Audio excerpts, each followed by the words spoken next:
Oh, yeah. Yeah. Yeah.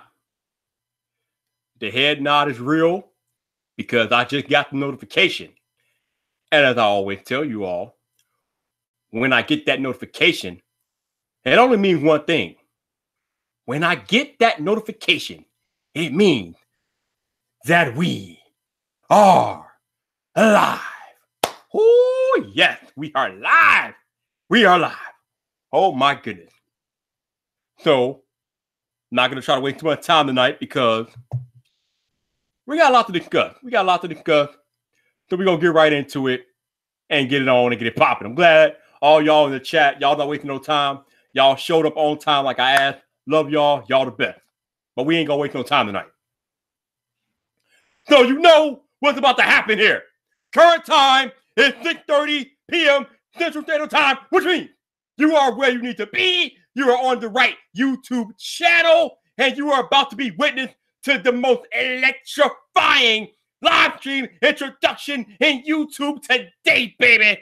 So sit back, relax, and let your boy go to work. Before I go, this is the part where I should probably warn you to turn your volume down, because I'm not responsible for what's happening in your immediate surroundings if you don't turn your volume down. So you might want to do that right now. I'll give you a second. All right, that's all you'll get. So the volume has been turned down. The live stream has gone live. I think it's time to go to work. Look to the right. Woo! We ready. Look to the left. Woo! We ready again. Looking back to the front, baby. We back to the front. It's time to launch. It's time for the boy. It's time for your boy to go to work.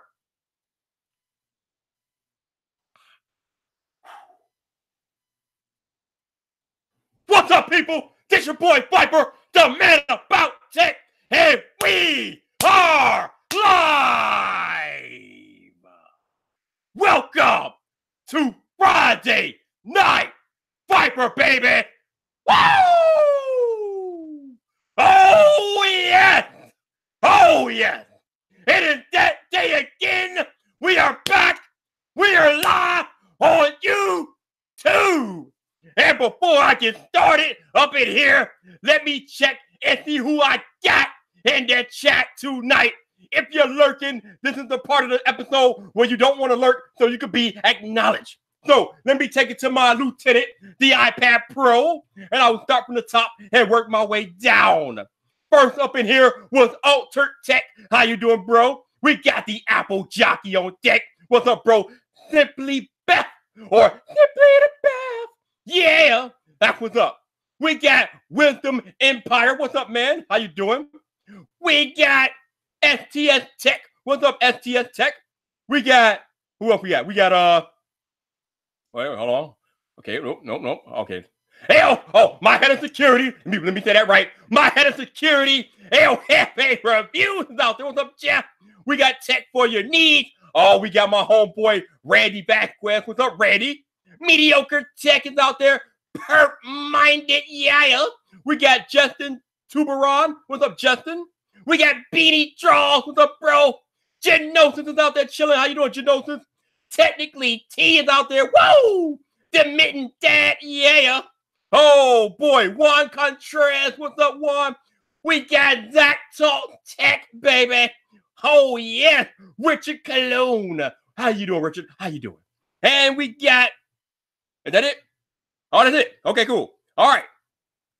Hey, is that it? Hold on. Let me make sure I missed nobody. I think we got 27 people, but I didn't follow 27 names, I don't think.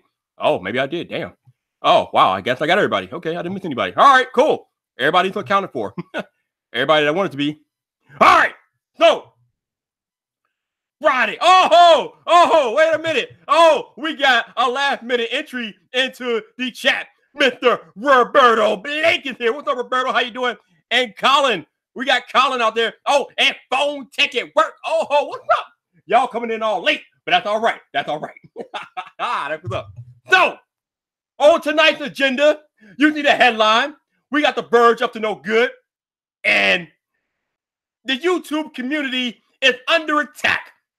Now, I could tackle this by myself, and I am, but no. I said the YouTube community is under attack. What? I said the YouTube community is under attack. So I took the liberty of calling in every damn body to come on Friday Night Vyp tonight. So let's see what we got here. What we got. Assuming they don't change their mind and they decide to show up to the show, we have the return of Miss Natalie, the Ripe Ruin, Mrs. Face Your Fears, Mrs. Officer herself. So y'all trolls in the comments better stay in line or she'll wreck your asses. But Natalie will be on the show tonight. I get. Oh, this is good. I always enjoy this. My head of security himself, El Jefe Reviews, will be on Friday Night Vyp tonight, baby. Woo! Oh, yes. That's what I'm talking about. Oh. Next on the list, we have a rising star in the tech community, the master of all things rant. We got Trenton, a.k.a. Tech Rant. He's coming to Friday Night Vyp tonight. Yeah. We gonna get some ranting stuff going on right here, bro. We getting it in. Next, we got one of the most generous people in the community as a whole. The man gets phone after phone. We should call him Captain 20 Phones. He has all the phones, but he is still that dude. My man Zach Talk Tech is coming to Friday Night Vyp tonight. Yeah. Let's go. Next, we have the analytical genius himself, the mastermind of YouTube analytics. He has a consulting firm now. He has over 30,000 subscribers. His name is Brandon. You call him This Is Tech Today. It's coming to Friday Night Vyp tonight. A rare live stream appearance on Friday Night Vyp for Brandon. He's coming tonight. Oh, yeah. Woo! Oh, next on the list, we have the man, the only man that I know on YouTube that can keep it painfully honest, and we need a lot of that tonight. But when I go in on the Verge, my man Jason Lewis, Mr. Painfully Honest Tech, is coming to Friday Night Vyp tonight. Woo! Next on the list, we got the creative, entrepreneurial badass himself, Mr. Create Something Awesome Today, the master and proprietor of the Create Something Awesome Academy. Woo! That's right. Mr. Roberto Blake is coming to Friday Night Vyp tonight. Woo! I'm not done yet. I'm not done. Next on the list, we got the hardest working man in tech. That dude, the dude does more brand deals in a week than I've probably done ever. Actually, it's probably true. Actually, he does more brand deals in a week than most YouTubers do in their entire YouTube careers. I am talking about Mr. Smooth AF with 5 Teslas himself, Mr. Andrew Edwards is coming to Friday Night Vyp tonight, baby. Woo! Oh, man, let me see. Did I get everybody? Oh, no. Not done. Oh, no. Oh, no. This last one is special. Ha, ha, ha. This last one is real special because it's especially hard to get him on Friday Night Vyp, but he has agreed to show up tonight. The baddest man on social media today. The man who just destroyed the Verge earlier today. That's right, Mr. Front Page Tech himself, John Prosser, is coming to Friday Night Vyp tonight, baby. Woo! Oh, I'm already excited. I'm over here sweating right now. Oh, man, where's my towel at? Woo! Oh, let me wipe off the sweat. Holy crap. Oh, okay. Woo. I feel like I'm a minister.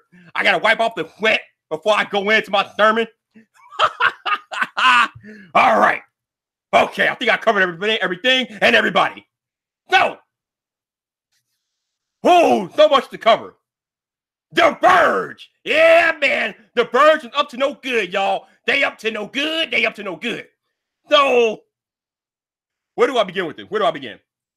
Some of you that keep track of my main channel know that I already have a beef with The Verge about their whole Apple Watch ECG featurette they did a month ago. I wasn't too happy about that because they called in a bunch of buffoons and doctors to interview, and the doctors were complete moronic idiots. And that happened on the Verge's watch. Well, guess what? The Verge is at it again for all the wrong reasons. So, actually, this happened back in September, I think. Back in September, the Verge did a video about how to build a PC.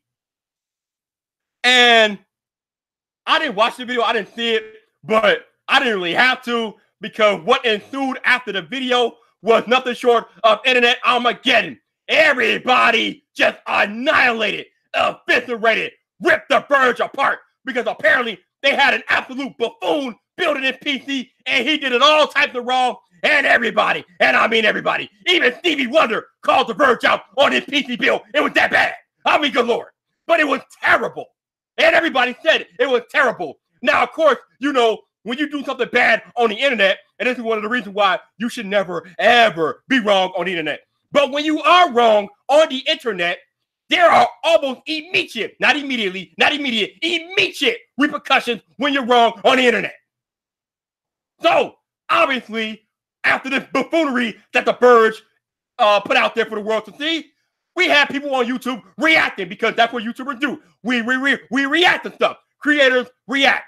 And in their reactions, a couple of creators made parody videos to the Verge's PC build video, reacting to the video, talking about how bad it was, critiquing it, etc., etc. Now, usually these things like this, they happen and they just go away. Nobody cares anymore. In about 2 weeks, it's all forgotten. But no. Not when the Verge is involved. No, not when the Verge is involved. No. Because the Verge is fancy. Actually, let me go Viper ASMR for this one. No. Not when the Verge is involved. No. Because, you know, the Verge is fancy. And since they're a big technical corporation ran by a big parent company called Vox Media, they can't let shit slide. No.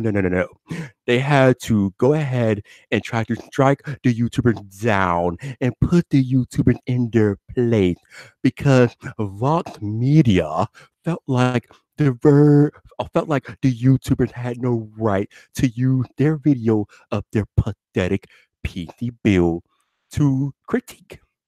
The Verge and Vox Media felt like these YouTubers were out of line for using the Verge's own video, which in the cases and in the country, it actually fell under fair use.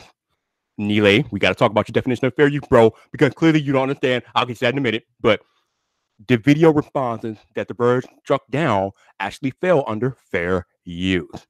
So the Verge, like all these months later, like this week, like I said, this video that the Verge did happened back in September, and these strikes to these YouTube channels happened this week. So we're talking about what? 5 months later? Like, what the hell were you doing the past 5 months, Verge? Were you sleeping? Were you not awake when they did these reaction videos? These happened last year. Like, what the hell were you doing? Were you sleepwalking through class? Did you sleep through the reaction video? Like, what the hell? But anyway, I digress. I'm going off on a tangent. I digress. So the big bad Verge legal team went to the YouTube copyright system and struck these videos down. And ultimately, YouTube removed the video because the Verge felt like these were violating Verge copyright, and they felt like they were infringing on the Verge copyright.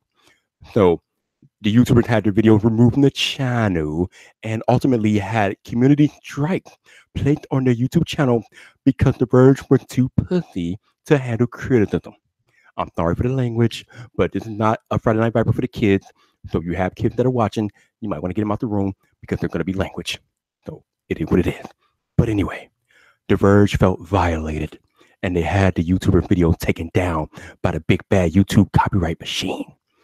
And you know, usually, I mean, I really don't understand what the Verge felt like was going to happen. Did they really think that the YouTubers were going to take this laying down? Come on now, you know YouTubers better than that. Now that I'm done with the Viper ASMR, there were two YouTubers that I know of that got hit with these copyright strikes because of the Verge's sensitivity. One of them I know very well because he happens to be, oh my God, try it again. One of them I happen to know very well because he happens to be one of my favorite YouTubers, Rich from Review Tech USA. Got his channel struck down by the Verge's sensitivity. Yeah. And you know, if any of you all watch Rich's videos, you knew that Rich was going to raise holy hell. And that's exactly what Rich did. He raised holy hell about this strike because Rich has been doing YouTube for almost 10 years and he knows what he can and can't do because he's been doing it for so long. He has about 800,000 subscribers. You don't get to 800,000 without knowing what the hell you're doing on YouTube. So Rich got his channel YouTube community strike. He had it reviewed. Ultimately, YouTube removed the strike because they felt like they came to the conclusion, and correctly so, that the Verge was stepping out of bounds. And they said that this is bullshit. We're removing the strike immediately. So the strike was removed. But it doesn't end there. No. So I think the strike on both, because the other creator, I think, was like Bitwit. I think the guy's name is Kyle. I think the strike got removed. The strike got removed from his channel too. So both of their strikes got removed because their videos fell under fair use. So that should have been it. It should have been over with. No. Big head honcho at the Verge, Nilay Patel, felt the need to come out today and damage control. Oh my God. That might have been the biggest mistake in the history of Verge PR. But let's get into it. Where the hell is my iPhone? Guys, need some screenshots of this trash. Let's see. Man, what we got? Where's the response? Let me see. So, all right, so let's see. Okay, so Nilay Patel. Actually, you know what? Let's go back to Hypocrisy tomorrow for this one. So Nilay Patel came out and put a blog up on the Verge today in response to the YouTube strike being removed. And some of the quotes of his blog was, and I quote, "Early this week, a number of YouTube reaction videos were flagged to Vox Media's legal team, who are very diligent and protective of our work. 2 of them were reaction to a PC build video we had made several months ago, which I determined did not meet our standards and had pulled from YouTube." Interesting. Those 2 reaction videos used 90% of our footage without any edit, cut, or otherwise transformative use, and one of them in particular featured what our legal team felt was a pretty racist character. Now, and as in regard to the characters used, nobody gives the monkey nibble because the copyright strike has nothing to do with the character used. He just put that in there as fluff to try to divert your attention from the real issue, but I digress. Let me continue. All right, what we got here? So our legal team felt this was not fair use and issued a copyright strike request to YouTube for those 2 videos. A number of other very critical videos were not responded to in any way. Okay. So because you kept your panties on for the rest of the video, we're supposed to give you a golf clap. Not today, baby. Not today. I'll continue. And I continue here. He goes on to say, YouTube notified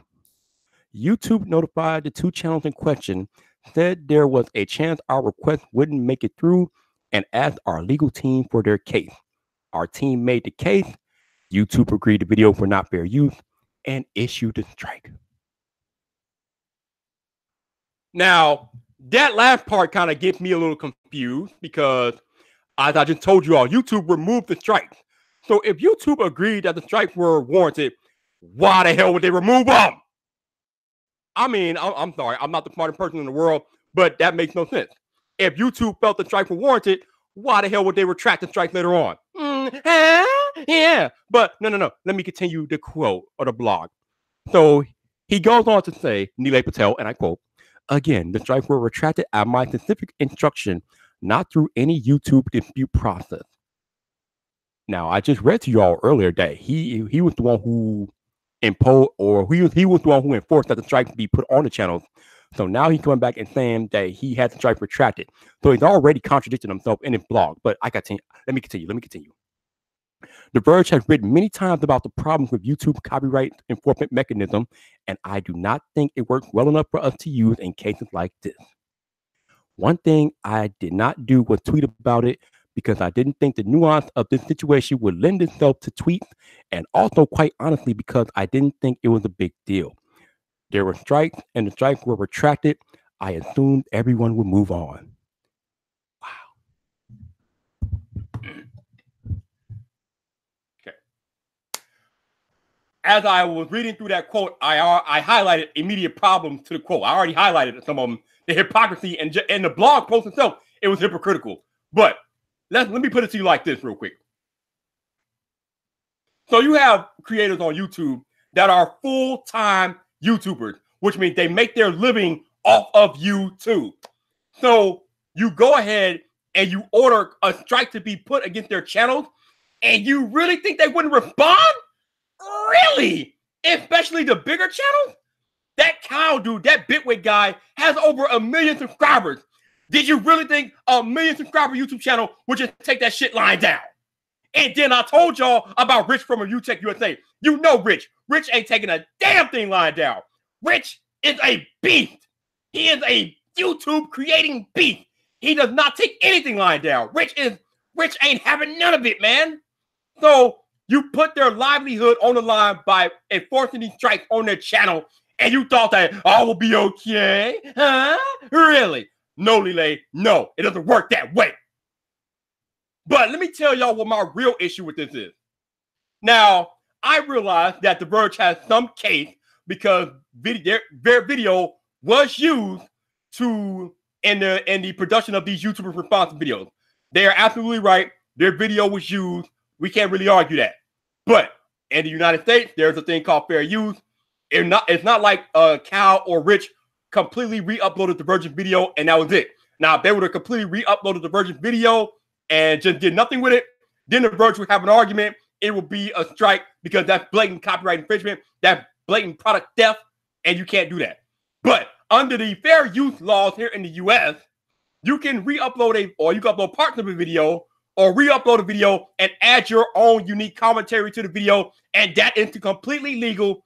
It is covered under fair use. It's covered under transformative, whatever the hell it is. I don't know all the legal terms, but it's legal. And the Verge has to know it's legal. So if you know it's legal and you know that these YouTubers are going to fight the strike anyway, why would you throw the strike down if you knew you were going to lose? And like John Prosser said on Front Page Tech last night, why the hell would YouTube allow the strike to go through anyway, knowing that it was bullshit? Why? What was YouTube thinking? What, because the Verge is a big corporation? Really?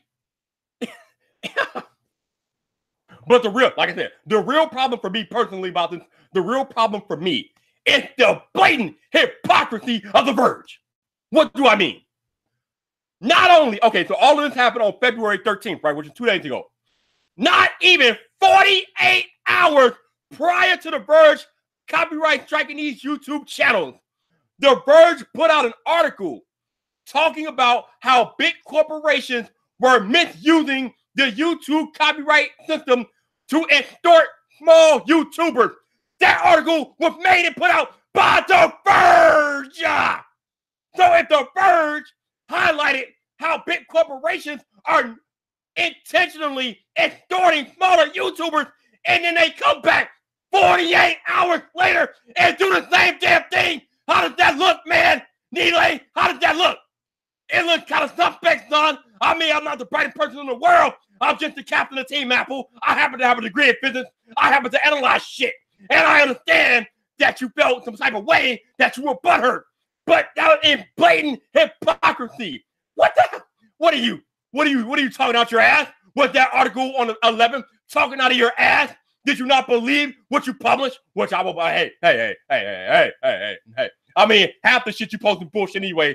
So I will believe you didn't believe it. But my God, you, wow. The blatant hypocrisy of posting an article chastising large corporations one day and coming back 2 days later and doing the same thing that you're chastising the big corporation for. Whoa! Boo! Mind blown. My mind is blown. Oh my God. But you know, I mean, like I said, you know, me and Roberto had a lengthy conversation about this on Twitter, and Roberto is a business owner, and he can see things from both sides. He sees things from the creator side because he's a creator, and he also sees things from the business side, so he's able to side with both points of view in this particular issue. But even Roberto, being the business savvy person that he is, Roberto is about that bag. He's about securing the bag. Even Roberto understands that what the Verge did was wrong. Even if Roberto felt like the Verge had a minor case, what they did was wrong. There's no two ways about it. It's wrong. It's blatant abuse of the YouTube copyright system. Those videos fell under fair use. They were transformative art, and the Verge got it wrong. And the ridiculous, pathetic damage control that Nilay Patel put on Twitter today was just ridiculous.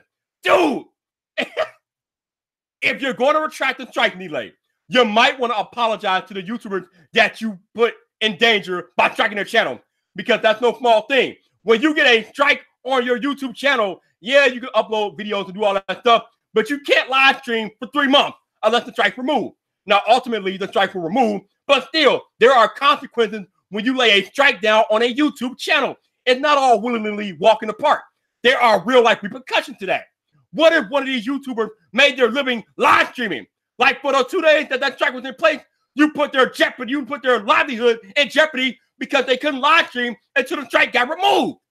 Like, whoa, dude, whoa. But yeah, before I bring people in here, because I think I've ran it on long enough, but before I bring people in here, let me see what y'all talking about in the chat. All right, let me go back up here. Let's see. Let me go back. All right, let's see. Okay, wait. All right, let's do that. Right. I'm back here. All right, STS Tech says, you're wrong. That's not what most creators on the platform do. I completely disagree. The reaction channels are not transformative and in and of themselves. I completely disagree. That's an insult to creators. Okay. Yeah, we might have to dispute that, but all right. Let's see. All right. Let's see. All right, let's see. Let's see. Let me go back up here. Roberto Blake says corporations are different, and there is from a corporate standpoint not a clear understanding of how fair use. And by the way, fair use doesn't mean you are infringing on copyright. Oh, fair use means that you're not infringing on copyright. Okay, all right.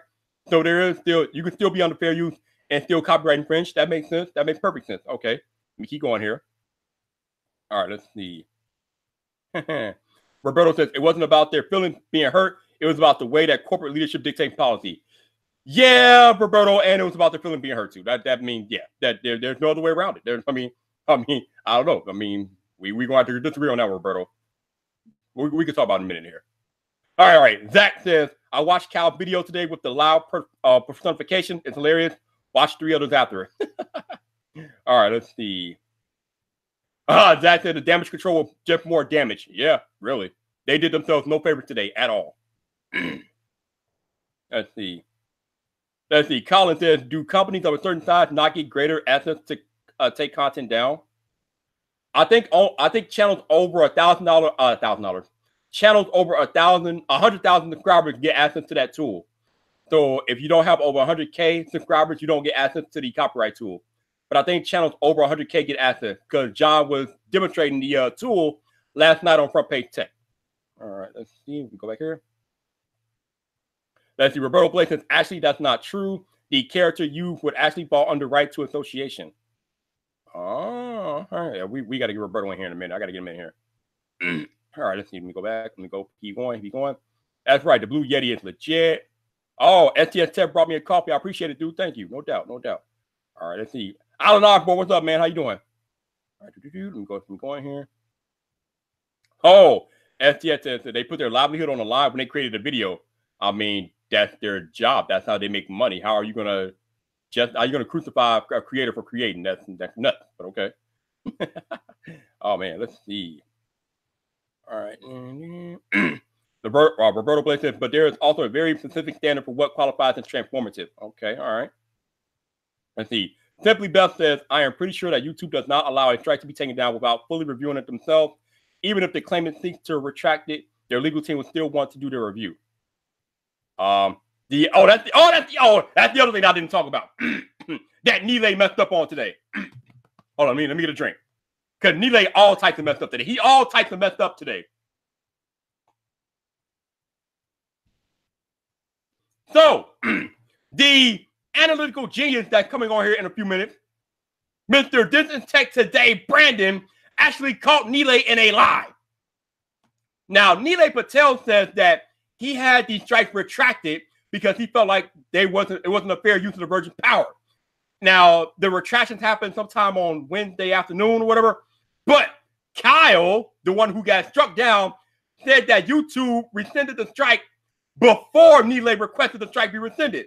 So the strike was already removed before Nile ever made the request to have it rescinded. So how's he going to come on Twitter or come on the Verge Net blog and say that the strikes were taken down because of him, but YouTube already removed the strike, and Brandon from Distance Tech Today put the proof out there on Twitter? So he basically caught Nile Patel in a lie, red-handed, caught his hand in the cookie jar lying. I mean, good Lord, Nile, you're lying. Brandon caught you lying. Wow. I mean, if you're going to damage control, son, you got to damage control factually. You can't lie about anything on the internet, man. The internet is somebody tell Nile Patel that the internet is undefeated, bro. It's undefeated.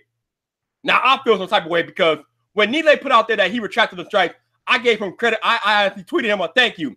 I didn't know that he blatantly lied about it. Otherwise, I would have kept the tweet to my damn self. But it looks like he blatantly lied. If the time codes of the emails are to be believed, and there's no reason why they shouldn't be believed, it looks like Nile lied. But I find that kind of interesting that he came out there and did that, and it's not true. But that's another story for another day. All right, let me go back to the chat before I get people in here. All right, let's see. Let's see. Roberto says YouTube, to avoid liability under safe harbor law, tends to rule in favor of the original IP owner. Okay, all right. Christian said, I don't think there is a manual review process to strike. Well, you can dispute it. I mean, actually, they when Zona Tech got struck down by Apple, he said there was something called a what is that? A no content. I forget. Some type of appeal process. So there's some type of process in place. I forget the name, but yeah, it's there. Okay. All right, are we good? Let's see. Okay, Randy back with the pump. All right, what's up, Randy? That's right. Roberto's going to be here in a few minutes talking about it, and Brandon from Distance Tech Today will be here in a few minutes. Oh, we got Orlando Theme Park 360. What's up, bro? What's up? Or woman? Man, I keep calling everybody dude, and there's probably women in here too. What's wrong with me? All right, let's see. Randy. Woo, Randy crazy. All right, let's see. Okay, Roberto's talking to y'all about the laws of copyright. Okay, all right, let's see. Okay, all right. Yep, like Roberto said, channels over 100K have access to a variation of the copyright tool, but it's a limited version. Okay, all right. Zach, the serious question: do you think we can get Nelly Patel on the stream? No, he's done talking about it. Somebody, actually, a creator or some creative channel offered to fly him to their studio to talk about it, and he didn't want none of it. So no, that's not happening. I think he's done. I think he realized that he dug himself a deeper hole, and he's not saying anything else because he realized he messed up. So you're not going to hear from Nile anymore. That's right. This is Tech Today. Oopsie for real. A big oopsie. Oh yeah. Oh yeah. Woo. Oh, we got C-Kid out there. What's up, bro? How you doing? How you doing? Let's see. Roberto said, I don't think he lied as much as I believe YouTube isn't great at communication. Oh, I don't know, Roberto. Like I said, those emails were time coded. Now, I mean, I guess you could make that case, but I don't know, man. I don't know. Oh, he said, words you're looking for is contesting the strike. Okay, yeah. So there is a process where you can contest the strike on when you get a strike as the creator. There is a process where you can contest it. All right, cool. I'm caught up. All right, so let me start sending out these links here. First one will be to Roberto. Then I'm sending one to Brandon because I know Brandon wants to come in here and talk to Roberto about this. So I'm going to send all the links. We going to send all the links. All right. Let's see what we got here. I'm going to copy. Let me go to my Twitter and see what I got going on in here. All right. First one goes to Mr. Blake.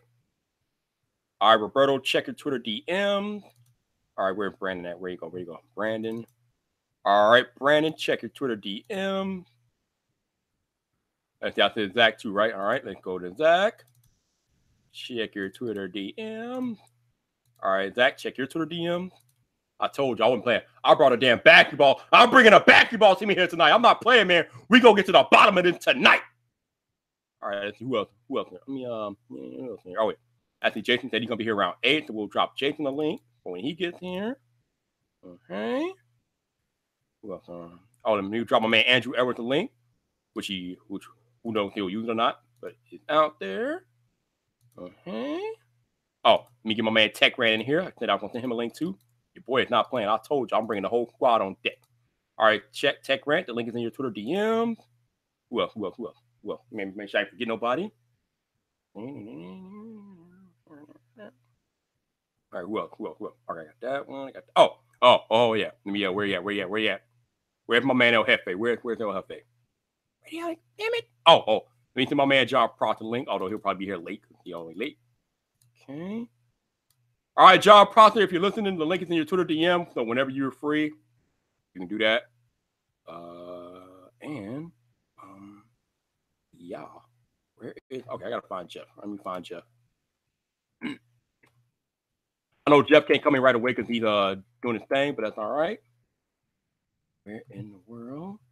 There. Go back. All right. El Jefe reviews. All right, El Jefe, when you get a chance, check your Twitter DM. And I'm sending the link out like a deck of cards tonight. This is what's up. All right, I think I got everybody. Okay, cool. All right, so before we go on any further in this live stream tonight, if you guys want to support your boy monetarily, you don't have to, but if you want to, you have the option to buy me a coffee. It is a one-time donation. It's not a Patreon. It helps me out immensely. All you got to do is hit the link that I just pasted in the chat. Help your boy out. Buy your boy a coffee. If you like the fire that I'm putting down, help your boy out. There's my man Jeff on it like he always is. So I appreciate you all watching. Thank you very much. All right, who just came in here? All right, can you hear me? Who is this? It's Roberto. Can you hear me? Oh, barely. Why? It feels like you're only coming out of one sound of my headphones. Don't know. Hang on. Let me see what's going on with my mic here. Zach, what's up, dude? Oh, hi. I see you. Yeah. Hey, how you doing? I'm good. How are you doing? All right. Good. Awesome intro, as usual. Oh, of course. That energy. Yeah. Viper, can you hear me better now, or? Yeah, I can hear you. You're good. All right. Good. I'm gonna push to the actual hangout window, and I'm just gonna. No, for what this Rode microphone cost, it better be working. It sounds a little hollow. Are you sure you're going to the road? Let me see here. Tech Rant, what's up, dude? Yo, what's going on? How you doing, man? Doing good. Yeah, according to settings, I'm coming through the road. Yeah. It does sound kind of hollow, but I don't know. Maybe that's just the mic. Tech Rant, what camera are you using now? It looks good. I'm in a hotel room. I don't know if that has to do with it. Oh, you know what? Lumix D7. Roberto, when you move closer, it sounded better. Oh, okay. So more like, is this better? There you go. Okay. I hate when the mic has to be in the freaking frame, but oh well. Yeah, how you just doing tonight? How y'all doing? Doing good. Roberto, you had a lot to say on this topic, so let's start with you. Well, I mean, I had a lot to say on it because I feel like I'm one of the only people that can play devil's advocate and see both sides of it, because I don't have a stake in this and I'm not emotional about it. I love Kyle and I love Rich and I love what they're doing. I've been watching Rich since before he started doing the face cam stuff, actually, and I remember when Kyle, when his there was a point where I forget what it was now, but he had to do like a massive rebrand to his channel. So I've been watching these dudes for quite a long time, and I'm definitely supportive of them. And I definitely think that Vox Media was in the wrong here. I mean, we keep having to say The Verge because that's the publication, but I think people don't understand in the YouTube community the separation between, like, if a content creator does something versus a media company doing something, and what it's like to be an employee. I mean, we're gonna have John Prosser on here, but there was crap he had to deal with towing the line when he worked for Amazon. If you guys remember, there were things that he may not have agreed with. There were things that, contractually he had to do or say or not say, and, produce content for them as an internal content creator. And I think that a lot of the hate toward The Verge, that really comes down to a decision that their parent company, Vox Media, and the heads over there decided to go through the legal team and the policy. Hey, Roberto. Yeah. They think your mic is pointing the wrong way. Wait. Yeah, the blue light's got to be on the other side. This is a great promo for your gear channel. Yeah. This the thing is with this thing here. I hope you know I'm kidding. Yeah, no. But here's the other thing about this. So this is a new microphone, so I'm still kind of getting used to it. But if you guys don't know, this is the microphone that's actually going to be used a little bit more for the podcast. That's 1,000 times better now. Yeah. Here's the other fun thing about it. Thank you. No, thanks, guys. That's super helpful. Here's the other thing about it. This mic is actually one of the most affordable mics you can probably get that travels well. Like, I love my Blue Yeti. You guys are all using Blue Yetis, but here's the fun thing about this one. This travels really well. It's flatter. Yeah, like, so that's really good. And guys, this is affordable. This is like about $130, and you can plug it. It's one of the better ones if you use a Mac because you can put a USB type. I think it's a USB type B. I want to say that the input is, and then it goes to USB type C directly to the Mac. So if you're trying to avoid the dongle life and you have to do a podcast, this might be helpful for those of you traveling. So I hope that tip just helps some people out. Like I'm going back on Amazon again. You know? Yeah, and just and thanks again, by the way, for letting me know that it's turned weird. The hotel setup, everything here, I couldn't even get the lighting good. Like travel life kind of sucks sometimes, dudes. Like it's a little rough. You're in New York right now, right? No, I actually did a 1-day trip to New York, and then I immediately left to come to Maryland because I had plans with my friends. And so we've been shooting cosplay photography pretty much all day today, and we're here till Sunday. I saw some of your stuff with the Gauser. Looks good. Yeah, with the models from New York. Yeah, no, yeah. And you guys haven't even seen the slow-mo footage that I got with the Sony stuff because everyone was shooting photography. We had breakdancers, and no one shot slow-mo of breakdancers in 120 frames per second. So, that's gonna look good. Oh, I'm doing like I'm gonna do some other stuff, but I'm gonna like edit like a whole Sony B Alpha like music video out of my footage. Nice. Yeah, like no, it's gonna be dope. But let's go back to the. What are we talking about? Yeah, no, we're talking about the Verge stuff because like we're just being homies, we're just being bros right now. Like, so like I can see like I worked for like a company before, but I also had the experience of being like a photographer, a designer. So you're going to find that more than other YouTube content creators, I'm gonna be devil's advocate and pro copyright because I'm watching my friends lose money right now because like their audiobooks get ripped off and uploaded to YouTube. And I know this is a different thing and I'll get to that, but I'm like, I understand. I don't agree with like Article 13 and 11. I hate it, but I also understand why something like that would come up. And I'm for, just like YouTube, Susan Wojcicki, Robert Kinsel, I'm for something that helps intellectual property owners. Cause you have to remember that we're even seeing YouTubers become media companies.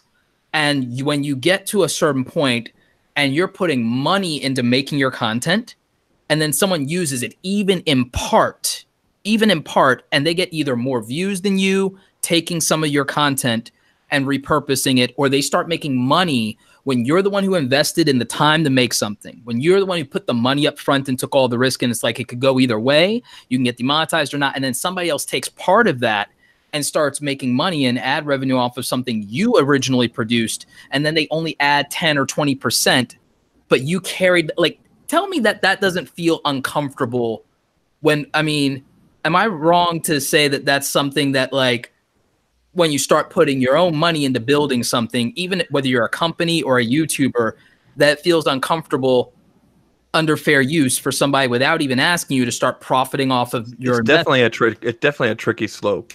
I would feel some kind of way, you know? Yeah, I know. Can you guys hear me? Yep. Yeah. Cool. All right, finally got the microphone working. Right on. I was gonna say it's definitely a tricky slope. I know for myself personally, I've only ever used like snippets, and I've always gone directly to that person, whether it was something from John Prosser he may have said, or something from Viper. Like we're talking like maybe max 20 seconds or something. Yeah. I've never done the whole full with a commentary down the corner kind of thing. I've never done anything like that, although as much as I want to, because I worry about situations like this. Yeah, I me worry too. about stuff like this. Yeah, me too. That's why, like, there's something I'm getting ready to do, but I think it'll be fine because it's a positive thing. Like, you know, we've talked about my idea for creator case study where I teach you why PewDiePie is successful or why Mr. Beast is successful. But I'm in communication with a lot of those people. I'm not always asking permission, but like, I know that it's going to be well received. There are also people who don't usually do video takedowns. So like, even I'm being careful with that because I'm also trying to respect what these guys do at the same time. But I mean, I'm not against criticism though. I'm not against commentary. I have a lot of friends who do commentary, but I think that when you get to a certain point, especially if something is produced or there's lawyers, there's lawyers behind it. I think like one, you owe it to yourself to be careful because like if you're a full-time content creator, I don't like the idea of people taking risk where they could be out for like, 30 or 60 days.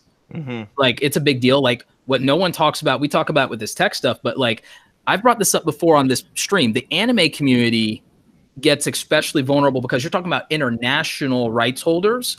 And what people don't understand is that even if it's an American company, when you have an international conglomerate or a company, international law applies.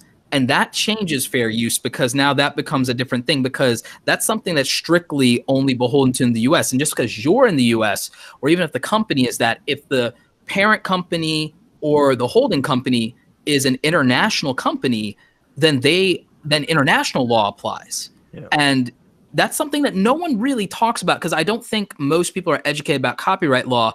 But I worked in corporate where you had to.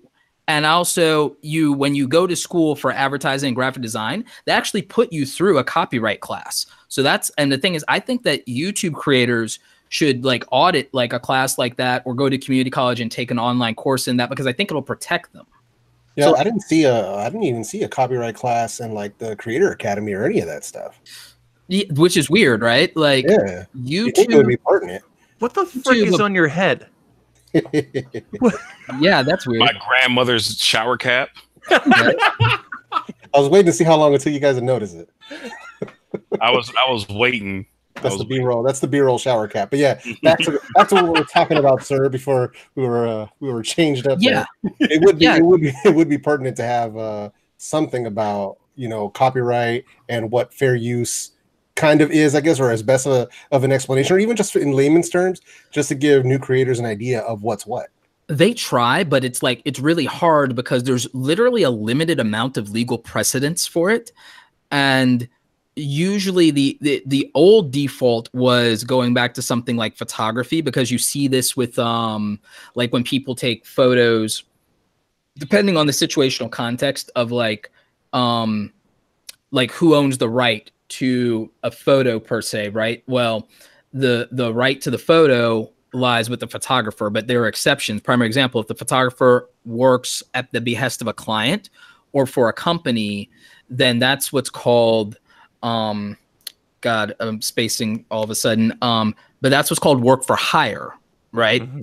And when you do work for hire, you as the content creator or photographer or artist or designer, whatever, the company you work for actually owns your work and your ideas. In fact, funny story, Blockbuster had a clause where even if you were like a behind the counter employee at Blockbuster, if you write a script or an idea or you make a short film, like it's in your employment contract that they own the rights to it.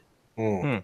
Like copyright is really, really complicated and ruthless, and fair use isn't the same thing as negating copyright infringement, which people don't realize. Like you can simultaneously fall under fair use and still be infringing on copyright or trademark. What a lot of people, primary example, like everybody knows, like you all remember like how when you go to the movies or you watch a DVD, there's that like FBI warning at the beginning. It's like doing commentary or doing whatever, that doesn't magically go away, like that's still there. And up to a point, the way the legal system works, I'm not saying it's right, by the way. But I understand the argument, and I'll get back to, again, the put yourself in the shoes. If you spend thousands of dollars making something and then somebody else uses it in whole or part and profits from it, but put no investment in, don't you feel a certain kind of way about that? And do you really think that that's truly fair? Like it's like, now, because here's the thing. I don't think the strikes, because I don't think that there should be a copyright strike system that deletes channels, by the way. My argument has always been that YouTube should issue strikes that limit features and create probations on uploads and things of that nature, but not terminate a channel. But I've also always believed that YouTube should retain the right to terminate a channel at will, as per the terms of service as they currently are. I just don't believe in the 3 strikes rule, but I do think that it should apply to community guidelines. So, I mean, that's kind of where I stand on that. I'd love you guys' thoughts on that, by the way. All right, Brandon, jump in, buddy. Can you hear me? I can hear you. Brandon? All right, cool. I'm trying a thing with a little lav mic that Deity gave me, so we'll see if it works out all right. So yeah, I noticed this whole situation earlier that they had just talked about this on The Verge, that article. So I thought that was a bit hypocritical, but I was trying to have a objective view, trying to understand both sides, kind of like what Roberto was saying, because even an initial tweet that I put out saying like, hey, that seems a bit hypocritical, I gave the benefit of the doubt saying that maybe the left hand and the right hand are not talking, to get, with each other. So maybe the legal team just did that and Nile didn't know about it. The other thing is just, once I started investigating it a little bit more and started looking at the timestamps, I know that Kyle is out here. He's actually a local to me, so he's in Pacific Standard Time. Are you guys gonna collab? I mean, like, he doesn't know, I don't think he knows who I am, to be honest. Yeah, I know. I'm waiting until I have more time, which hopefully will be this summer, to do a lot of collabs. But it's one of those things where I wanted to look at the timestamps to see what was going on, because I'm just a curious individual. And I noticed that The Verge, they're on New York time. And the time that Kyle tweeted out was maybe about like 15 minutes before Nile even sent out the email, which, if we're to be honest, it probably took a few minutes to tweet out as well. And so I don't doubt that Kyle actually went through that effort and that he did receive the email and everything. But I also don't think that Nile was intentionally saying that he took it down and like he's trying to play it off like he's the good guy necessarily. Like, I mean, in a way he kind of is, but I don't think he realized that Kyle also did that. Like, I think they both are not aware of what each other is doing. And I also think that YouTube doesn't like necessarily communicate those things. I mean, we know they're notoriously bad at communication. But what about the legal team at Vox or Verge, or what do you want to call them? Shouldn't there be somebody within those departments that has some sort of knowledge of internet culture and, hey guys, this may not look good. Maybe we shouldn't be setting up these strikes. Maybe we should contact these people first. That's not their job, though. Yeah. Like, I mean, yeah, when you have so many people involved in a giant corporation, they're just told to do their job. And so their job is to protect their intellectual property. And so they're just doing it. And so that's probably also the reason why it took so long for this to happen, like 5 months later. So like, there's probably a delay, and then maybe there's a part of PR in there where they're like, oh, let's do it when like it's not a big deal anymore. But also consider it's all of Vox Media. They own how many publishing properties and how many things that they have that are like bigger priorities, which means this was put on a legal team's task list and docket. And all you guys, we've all been employees before. It's like something's put on your list. Your boss gives you a priority, something gets pushed to the bottom of your list, and then maybe you're not even looking at it that hard. You're just mechanically doing what you were told to do because, Friday's payday, right? Right. Maybe so it's just because that's why I was thinking that like they're just like, Nile's just doing his job, other people are doing this job. He probably found out, oh, this happened, and it became like a big deal, and he handled it. First of all, they didn't handle the initial video well in terms of owning up to things. I don't think they necessarily owned up to things well this time, but I also think there are other factors in play in terms of just being aware of the whole context. The level of holier than thou, I suppose, that he's taking of like, well, you should know all the perspectives before you like go and bash us. It was a bad look for them. It probably should have been one of humility, kind of like what Paul's hardware indicated. Just like own up to it, saying like, hey, we're trying to do this better. We don't know everything that's going on, but we didn't want to stir this up this way. I think that Gary V makes a very good point about like that and how companies should handle that. But it's also why I keep saying that every company needs a chief culture officer, because to you guys' point, like, why didn't their legal team say no about internet culture and it's bad? Look, that's not what a lawyer's job is. A lawyer's job isn't to know how people feel on the internet or how comment sections on YouTube works. It's not a lawyer's fucking job. Like, sorry, but PR, I guess, right? Yeah, but chief relations or somebody should have stepped in. The PR's job isn't even that, to be real with you. Right. PR's job is to look at the financial incentive of public perception and to make a calculation. And usually they go with a traditional model of that, not a quote unquote internet version of that. All right, talk about, and that's just the nature of a large company too. It just becomes more difficult to sync up all that. Time out. No, I got to interject. I got to interject here because in Nilay Patel, who said in that blog today that he is the one who authorized the strikes to be put on these channels in the first place. But the same Nilay Patel actually also authorized the article that the Verge wrote 48 hours prior to that strike, saying that the larger companies were taking advantage of the YouTube copyright strike. So how can Nilay authorize that artitle and 48 hours later? That's not actually true, Viper. Well, what do you mean? So if we're going to take him at his word, he said, let's see, YouTube notified the two channels in question, said there was a chance our request wouldn't make it through, and asked our legal team for their case. Our team made the case. YouTube agreed the videos were not fair. And then that was in italics. And then it says, and issued the strikes. Now, this is what the important part is.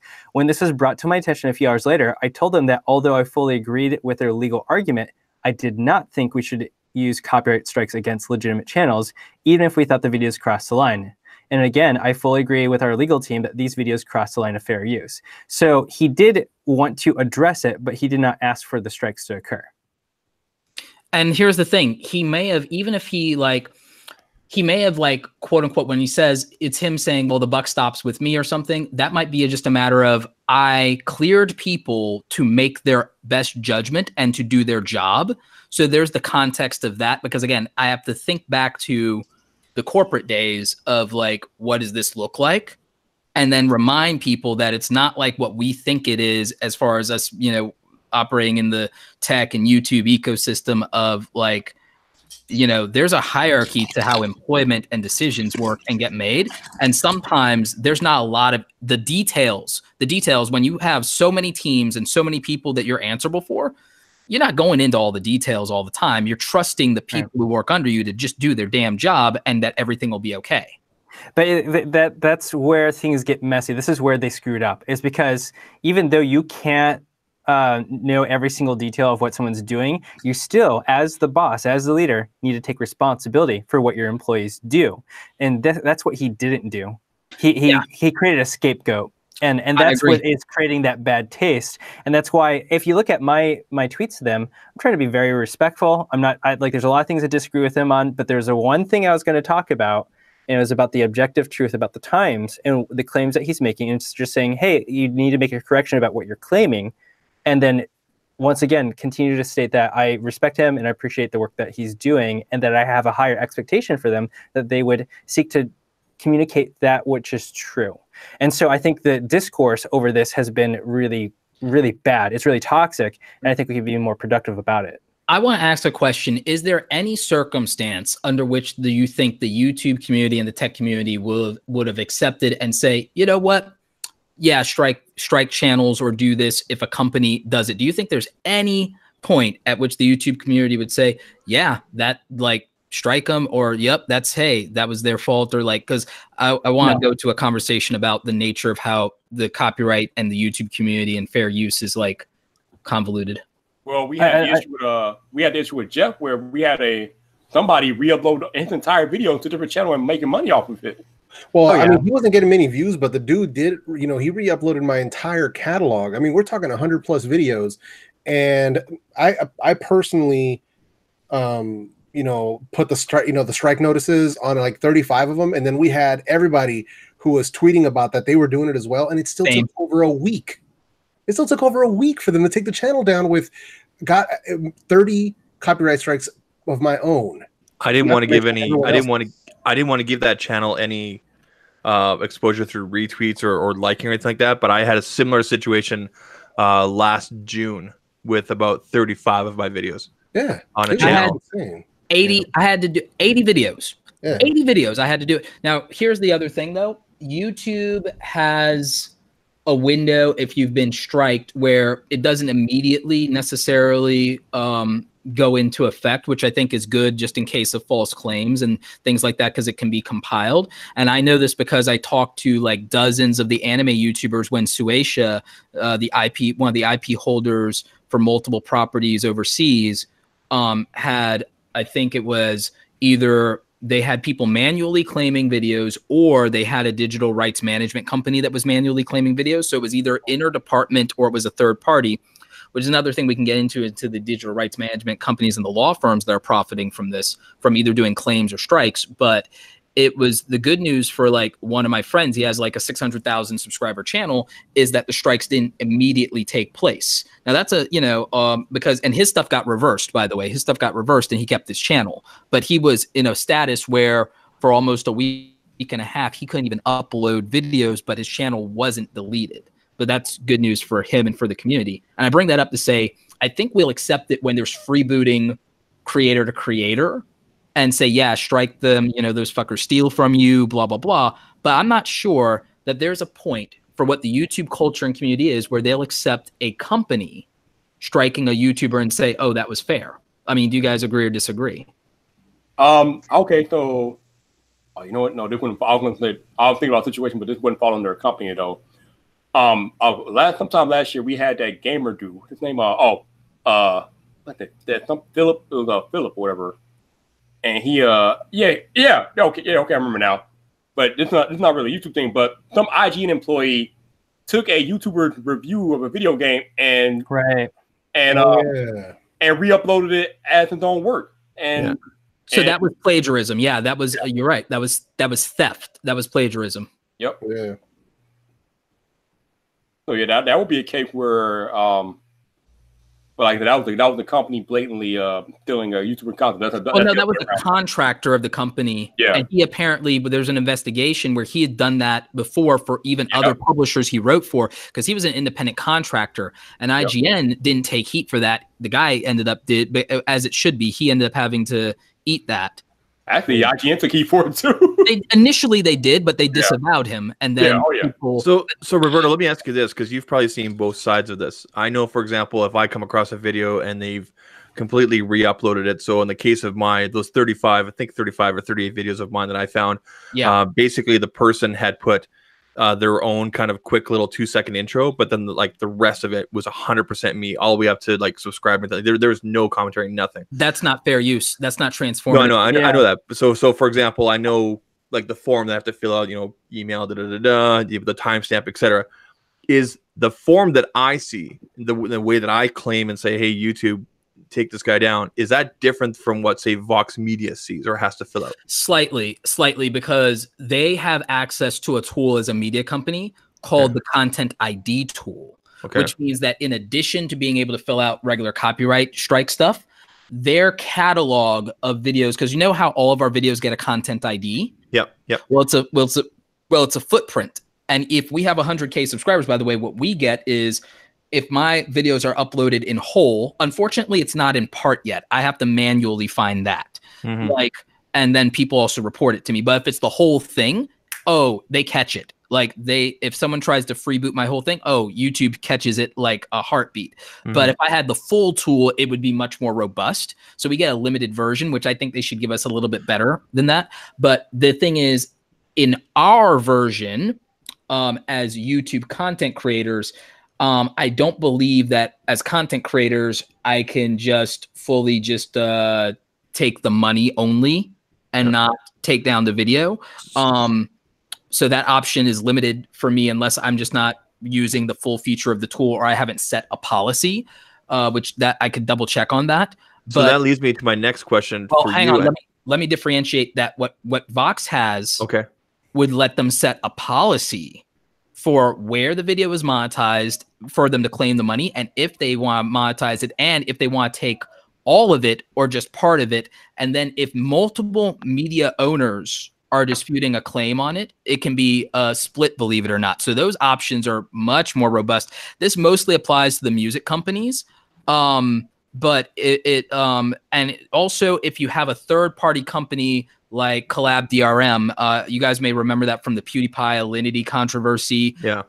Then they can also do these things on your behalf, but they also you can make a decision whether you're just going to claim the money versus take down the video. And, you can also decide, if I'm not mistaken, whether you want to claim all of the money or just do a split. So that's part of the difference.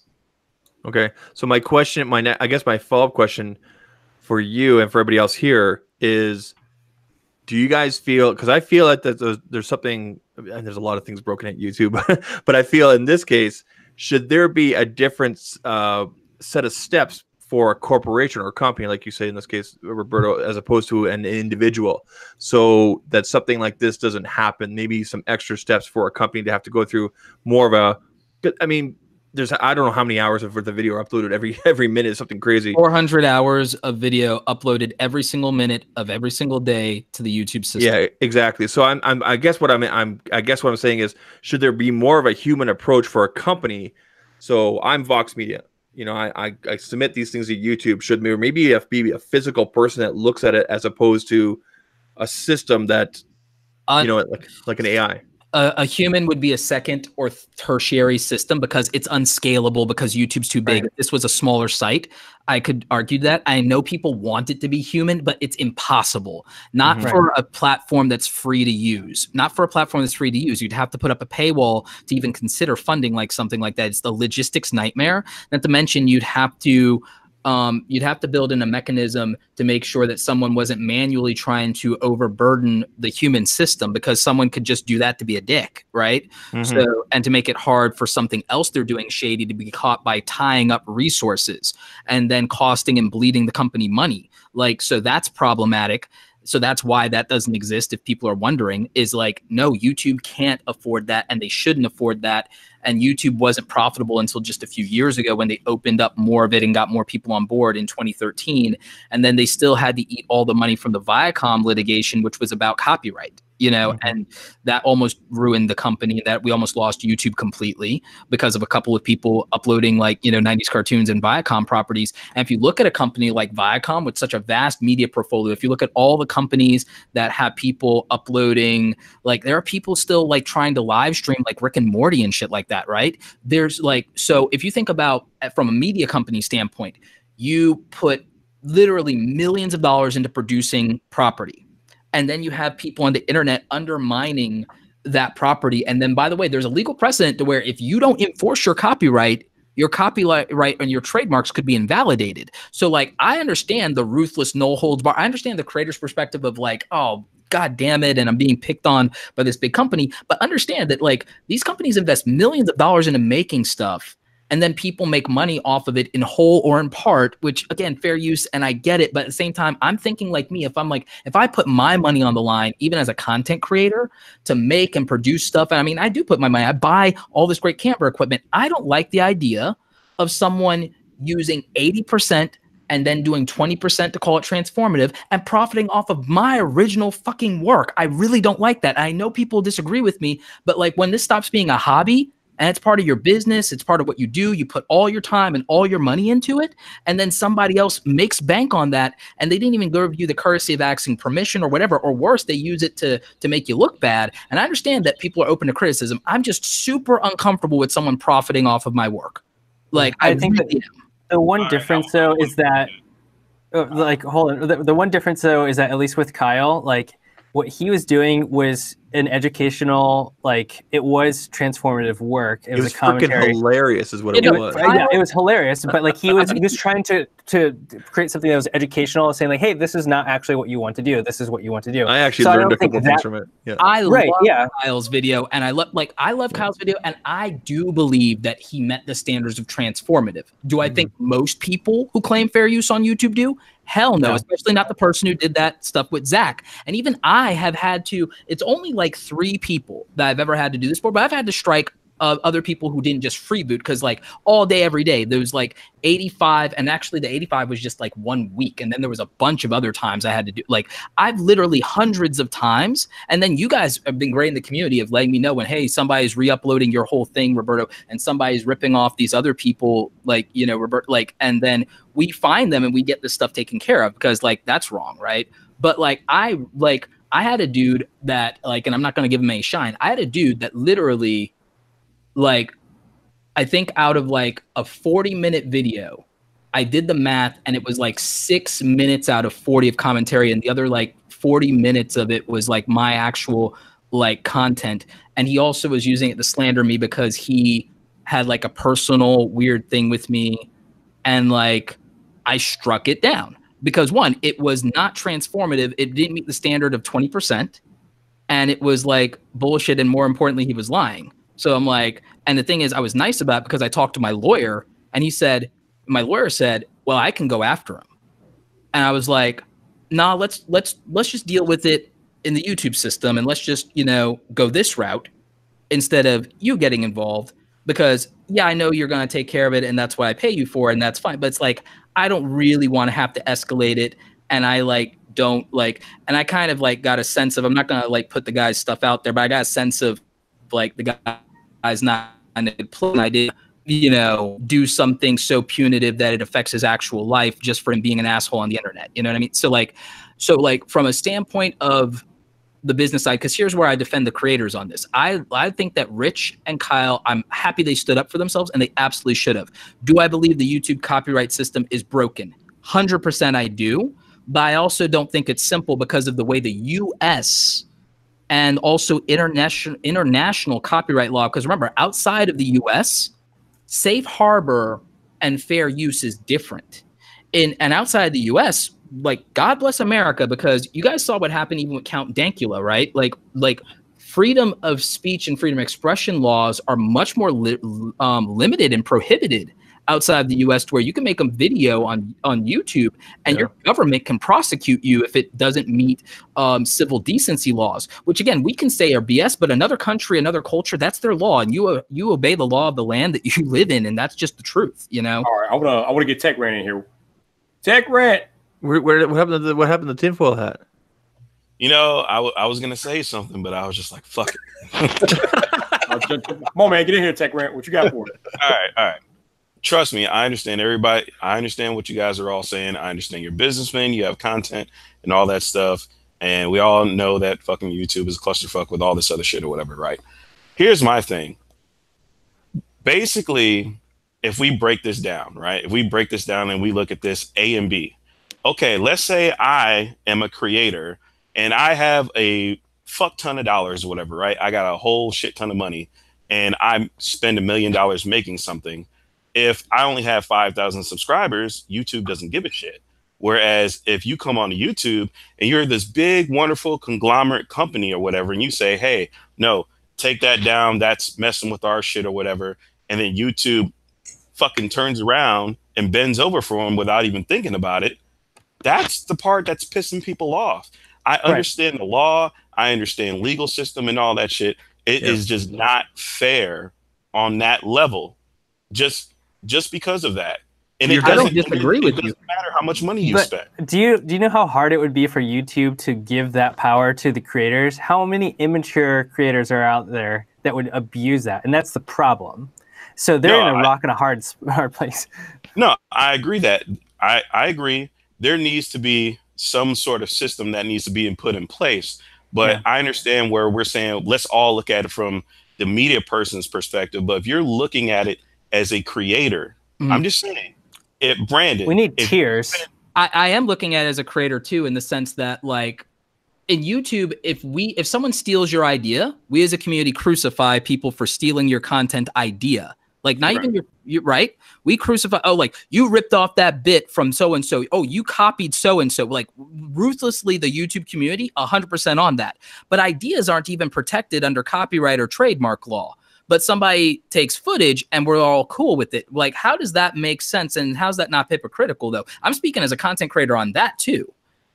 Yeah, I'm just saying the level and power at which certain companies can operate at. And they can still be wrong, and YouTube automatically, they didn't even think about it. They did it instantly. Right. Like, well, it's because they have lawyers involved. Yeah, well, yeah, it's remember, YouTube was sued and did 7 years of litigation with Viacom because of copyright. And the concessions of that copyright resulted in the development of the technology for the Content ID system. And also remember, YouTube not only had to comply and do that, think about the hiring, the logistics for developing that, maintaining that, the human review system. Like they still are throwing money at this problem of copyright. And where did it come from? Creators not acting in good faith, right? But that's the liability issue of user-generated content. And now that's why Article 13 is scary and Article 11 is scary, because you have legislation partly brought to you by the media companies, because they don't want to take those chances, and they know that social media platforms are going to continue to leverage user-generated content because it's the best thing that ever. But now they want to punitively hold social media platforms across the board liable for what we as content creators do. Why would you risk billions of dollars of lawsuits from the 6 big media companies that literally control all the information in the world? Why would you risk that on behalf of people being dipshits on the internet, for lack of a more delicate term?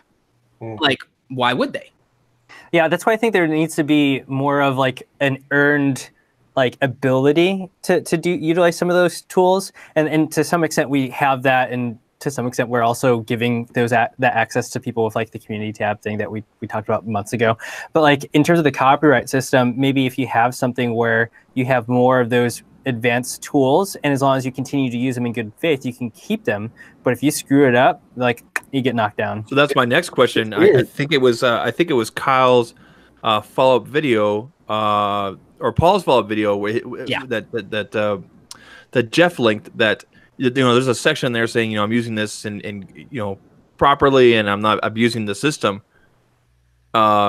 So do they get slapped on the hand now, or they just get to keep on going along? Like, do you know what I mean? Like the Vox Media team. Yeah, that's a messy one, because like from what Nile, whatever his name is saying, like he thinks that they were still correct in all that, and I think all of us here disagree with that. Yeah. So like they can kind of play stupid. I disagree with them. I disagree with them on issuing the copy strikes on the YouTube system. I don't disagree with them on feeling that their intellectual property was leveraged or misused or infringed upon. So I disagree with them in execution. I don't disagree with them in principle. I disagree with the fact that they're just all innocent and dumb and they don't know what they did. Oh yeah, I think so. I always try to play a benefit of doubt when it's trying to be a productive, like trying to make some progress in things. But I would agree that like I think they're playing it off a certain way that it feels wrong. But like whenever you have a disagreement with someone, you're trying to talk to them face to face. If you go out after them screaming and stuff like that, you're not going to make progress. So you try to at least be respectful and all right. Here's the real question though. Like John Prosser showed on Front Page Tech last night or earlier today or whatever. When you go to strike a channel down, you have to check a bunch of boxing off that says that you understand that what you're doing is legally within your right or whatever. So when Nile goes to request YouTube retract the strike, or even if YouTube deems the strike unworthy and takes it off anyway, does nothing not happen to Vox Media because that strike was ultimately taken away? No, nothing does. Partly because there's a couple of reasons. One, just because the strike is taken away, or even if you decide to rescind the strike, because as a content creator, if you offer a strike, you actually have the ability to rescind that, because maybe you and the content creator work it out, or you change your mind, or you decide, that was like, too far. Like you have the ability to rescind that. that doesn't necessarily mean that you're admitting that you did anything falsely. It could just mean that you're saying like, hey, I'm just going to be kind here, right? Or I'm just going to like, so, and that's fair because that incentivizes people. That's all good and well, Bert. To remove strikes. Hang on. They did it twice. They did it twice, Roberto. Two channels. It could have been like, dude. Well, and remember what happened in the anime apocalypse? It was more than 2 channels, and we're talking about like literally channels that were in queue of deletion, and we're talking literally about dozens of channels. Like, I'm telling you that this is much more complicated than that. Like, it's not just an oopsie doopsie. Just mark this down, Roberto. I can't remember if anybody did this at Vid Summit or not, but this would be a great, thing to attend at Vid Summit on October. So if you want to do a talk on it, man, I think you'd be the guy to do it. I think we should bring we should bring Jonathan Katz to do it because he's an IP lawyer. Mm-hmm. Yeah, somebody in legal.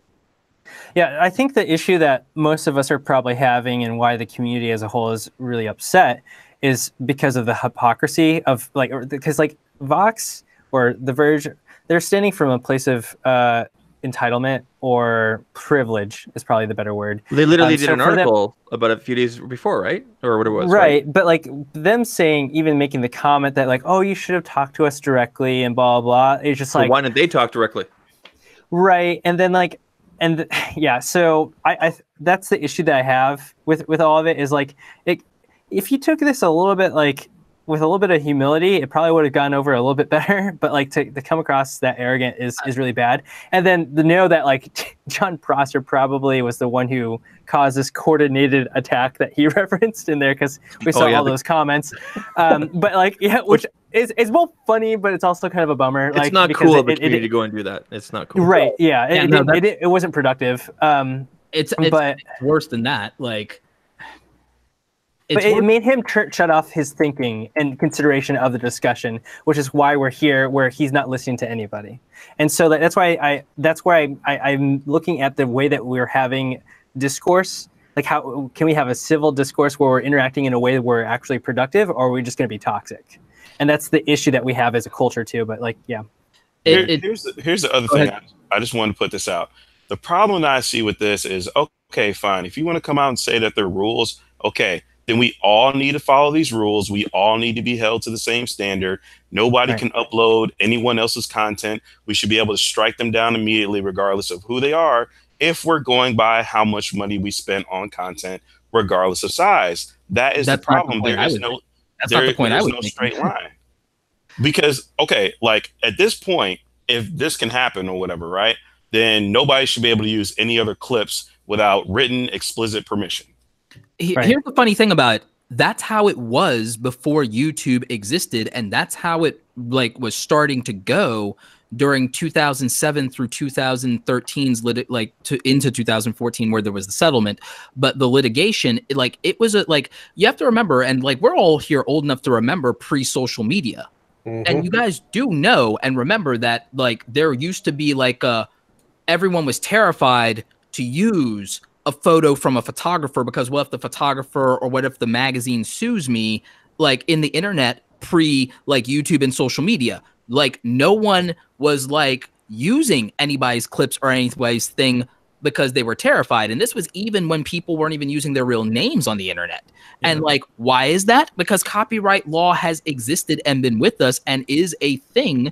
Fair use is a new concept that has a very weird gray legal definition. And remember, YouTube's a global company, and the rules that we might be used to, we might be entitled or spoiled in the Western world, in the US, on are a couple of things. Because again, our freedom of speech and freedom of expression, that's something that content creators in the UK, like Count Dankula and people like that, they don't get that. And the Article 13 stuff in the UK bleeds over to us because, again, an international company, especially the music companies, can use, because they're international holding companies, the most punitive law across the board, regardless of the origin of that law. And people so I'm saying I'm not for everybody everybody do 100% content and never use anybody's clips, as much as I'm for we need to be a lot more careful and strategic about what hills we die on with fair use if we want to be taken seriously in terms of fighting the laws on this and the litigation around this, because it's a slippery slope. And there is a point where, I mean, even the small business owners get screwed. You know how many of my friends like have literally had their design work stolen? You guys know I've talked about this. My work has been stolen and stuff on shit on Fiverr and shit like that. I have friends in the music, they're independent music artists, and their shit gets stolen. They don't make any money, and they're the little guy. And it's not even big corporations; it's fuckers on the internet. I have friends who write these books and they do audiobooks, and their stuff gets freebooted and everything like that. And I just tweeted something like, me and everybody in the entrepreneurship community, all of our videos, the transcripts of our videos were all downloaded and uploaded to this black hat SEO site where like they run Google ads, and they like literally just kind of like, they didn't even talk to us, they didn't partner with us, they stole our fucking content. Like, copyright's a real thing. No, I totally get what you're saying, but what I'm saying is, if we want this to be 100% fair and YouTube wants to be 100% fair, then it has to be across the board. If YouTube is willing to die on that hill of, we don't want to get sued again, this is that, then it has to be fair across the board. Here's where it won't be though, and it's not just YouTube, because Instagram, Facebook, and all these people, you have to remember there are 6 media companies, and I can only name 3 of them off the top of my head. There's 6 media companies that own basically all media, and they have a lobby, and it's like one of the most powerful lobbies in the world, and nobody talks about it. But 3 of the big 6, and anybody fill in the blanks on the other 3, but it's News Corp, which includes Fox News, Disney, which they own every freaking thing under the sun, and Viacom. That's 3 of the big 6, and I forgot off the top of my head the other 3. But you have the big 6 media companies that own literally almost all of what we consider media and broadcast and music and film and video and television, right? And the amount of and they all also weirdly almost act like a cartel, kind of like how the oil companies do. And with the money that they have in the lobby and everything, and this is why, by the way, we're held to higher standards by the FTC for sponsorship. And you and I talked about this, Zach, before, and I think you were on this too, Tech Rant. Like, we're held to higher standards as influencers in disclosure than television and film and radio and even the newspapers, the traditional media companies. Mm-hmm. Why is that? Because of the money that they have to influence the politics through the lobby, which is why it won't be fair and all these things across the board, because they have the money to influence the legal system and we don't.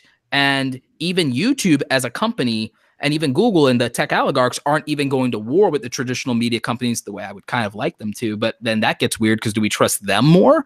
Like, it's this thing where we will be stuck between these billion to $1 trillion entities.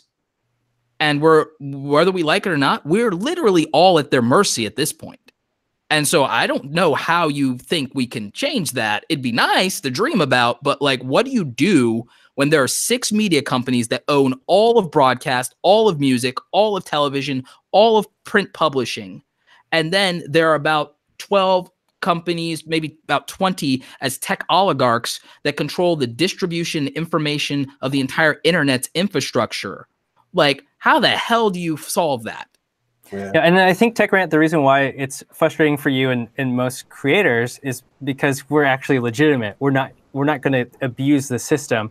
I think the issue is for YouTube is, how do you find the people who are not going to abuse the system, especially when there's so many accounts are being made, and that's where the issue is. And so from a corporation or a company, you kind of do this like sweeping moves to just execute properly and then refine later on. That's where we're at. At the end of the day, we're in their sandbox and we have to play by their rules. It sucks. It needs to be better for sure. But we just have to understand that they are trying to make sure that their platform survives and thrives, which means that we actually are able to do what we're able to do. If they screw it up, we're gone. We die with them. Brandon, do you remember that situation? It was just after, I think, you and I started going back and forth, like started tweeting back and forth and knowing each other better, where somebody lifted an Instagram photo of mine. Oh yeah, I went after them. You came in like a white. You had to tell me to stop. I had to tell you to calm down. So context, everybody. It was back when tap lock. Some of you may not know what the tap lock is. It uses your fingerprint anyway. What happened is Jerry Rig Everything, or Zach, or it's Jerry Rig Everything, did a video about you can take it apart basically, but a security company or somebody that's involved in security, I can't remember his name exactly. He wrote up an article about how you can also use a low energy Bluetooth scanner basically to pop the locks open, basically showing that this, the whole thing is bogus, right? And this guy, he went onto my Instagram and I think he lifted 2 or 3 photos. Like there you can see my hand in it. I have a very distinct mole right here, like a yeah. And you can see and it's it wasn't my hand. like it was just a one-off. It wasn't like a Google searching. It's like multiple things from one account, which is that's a hard thing to do on mistake. Yeah, and he actually quoted a couple things that I said in my videos and everything. And again, mine was just a very low level, basic review of this is how it works. I use it for my outside shed and everything like that. And he went into me about the security. Like, I'm not that technical. I don't go that far, and I basically show you how it works and where you go, kind of thing. If someone wants to use a Bluetooth low energy thing to get into my shed, go for it. There's a brand new snowblower in there. Go for it. But anyway, the point is, the guy used my photos, and I politely asked him 2 or 3 times, could you just link to my Instagram and just show where you got the photo? It's cool. He never got back to me. And then Brandon just went white knight on him. It was amazing. He was amazing. John would be proud of you. And I had to basically tell. I get scary when I'm angry. Yeah, exactly. But in the end, the guy ended up taking the photos down. That was it. He blocked me, blocked Brandon. That was it. I think, you know what? He actually stopped when I said, "You're giving me great content for a future video." I remember that. And then you did boom, do that. Right? Yeah. He stopped. And he took down the videos. He took down the links and everything. And he did his own and everything like that. But yeah, I mean, in a world of screenshots and everything, it just, when you're the little guy and you're still trying to make a name for yourself or anything. Yeah. Man, that's frustrating. Like, that's just damn, right? Yeah.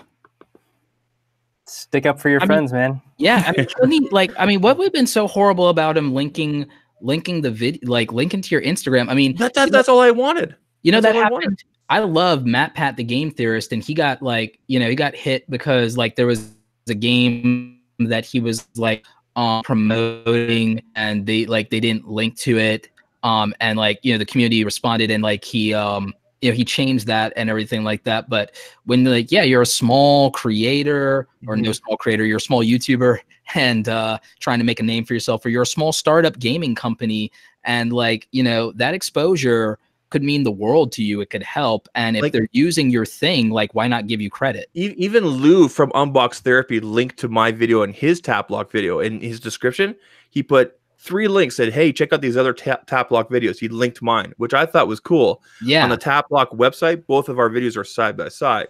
Sweet. But even Shane Dawson does that. Yeah, right? Yeah. The conspiracy one, he has a whole source list, which is cool. And that's brilliant. Putting the source, I love when people put source lists in there.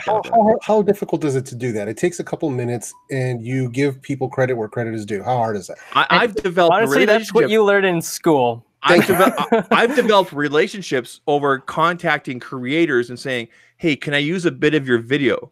I've contacted, Jonathan Morrison, Renee Ritchie, Mr. Mobile, and asking them if I could use these little bits here and there. They've always said, "Yeah, no problem. I don't have to." Here's an etiquette thing, by the way. Even if you don't contact them beforehand, if you're going to use their stuff, and I've seen John Prosser do this, hats off to it. He's one of the hardest working dudes. But one of the things I've seen him do that I respect is he'll do a thing that says source, even when he's pulling articles and he's doing a screen share of articles, he'll source in the video clip, not in the links, mind you, but in the video clip where the footage is coming from, on screen. On screen. Right. Yeah. Now I've said before that I think that creators should consider linking to those things in the description. Now there's reasons to do it and not to do it. Some of it might be time. Some of it might be, there's an algorithmic advantage. If it's a video on YouTube, you should absolutely link to it or another channel, because you get it. There's an algorithmic advantage to doing that. There's not a penalty, but linking out to another site, there's a little bit of a penalty, but it's so minor because nobody clicks on those links, as referenced by people's Amazon affiliate money or lack thereof. No one clicks on the stuff in the description, unfortunately, sometimes, or it's such a minute percentage that I don't think it's damaging to your channel, but channels avoid it because they're I don't want to piss off the algorithm. I'm no, it's fine. Link out to sources. Because here's the thing that I don't like. What people do is I don't like people being able to hit a creator for either not citing their sources or trying to say they got it wrong. Whereas if you link to it, it's something that can't be in dispute. And I think, especially if you're a polarizing figure like our friend John, I think that's to your advantage for you to maybe sometimes have a equal or better standard than some of the journalists of what I like to refer to as the clickbait media, because that's what they've become, unfortunately. Forbes. No, Nasty surprise. Forbes is horrible. Forbes Yeah. is terrible. But But yeah, throw them under the bus, because here's the problem with something in their case. This isn't a defense of them so much as here's something people don't know. So did you guys know? So did you guys know that they don't pay their contributors, and that there's a dark market, there's a gray market for articles with PR companies? Did you guys know about that? So like, it's not always. I think I've heard about this. Well, It's what based I on understand- clicks and everything? Yeah, they get paid based upon how many clicks they get. Yeah. But So he actually will change, like, have that annoying title first, get the ranking in the Google feed, and then a few days later, after it's died off, change it word to shocking a is proper always- name. The word shocking is always in the title. Yeah. The most Plus shocking nasty change yet surprise. Yeah. So before we go any further, let me introduce John Prosser. John Prosser and my man Jason Lewis. What's up, fellas? What's up? What up? My man Jason just made a video earlier tonight about the whole Verge situation. Very well done, Jason. Thank you. Thank you. And we already know what John Prosser did. Woo! We know. Oh, it's gonna be real rough tonight. are those new glasses? No. Oh, is that the Rode mic? Yeah. And Nice. using the Rode Procaster. But that's a new shirt. I've never seen him wear the NASA shirt. The voice is so bassy now, dude. Is it? Oh. Oh, don't make that face again. Oh. How are you liking that Rode mic? Screenshot it. I love it. Is the Procaster? Is it the Podcaster or the Procaster? This is the Procaster, and it's running into the Rodecaster Pro. Their names are fucking terrible. They're a sponsor, by the way. Rode, your name's Oh, man. listen, they're a sponsor, but I still got to promote their stuff and say the names, and the names are bad. So, like, you got to help me out here somewhere. But So, how? so when I contact Rogue, can I greet them the same way? I wouldn't recommend it. how is that new Podcaster deck that they got, or Procaster deck? Dude, it is The- so good. So good. It's It's just the- missing one major feature, which they're going to update firmware that, which I love that they're listening, but there's no multi-track like into the computer. Oh, Everything gets mixed down to one track, which is the worst thing you could ever do. right. I don't know why they would release an all-in-one podcast solution that mixes down to one track. Yeah, that makes no sense. But firmware update, like, do you get you have a full soundboard built into that, don't you? Like a custom soundboard. Yeah. So there's like buttons here that are programmable. I can like turn it up. Oh, that's freaking sweet. You can put any sounds you want there. Put a quack. And that's what I love about this is like it's one piece of hardware, but a lot of what is enabled through this is through software. So through firmware updates, it gets more features. Oh, that's amazing. Yeah, so what John is speaking into is the Procaster. What John is using on the back end of that is the Rodecaster Pro. Rodecaster Pro. I know it's hard. It's like, the marketing person who named it? It's so bad.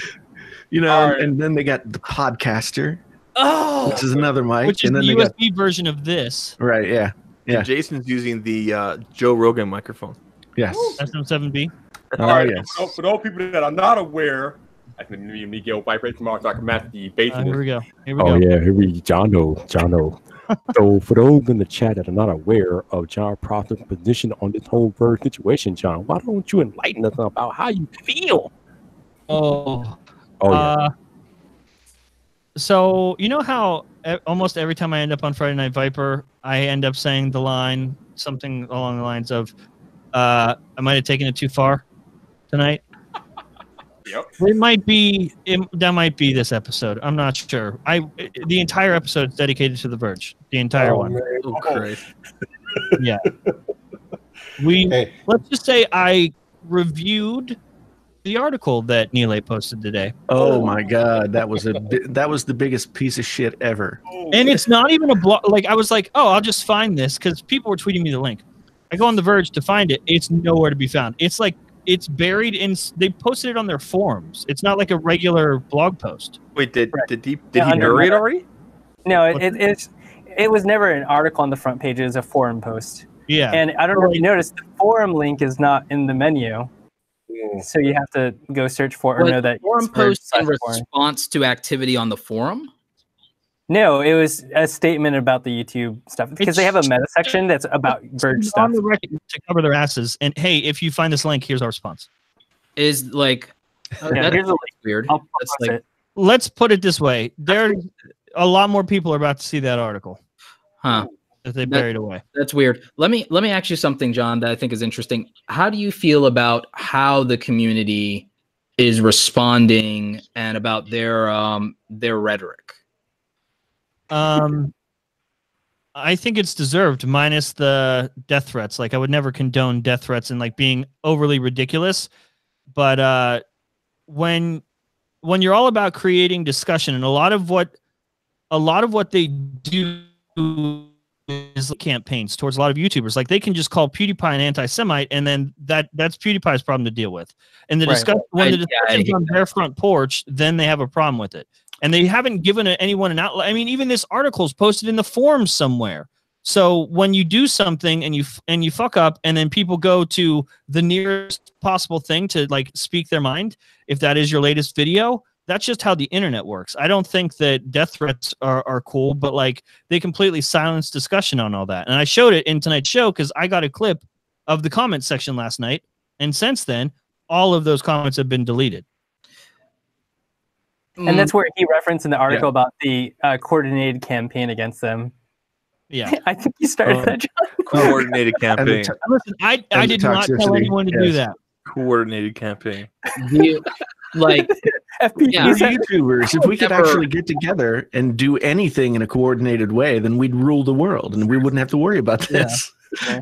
We barely do a collab on time sometimes. We wouldn't rule the world. They'd assassinate us first. But the biggest issue I had with that article was it was like towards the top, but I saved it for the end of the episode. Right. The line was, our legal team felt that this was not fair use. And I was like, no. There's no, I feel this is fair use or not. There just is fair use. Opinions aren't facts. You're all about sharing opinions, and your opinions aren't the facts, and how you feel doesn't matter. No matter how you look at this, criticism is not copyright infringement. It's just never going to be.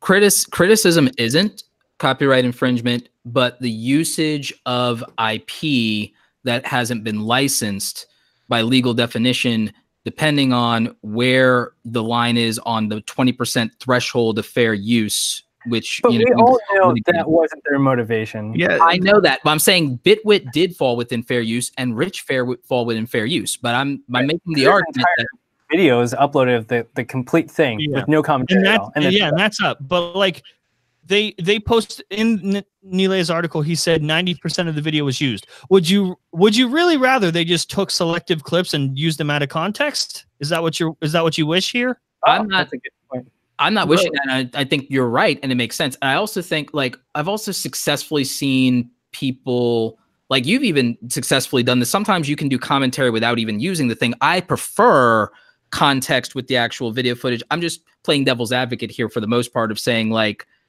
because I watched the H3H3 thing closely, because I'm hoping that we can get the legal system here sucks so bad on so many levels with everything, but with the technology stuff, and we've all talked about this, I think we're in agreement.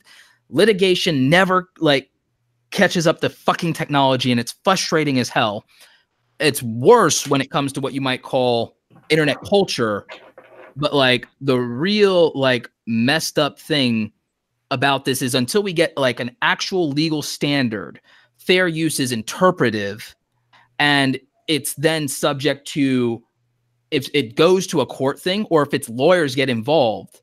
Because I understand YouTube's position, which sucks, is if lawyers get involved or it's a big media company with money, do they run the risk of what happened with the Viacom situation?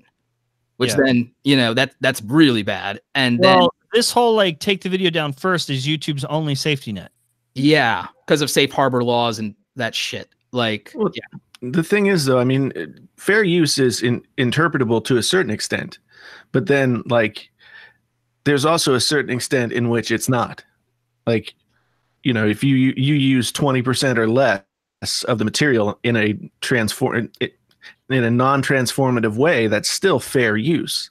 But even if you use 90% of it and it's transformational, it transforms that content into something else, like say a commentary, then that is fair use. It depends, because the thing is, even if you want to say it's fair use doesn't negate infringement, which people don't understand. But that's like I talked to enough lawyers about this, and the thing is, the problem is what comes next. Because if we're talking about the YouTube system, that's one thing, but if it ever escalates, it's another matter entirely. And that's the weird thing, is because I'm almost scared for us to get a definition of fair use, because I'm not sure which way it'll swing, and I'm afraid it doesn't swing for creators, and that's bad. I mean, we've been down this road in other mediums quite a bit. When people critique, say, a jazz record, and they play clips from the jazz record, that's fair use. As long as they are providing some additional information that's transformative to what the people are listening to, that's fair use. And there is that interpretational level. There's a certain place where you can interpret fair use to a certain extent, and then you have to interpret it on a case-to-case basis. That's the only way it really works. Well, so, I think one of the biggest issues for me was first of all, hi, Andrew.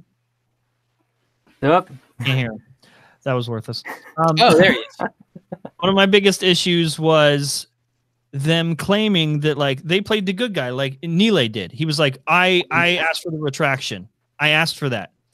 What time? Right.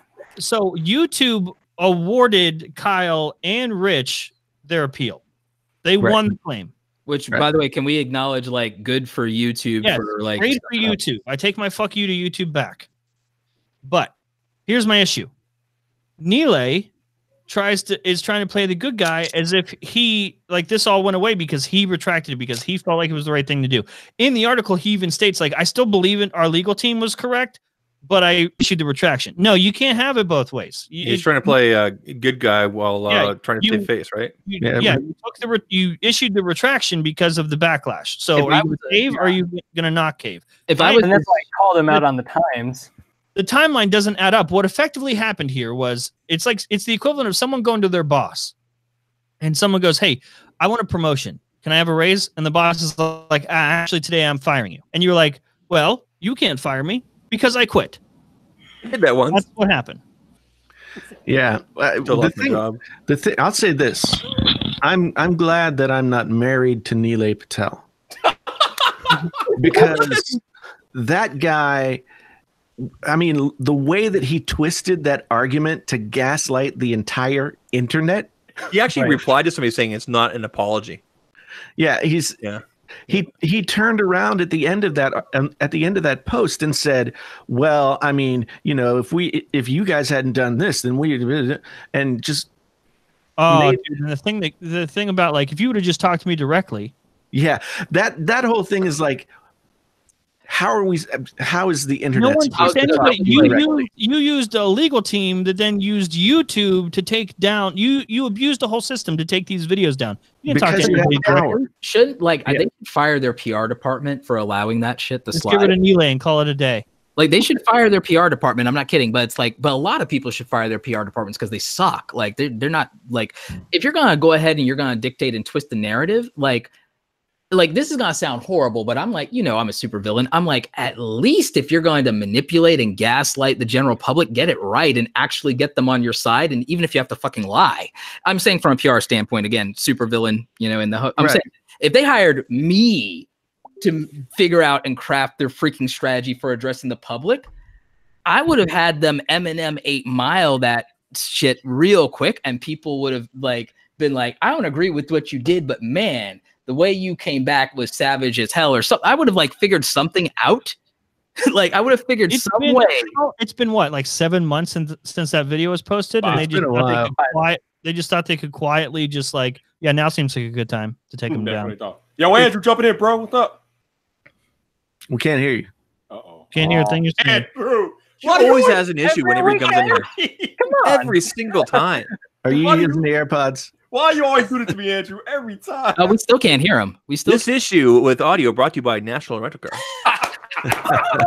Oh, God. Oh, He said, hold on. What is that thing? You can accept Robo Andrew. wow, did you go back to the 80s to get that? John, let me ask you something, because like you've worked with a larger like entity before, and there's stuff like that. Let me ask you a question. Like, it's a kind of a devil's advocate question, because like, do you think that it was one of those like this was at the bottom of somebody's like list kind of things, because the legal team's over not just the Verge, they're over all of Vox Media's properties. Yeah. You've worked for like a big company, and you know they're slow as fuck on everything. They're like it's dinosaur shit. Like, devil's advocate wise, how much of it do you think was like a delay on like something like that, and they didn't think it was a big deal because they're stupid? Well, here's the issue. Like, if there's a delay and they were like, we need to take videos down, like, why wasn't it a priority to take the full-blown re-uploads down? Yeah. And also, the way that they made it sound like someone brought the videos to the attention of the legal team. Yeah, it sounded embarrassing, and they took it away. Wait, and so you know, that's just like one of those, like, you know, maybe they have one of those copyright trolling companies that just goes out and tries to find violations. The DRM companies and the legal firms that have moved into that are making so much bank. I don't think people understand like how serious that is. Like, they actually hit a company acquired. I think I told you guys about this. You guys remember Dash from Dash Star Wars, and like how his channel essentially like an inventory of like 900 videos. They took a DRM company took the money because a company they represented bought a defunct Star Wars game that he had like 8 seconds of music from in his intro. Like they bought like from this like PC Star Wars game that was defunct for like 12 years, was part of a media portfolio that they bought the rights to. And then the Content ID system picked up on it. And they claimed the money on an inventory of like 800 videos that were all still making them money. Because, you know, Star Wars is for life. Like, that shit is horrible. Yeah. Yeah. That much is true. I mean, I just like that Roberto's face is frozen like that. Audio and video. I'm just trying to get somebody to find Andrew Edwards audio. That's all I'm saying. You're gonna send a search party out for Andrew Edwards audio? I'm gonna have to send the monkeys in the truck out for his audio. And Andrew, you can just call me and I'll bring you in. Hey. Oh wow! Now we're. I just have your forehead.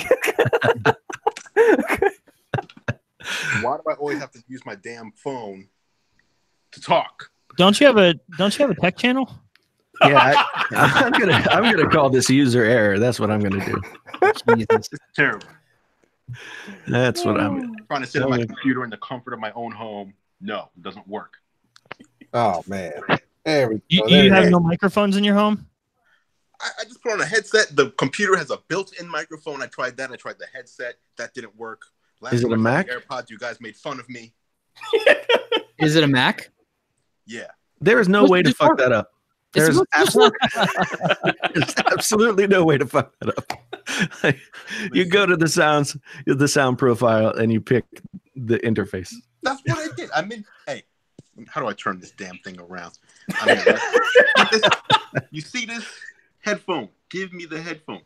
Yeah. I tried the iMac Pro built-in microphone. You guys said we can't hear you. I tried the Logitech USB headset. Hey, Hey, look at input volume.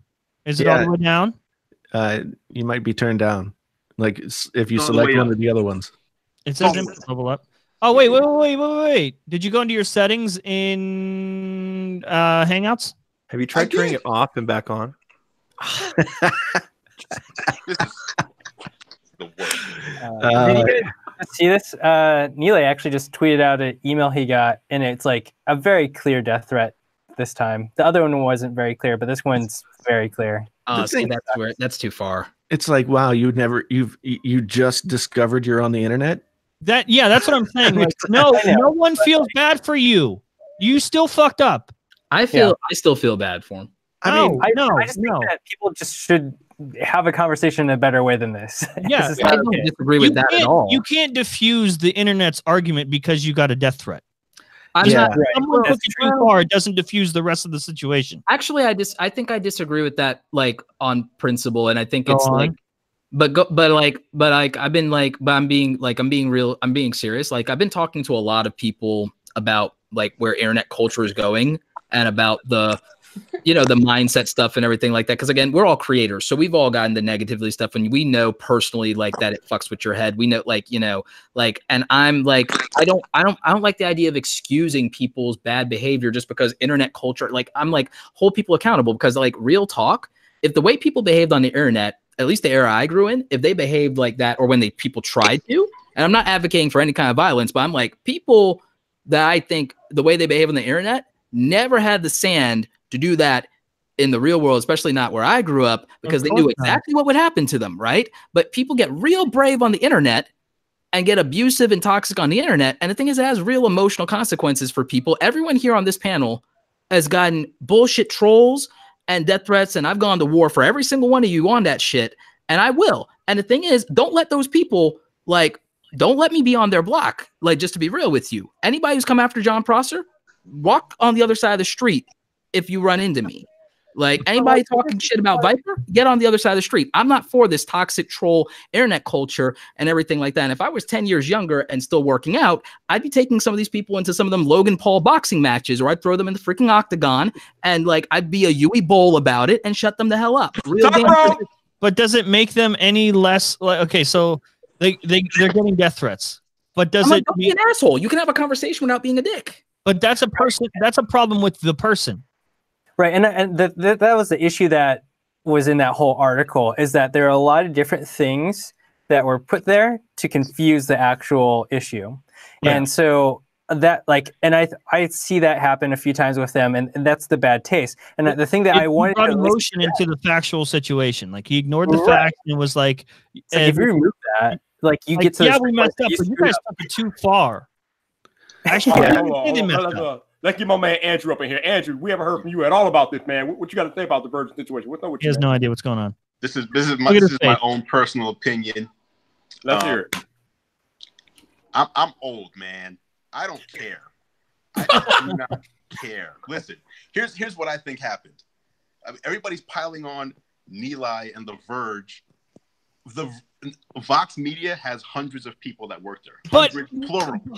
So if someone in a different, no one in the other department ran to Nilay and was like, "Hey, Nilay, should we?" No, they did it. They did whatever they were going to do, and then everybody started jumping. And I'm totally with that.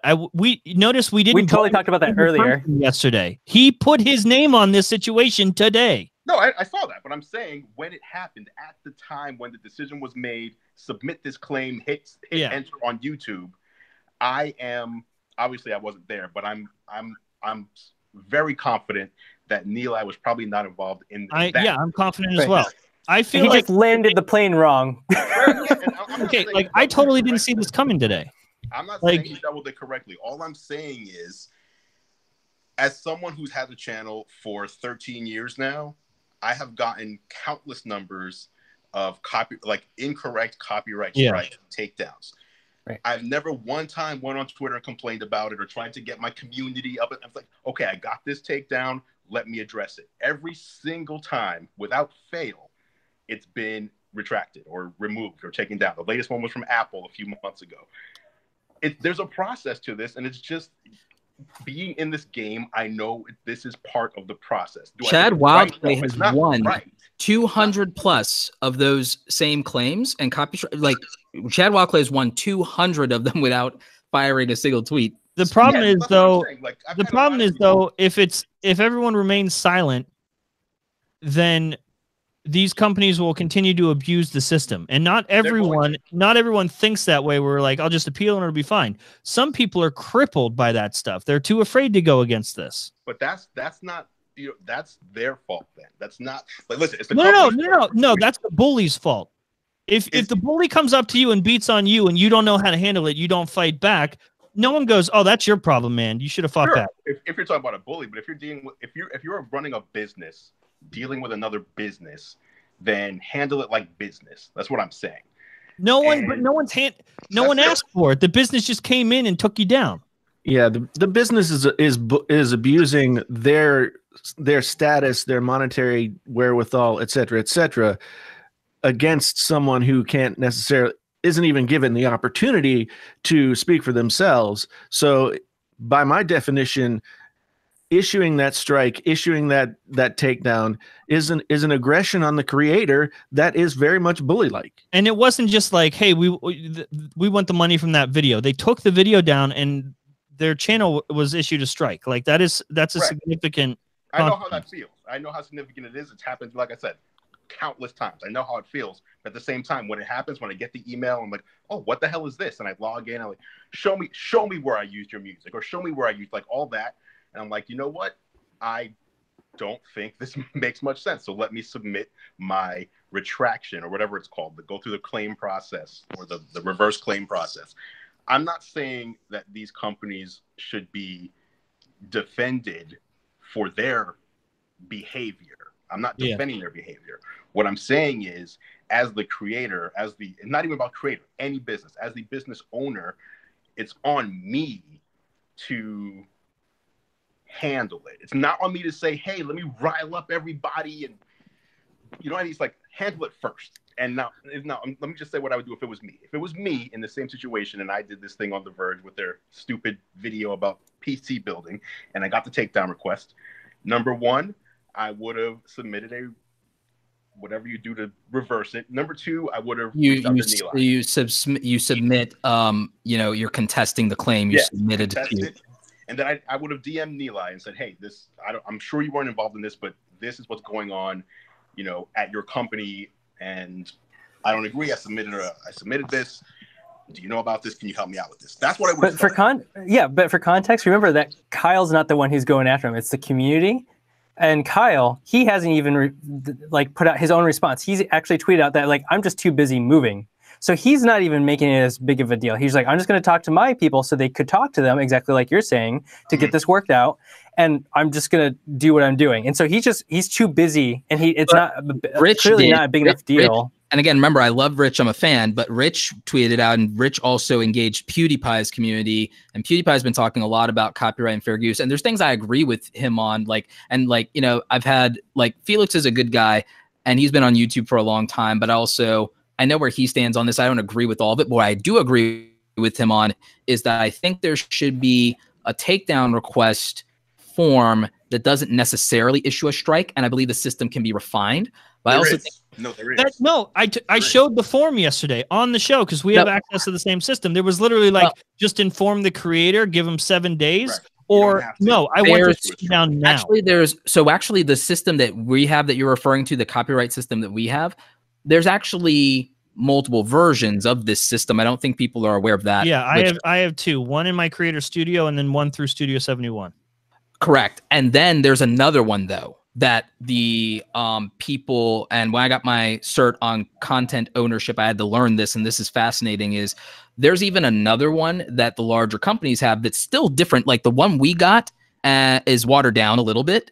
Now, here's the thing with that is, and I agree with you, by the way, I'm not agreeing with them doing the strikes, but I also don't necessarily think, and this is something I've had to talk to corporate clients about, is I don't think that they're trained to understand how that system is supposed to be utilized and functions. I'm like, the legal definition part aside, I'm talking about what boxes they check. I'm not convinced that there's been any internal training, even for Vox Media, on how that system is supposed to be, what the difference between those things is and what's appropriate. And I don't think they have a standard internally. I think it's just all or nothing. I think it's 0 or 100. Now the system allows, like you said, fairly, there's different things you can do. I don't think that there's an internal policy on it. For all we know, is an intern. Well, that probably was. But that's my issue. Is my issue is that this could have all been pretty simple. I think we had the issue happen where they took down the videos. The community was very vocal about it, but it would have went away. The whole thing about that video went away. It was brought back up because they just now issued the takedowns. Which we agree is probably like, corporate BS bureaucracy. Yeah. Like, I mean, and that's the bigger issue I think that we're kind of talking about is that, because like, here's something I'd love the panel's opinion on. YouTube is no longer just a bunch of like nerds from the internet now, and you've got actual media companies and big players involved, which changes everything because, like you said, they don't understand the culture, they don't understand a lot of this stuff, and they're operating off the old model. Well, like, okay, Roberto, that's a bigger problem than just someone making a perspective, though. What's up? From a PR perspective. Oh no, that's god awful, and I would have done it. Well, okay, that's what I'm saying. Like, they take down the videos. We all have our uproar, whatever. What then I'm asking YouTube rewards them the appeal. Like the videos back up, strikes removed, the Verge loses. That could have been the end of it, but they come out with another post today telling a completely different and wrong side of the story, which is the issue, I think. I'm 100% with you. I'm saying that I think it's indicative, symptom versus disease. I think it's indicative of a bigger problem. And I'm asking guys, but like that bigger problem. Okay, so with with what Andrew was saying, like, okay, we just appeal it and it goes away. But now, because it was such a big deal, do you think Vox Media is going to strike down videos with that much fluidity again?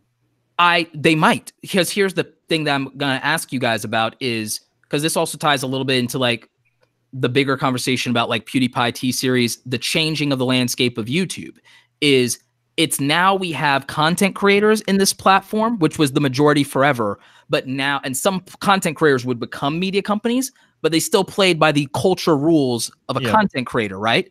Now we have traditional companies playing in our sandbox, and now they have the ability to influence rules that we don't get to kind of decide on and vote on. And don't you think that that is the real disease that's creating bigger problems? Is what I'm asking you guys. And like, what do you think about that? Because these I agree with that. Everything. Well, I think the problem is that these vestigial traditional media companies don't give a shit. They don't like YouTube.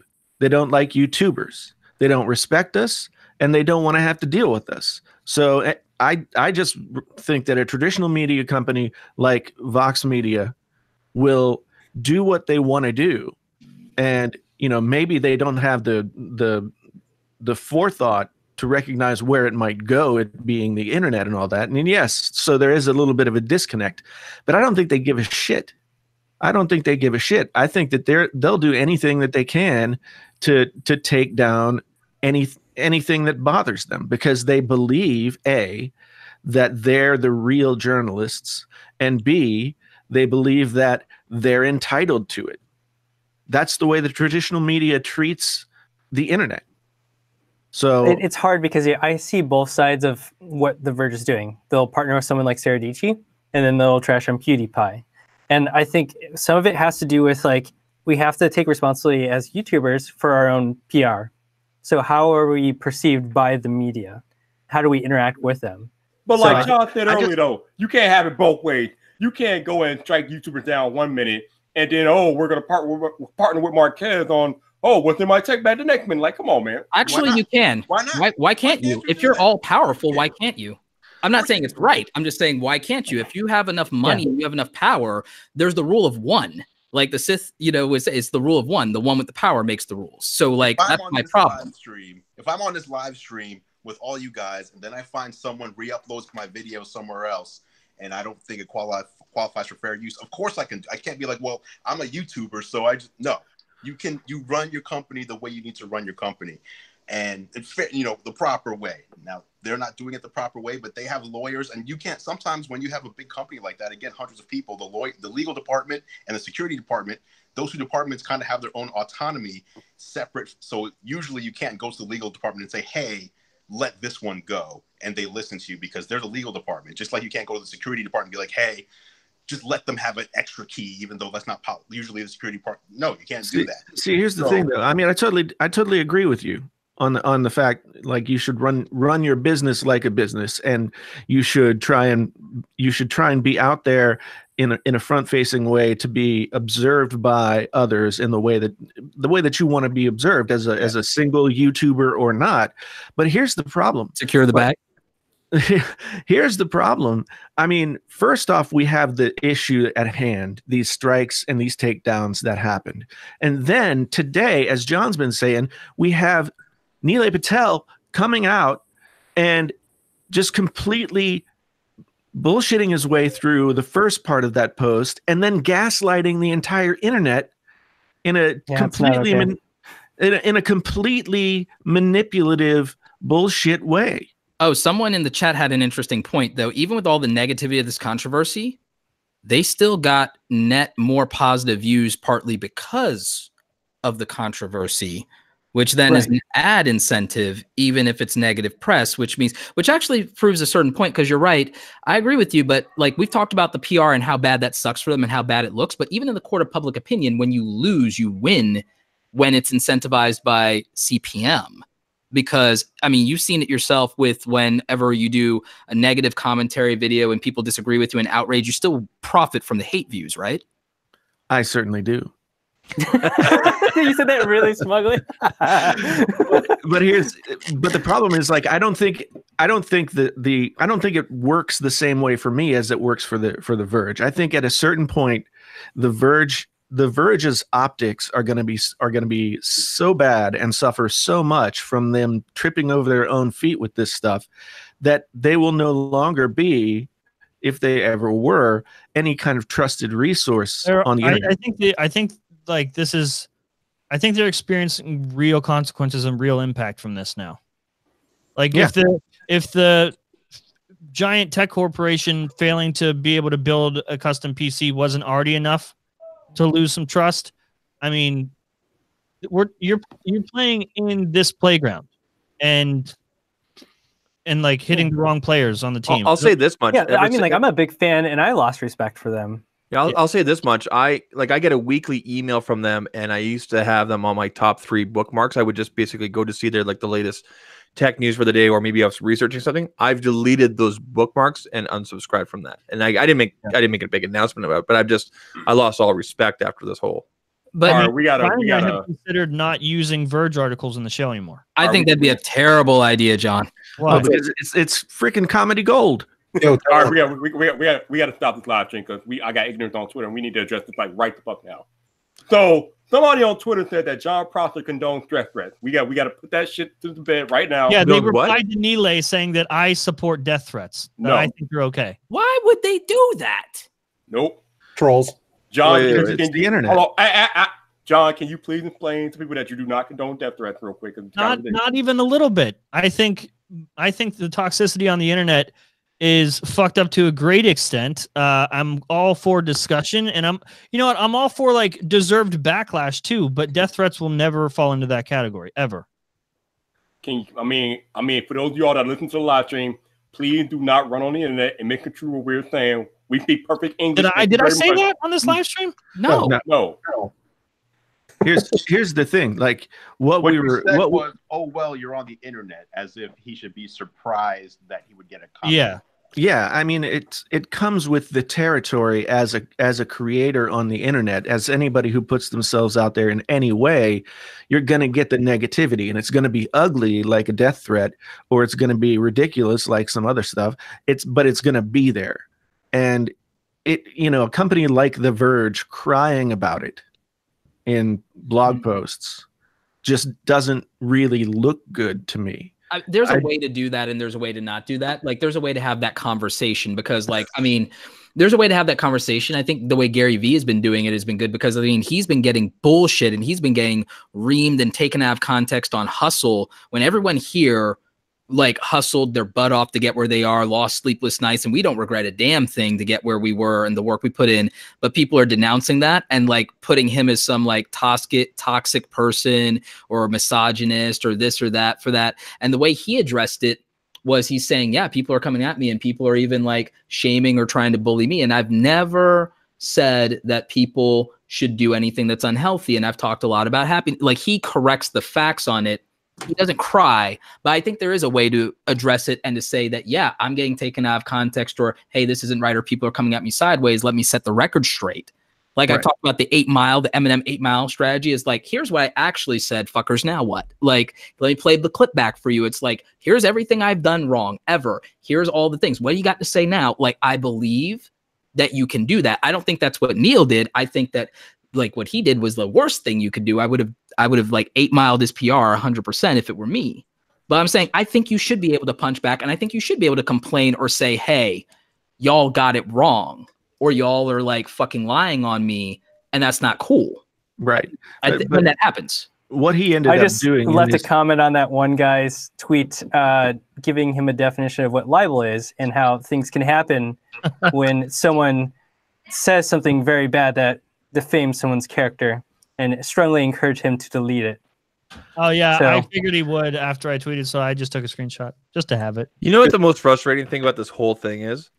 By Everything. Wednesday next week, nobody will be talking about this.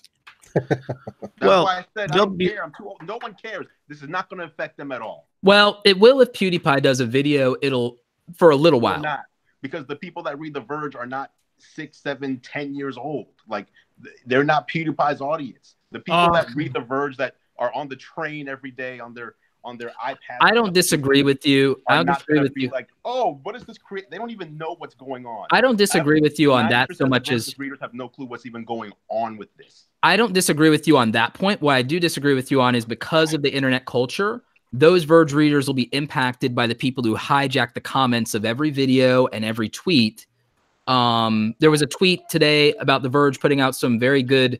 There was a very good. I mean, I think that throwing the baby out with the bathwater is wrong because The Verge does like one oopsie like this out of 100 pieces of content they put out. So I don't think it's fair to all the good working people there, because like we've had friends who work there, like Sam Sheffer, who always did good work when he worked for The Verge. Like, so it's like the blanket thing that bothers me a little bit because of that. But there was an article they put out about a YouTuber who got shot. There's a YouTuber who got shot by a police security guard at like a synagogue. That, and I don't necessarily agree with what the YouTuber was doing 100%, but they shouldn't have been like shot. That's stupid. And they were talking about the First Amendment, and it was like a big deal. But in the comment thread of that tweet about a serious issue, they weren't killed. Thankfully, they survived that thing. They were shot in the leg. But like a YouTuber gets shot, The Verge puts out an article about it, and then you have people commenting on that tweet about this thing and being assholes about it, and about saying like stuff like it should have been the people who took down the strike or this or that. Like, it's like nonsense, and that's like not cool. And That's childish behavior, though. yeah, but here's the other thing. So for all like the hundreds of things that they get right and that they do good work or journalism on, like this one thing is going to overshadow or malign that for a news cycle, which is unfair to the people in the community who just came here. They didn't even hear about this thing. They forgot about the video already. They never saw it. You see what I'm saying? That's unfair to the consumer. So, but my issue with it is from a management standpoint, from an editorial standpoint with The Verge. Okay, they can write a great article on the 11th that talks about how YouTube strikes are being weaponized to try and extort people, and then on the 13th they have this thing happen. And then on the 15th, they come out with something that is a total BS response to everything. And all along the way, you want to know how this whole thing gets disrupted, how this whole thing never happens for The Verge? What's up? They look at the freaking video that they released that completely told everybody, here's how you make a computer the wrong way. Somebody in the editorial department says, this is fucked up. We need to not release this. So where's the accountability there? If someone probably did get fired. We don't know. Like, yeah, that's after the fact. I mean, they should have fired somebody publicly. No, I don't agree with that. We've all been employees. I don't agree with that. So, okay. Nope. Somebody deserves. No, I'm not even talking about that. The guy on Twitter said, seems like your position creating content for the PC Master Race, you can say something to calm down the crazies from personally threatening the Verge staff. I don't think I've incited any sort of crazies or death threats or anything like that. And I'm not even going to, I don't know if I've said anything on this live stream that that makes anybody feel like that, but I'm not even, that's not going in my show. And as it's your not, consigliere in this matter, at least in a tweet or something, as your consigliere in this matter, I would advise you to disavow publicly in as many platforms as you have the negativity and death threats in that way. I said it on tonight's show, but just because a guy or a couple guys think that I'm okay with it doesn't mean I need to constantly defend myself, because I've never been in a position to do that. I hear you and I respect that. I'm preemptively remembering things that have happened to Felix. And I'm, again, just as your consigliere in this matter, I would always say to get ahead of those things, because you also have made enemies in the drive-by media. I've made a few enemies. The Verge is one of the names on the list. But I'm just saying. I don't think anyone from The Verge honestly believes that I've incited any sort of death threat or anything. They don't have to believe it to get clicks off of an article. Cool. Well, I mean, get your clicks. But then again, PewDiePie, man. PewDiePie, like the nicest guy in the world. And well, here's the thing about The Verge. I mean, if The Verge tries to weaponize internet trolls against okay, then that's wow. Oh, Jason, sorry. I mean, I'm on the edge of my seat, man. All right, Jason, you might want to repeat that because you just blew that throws up. You sound like that robot voice thing from Shane's video. Yeah, like okay. Jason, a deep fake. Okay, so saying is not this is not an article. It's not the real Jason. Oh no, the AI is here. What's happening? Just Dude, reboot are you like singing in like 8-bit? Robo Jason. My backpack has jets. I'm Baba, that's that. What? Whoa, I don't know what's going on. We're losing it. My man Zach out there. You know what Foxy would say right now, Viper? Control your shit. My man Zach out there trying to get Nile on the stream. That's interesting. I don't think that's not gonna happen. Why not? But... He's tweeting right now. He's obviously at his computer or something. I don't think that'd be a good idea. No, I think it would be a great idea. We have many different sides of the argument being discussed here, including obviously Roberto has, he's got both sides on track here. So I think it's fascinating.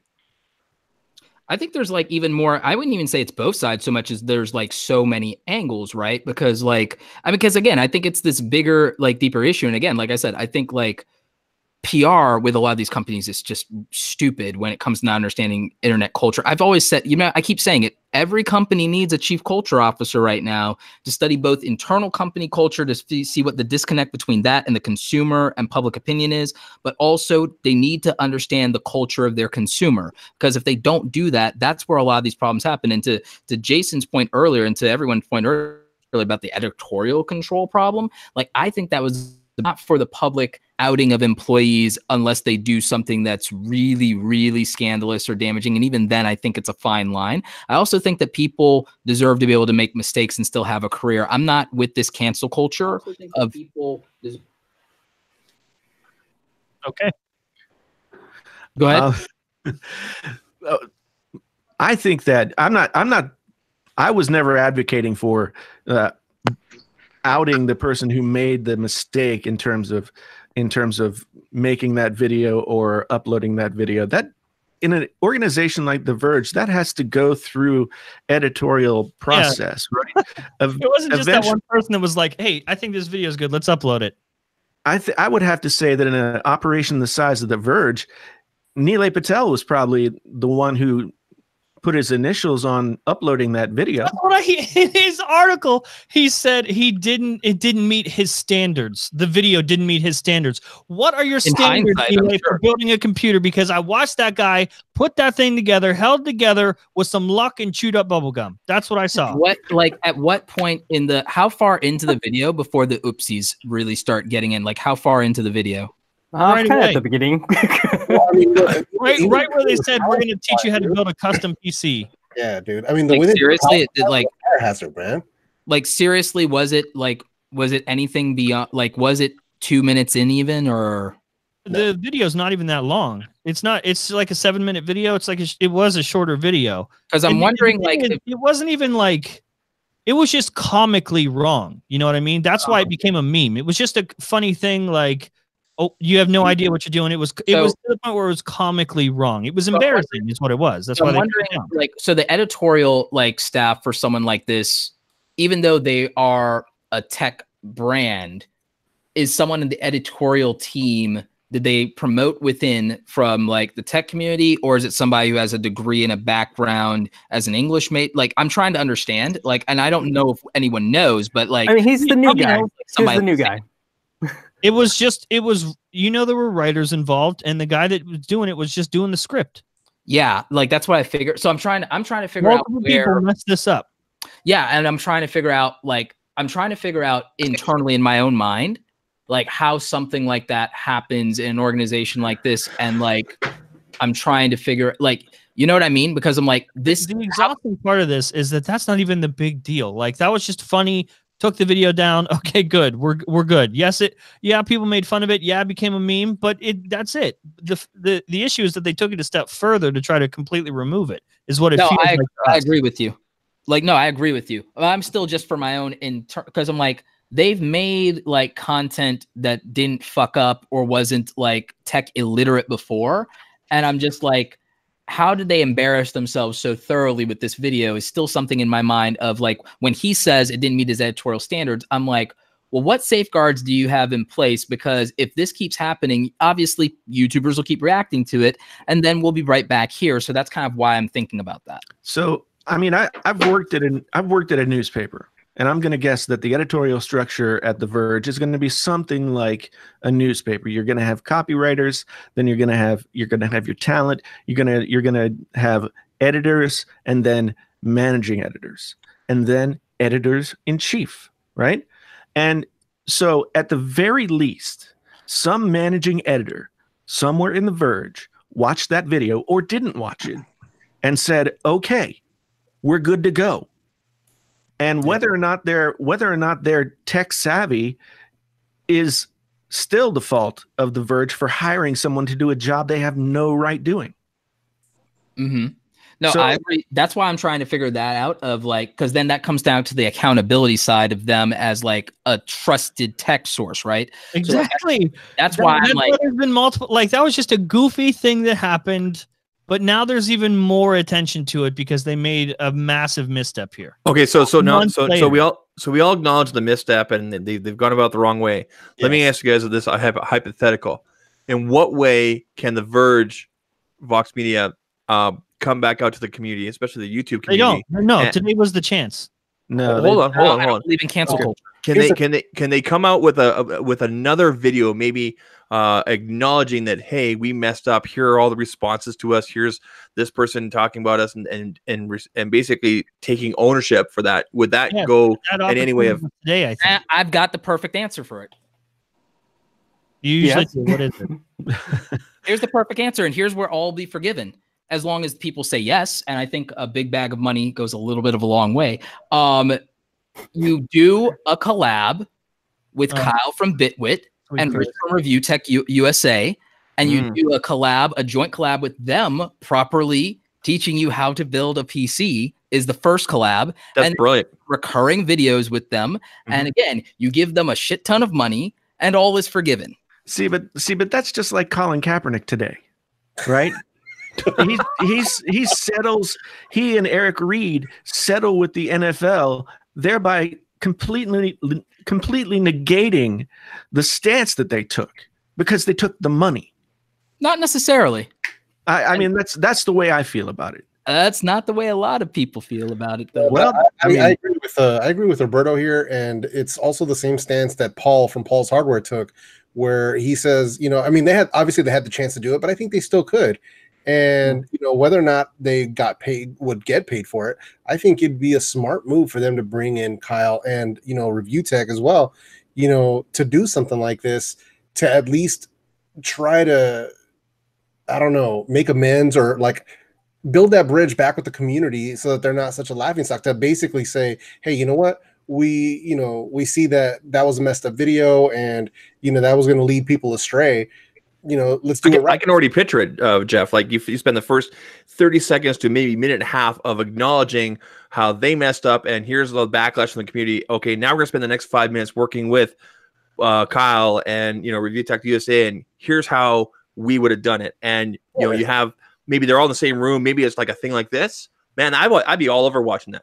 Yeah, I think they would. Here's the other cool thing. Here's why I think it should also be a bag of money. I think that that's a way of correcting the damage that you legitimately did to, because while they had to deal with this, it took away from what they have to do with their other content, how they had to address the issue. Like they were out that time. So I think compensation's fair. See, okay, so here's the thing that I feel. I think that if they reached out to Kyle or Rich, both those guys should say, go fuck yourself. Because they're only doing it because of the backlash. Yeah, I mean, because they're just trying to cover their asses. They're just trying to look good. They're trying to spin it in some PR way. Hold on. Let me finish my thought here. But nobody can be forgiven and nobody can make amends for their mistakes, Jason. No, they should just shut the fuck up. Let's go dig up the whole tweet. Yes. No. Jason, they should just shut the fuck up. Shut the fuck up yesterday. No, I don't agree with that. I agree with building back trust with the community because I don't believe in cancel culture. And I think working with Kyle and Bitwit, Kyle from Bitwit and Review Tech USA goes a long way toward that. And the thing is, on their end, I don't think they say fuck off because, one, I think that they're owed acknowledgement of what was done to them from Vox and The Verge. And that actually would be an acknowledgement and a way of saying, hey, we fucked up. We didn't do right by you. And we're going to let you have part of access to our platform, even though you don't need it, as a way of acknowledging you and saying that you guys know what you're doing and like clearly better than we did in this situation. And also, again, I think if you think about the viewer, the consumer, it's good for the viewer. So well, my issue is not that they this isn't about cancel culture and they would have gained trust back regardless. The fact is they keep making it worse every time they open their mouth because they're trying to be on the right side and they just aren't. They want to be right. Just leave it alone. Everyone wants to be right, John. Like you and I have pissed so many people off by saying I told you being right. Yeah, but this reminds me of something my dad used to say about marriage. Is like, do you want to be happy or do you want to be right? Well, the thing is, you can be both, but you have to be honest. You have to be honest.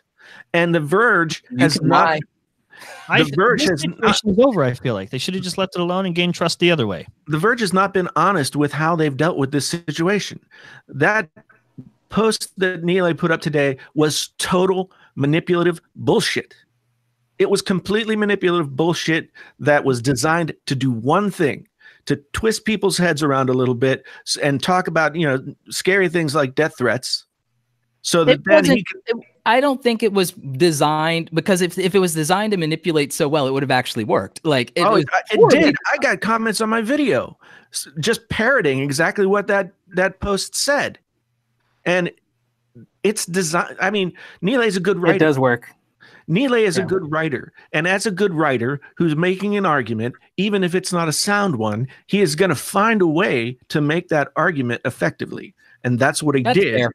That's fair. I just think I could have done it better. Well, I mean, I don't think all of us could have done it better. Could have done it better.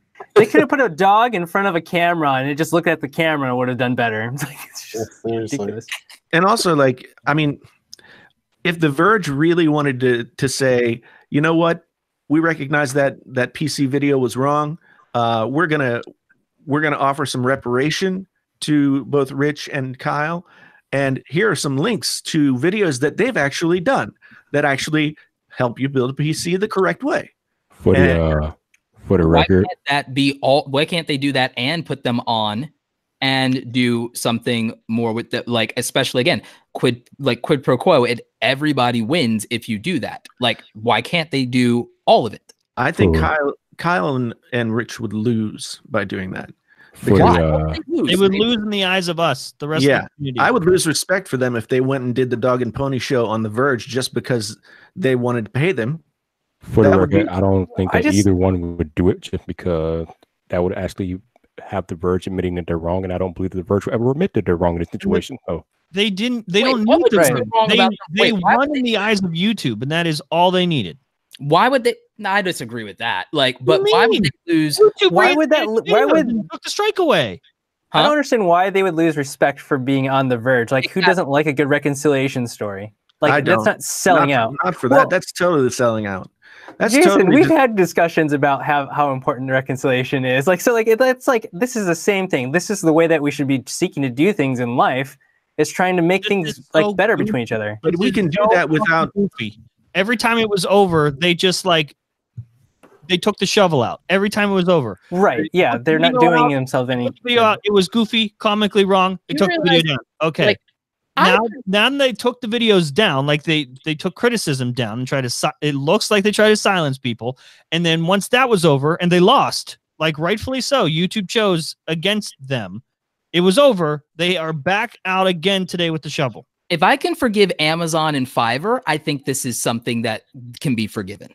Yeah, but no to me, it can't be forgiven. Just shut the fuck up. They just need to stop working. Yeah, I mean, to me. It weakens the. I think Kyle and Rich don't need the Verge. In fact, you could make the argument that the internet doesn't need the Verge. So if everybody goes and caters to the Verge's desires to, use their platform just to reconcile, then the Verge wins. And the Verge doesn't deserve to win. Why is it a zero-sum game? And why does the Verge need to be like, they've already been published in the court of public opinion? What's so wrong with them making that right? And again, what's so wrong with people walking shit back? And what's like, I hate this because it is cancel culture. It is cancel culture. You know what's cancel culture? Striking the video down without a say from anybody. That's not the same thing. No, that's an abuse of power. That's an abuse of power. That's not the same thing as cancel culture. Just silence criticism. No, that's not what cancel culture is. But see, there are ways to reconcile. The Verge can say, "Hey, sorry, we did this, guys. It was a total big mistake, and it's all been fixed right now. You guys have gotten your videos back up. The strikes have been taken away, and we really do apologize. It was a miscommunication within our organization." That could have been the press release today. Somebody needs to hire. Verge needs to hire Jason. He could have solved the whole problem right now. Or me, but like but here's an interesting thing, and someone's bringing this up in the comments. Like, here's the thing about this concept of if they do that, then they're selling out, they lose eyes. And like, selling out isn't about what other people think. Selling out is when you compromise your own values, and that's how I would feel if I were in this position. If I were in this position and they had wronged me and they invited me to come dance on their show, then I would feel like I totally undermine myself. But you're not Kyle and Rich. Kyle and Rich get to decide like what their value system is, which means that we can't just call them a sellout unless they're reneging on something they said publicly. Oh, I mean, we can. I mean, we can, but we'd be fucking wrong and we'd be fucking hypocrites. Like, I mean, Keem called me like when I criticized something about YouTube should try to get as much advertiser money as possible. He called me a sellout, and I was like, and the thing is, me and him agree and disagree on different things. Like, and I kind of respect him on other things, but like, I was like, I tweeted a video to him and a video response, and people were on my side with this was, "Hey, Keem, I've always said that I'm in favor of creators getting the most money. If you are saying that your principles say that you would rather be poor than be silenced, good for you, Keem, as you say that from your McMansion. But I've always said that creators should never feel like they have to be starving artists to feel like they're authentic. And the thing is, if I have always said that, then if I'm standing by that, you can't call me a sellout just because I'm not adhering to your standards. Selling out would be reneging on my own words. You can't change the definition and move the goalpost. And guess what? Everybody agreed with me. The thing is, it's not selling out in the sense that, oh, those guys sold out, but it's just like what's happening to The Verge now. The Verge is digging their own grave. It doesn't do Kyle and Rich any good if they were to take any kind of invitation from The Verge to go be on their channel. Jason, this is just like you talking about Apple's going to die because they're releasing a phone that's 720p. It's not. The Verge is not no, it's not. Grave. The Verge gets 19 million unique viewers a month just on their articles. Unique. How many people you think are upset about this thing today? 1,000, 1,500? 19 million unique people read The Yeah. Verge on a monthly basis. They are not digging The any upside grave. for There's Kyle's no grave. way higher. Someone took a teaspoon and moved a little bit of earth. That's the grave that they dug. Like it's nothing. This affects nobody. Like people that are call themselves part of the community are upset, but the number of people compared to the people that read The Verge, and that does not include their views on their YouTube videos. Just the website alone, 19 million unique people. This is not digging any sort of grave for The Verge at all. What I'm saying is there has to, and exactly why they should have shut up. It's exactly I'm saying exactly the same thing that Roberto's saying. However, what I'm saying is that The Verge is the party in the wrong here, and in no way does it help anyone who it has been wronged by them to go on their to go on The Verge's network. I disagree with that. Exposure is exposure, and it's worth something because that's what the ad money that we all take in is based in, exposure. And then there's monetary incentive and upside, which I don't think can be taken off the table. And the thing is, again, we talked about this being a business. From a business standpoint, because you guys, what you guys are boiling this down to, let's be real, you're boiling this down to street cred, and you're boiling it down to you're projecting what your feelings of being wrong would be and how you'd handle it, versus there's a lot of money in taking the high road and forgiving but not forgetting. And again, that's called leverage, and being able to leverage the fact that you were wronged. When you can leverage the fact that you were wronged, like for monetary incentive, which like I don't know, like, and I'm like, there was a line I was going to use, but then I rethought it and everything like that. But I'll put it to you like this: lawyers make a lot of money, and lawyers are disgusting. Hang on, let me finish my thought here, Jason. Like, lawyers make a lot of money when people don't take the high road. And I'm just pointing out that there's an incentive in taking the high road when you can get something out of it and you've been wronged. You actually are the winner in that case because someone had to come to you and someone had to compensate you and you won in the court of public opinion. That's actually really a fucking fantastic position to be in.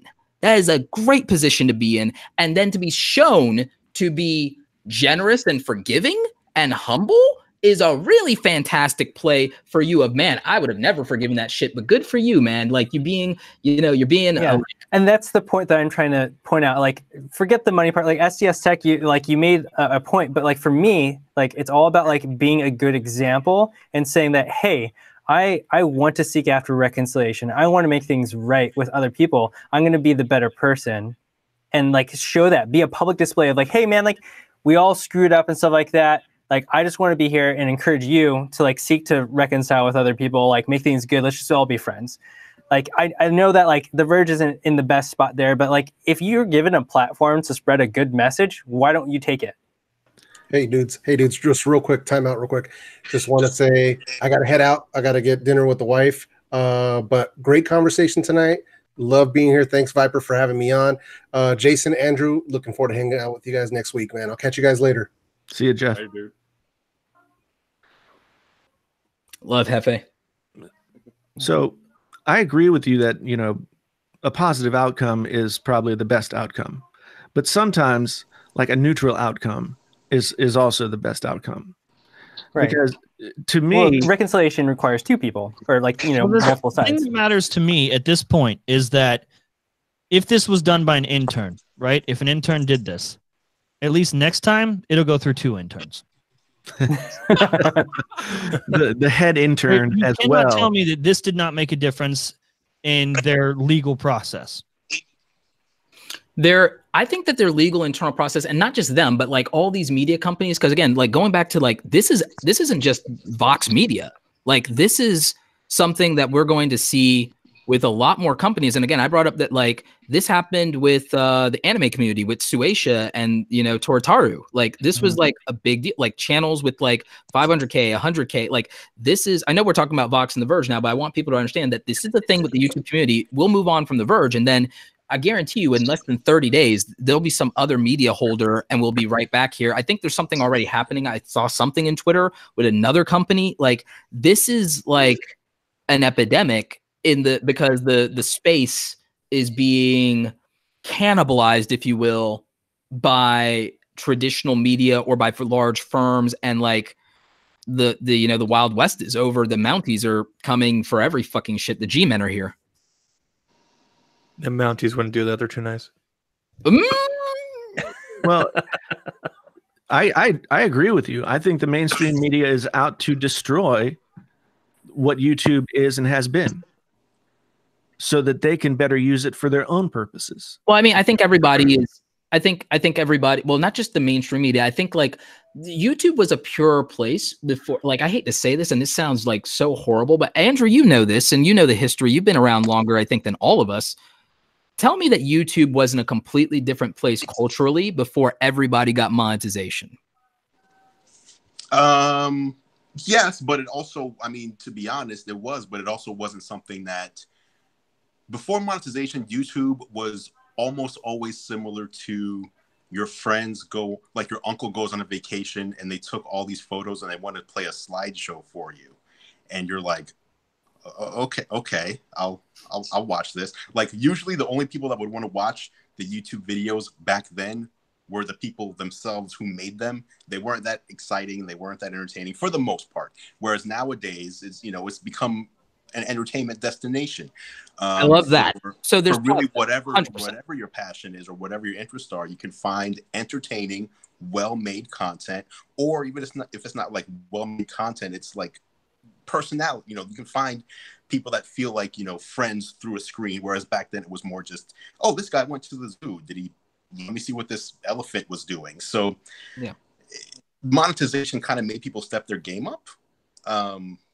But I don't necessarily think that's a bad thing. I don't think it's a bad thing, but I'm saying like when the popularization, like I'm not a problem with monetization. I'm saying that this is the timeline of, okay, at the end of like 2012, beginning of 2013, when monetization went broad, when it wasn't like opt-in and people can apply, when it went broad and everybody instantly gets monetized. When that happened, within about 2 years, the narrative shifted from this cool place to make videos and there's entertaining stuff to this place where you can make a quick buck and like, in your pajamas. And that became the narrative of YouTube culture. It's also because media companies also didn't get involved with YouTube until about circa 2015, really, and the acquisition of those companies. So it's something in the short term of just the last few years where you've had the rise of the media conglomerates acquiring YouTubers, the rise of the MCNs and like all this stuff. Like, I mean, do you think that that's been significant in the timeline of like, and the MCNs came a little bit earlier, but they didn't get traction really until like, everybody could get in. But I mean, in the timeline of what we're saying of like where, okay, now because there's money, the media companies and the mainstream media now change their position on what YouTube is and how they handle it. You see what I'm saying? Yeah. Well, I don't necessarily, I'm not one of those who feels like things that were started by or were dominated by solo people or independent people or small businesses, that they have something owed to them, that it should always stay that way, or that bigger company. So basically what you're saying is you have subscribed to T-Series. I have not. Okay. I'm just making sure because we couldn't like be friends anymore. I don't subscribe to either one. All right. However, all right. But it's like, so I started before I ever made videos back in 2006. I had a podcast in 2005, and podcasts, when Apple launched them, was almost all just people with a microphone on their desk, and maybe they did Skype to get someone else in. And then all of a sudden, big media companies, radio companies, TV companies started having podcasts on the app, on the iTunes store, and everybody was like, this is crazy, they're invading our, and it's like, no, it's anybody can set up an RSS feed and podcast and send a file to somebody. It's not just people who are sitting at home that are allowed to do it. Anybody can do it. And I feel the same about YouTube. Like if SNL's video wasn't uploaded, YouTube may have just crashed and burned and not been bought by Google. Like that. Yeah. Hey, can I say a quick thing? Yeah. I have no idea what the fuck we're talking about or how we got here. We're talking about the evolution of YouTube culture and then the mainstream media. Well, like how do we get from here? How do we get here from where we were? This is more interesting than people bitching about the Verge. And Well, that's what I'm saying. What bridge did we take to get here? Well, here's the connection to me.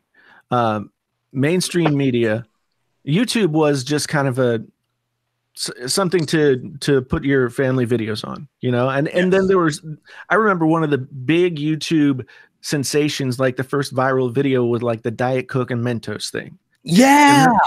And so people come to the platform because of that. And then as monetization becomes a thing, plenty of people show up who just want to sit in their house and make money, but they don't have what it takes to actually sit there and grind away until it happens. And so they fall by the wayside. But when the mainstream media recognizes two things: one, there's serious money to be made here, and two, they're not making it, and it's not within their bailiwick, then the mainstream media becomes aggressive toward the thing they can't control. What's a bailiwick? Okay, I was just going to say, I've heard the word bailiwick 2 times in the past 12 months. Both times came from Jason. Okay. It's like, so it basically means just like their specialty, the thing that they can do well. I thought it was a Like liquor or the noise something. that you made up. No, it's not a word that I made up. Somebody can look it up and post it. It's an old person word. But yeah, you can only know that word if you were born before 1975. Yeah, sorry, it's just not my bailiwick. Well played. I think that's at the heart of the PewDiePie versus T-Series thing is the whole idea that PewDiePie is a grassroots movement and T-Series is a corporate entity. And if T-Series crosses over PewDiePie, then a lot of people look at it as the corporations take over YouTube. Well, they already in a way have, because I'm trying to use the PewDiePie versus T-Series. I'm going to slightly clickbait a video called "Should You Subscribe to PewDiePie?" And it's going to be favorable to Felix, but it's going to bring up this conversation of that's the right thing to do, Roberto. But here's the thing. It's the right thing to do if you actually watch at least a couple of his videos, because I'm going to point out to people that they could be hurting him algorithmically, even though he's so big. You would think. Of course you would. Of course you would take it there. Huh? But of course you would take it. You're hurting him algorithmically. Yeah, but also I'm going to point out the fact that, well, yeah, I mean, for real, like for his it does. It makes it. No, can you explain now? Now I'm curious. But like you already know this, because like Felix had an older channel, and here's another thing that no one brings up is that if you had a channel before notifications were a thing, you're actually disadvantaged because there are legacy bugs in YouTube, and you know about this. Our friend Chris Perillo suffers from an algorithmic anomaly on his channel. Chris Perillo suffers from just pivoting in the wrong direction. That's what happened. That's true too, but YouTube confirmed an algorithmic anomaly on his channel, and there's an algorithmic anomaly that hit Swoop's old channel. So there's 5 times in the history, I think, of YouTube that's actually happened. I'm just bringing it up to say that there are gremlins in the machine, so to speak. And I've even noticed this with like new channels that I've like coached, that like channels that start when after notifications were implemented in the system have a higher percentage of their overall subscriber base that have notifications turned on and that actually receive them. We've audited it. So that's like a real thing. So that's like in favor of new creators. So good for that in a way. But here's the other thing. We all know that when you skip videos on a creator, that you get distributed those videos less. So if you subscribe to PewDiePie but don't watch his content, I think that doesn't help him as much, even though it helps him with the Fight with T-Series. I think it hurts him another way. So I'm going to encourage people to watch at least a couple of videos. And then 2, the other thing is, this is a bigger symptom of T-Series, and whether it wins or loses represents something else in YouTube, which is content farms. Content farms that can pump out content when YouTubers themselves can't, because everyone here has been on that grind before where it's like, okay, I can't put out content back to back to back to back. Like you've hit some burnout before, John. I know you have, Jason. Like everybody goes through it at some point in their career. I am just walking burnout is what I am. Right. So like, yeah, why does Andrew look like he's like one half of the Face Off like movie poster? Oh, it's like a superhero poster. Right. But here's the thing: a homegrown creator like Felix that like puts a lot of work in and stuff like that, even with editors, how do you compete?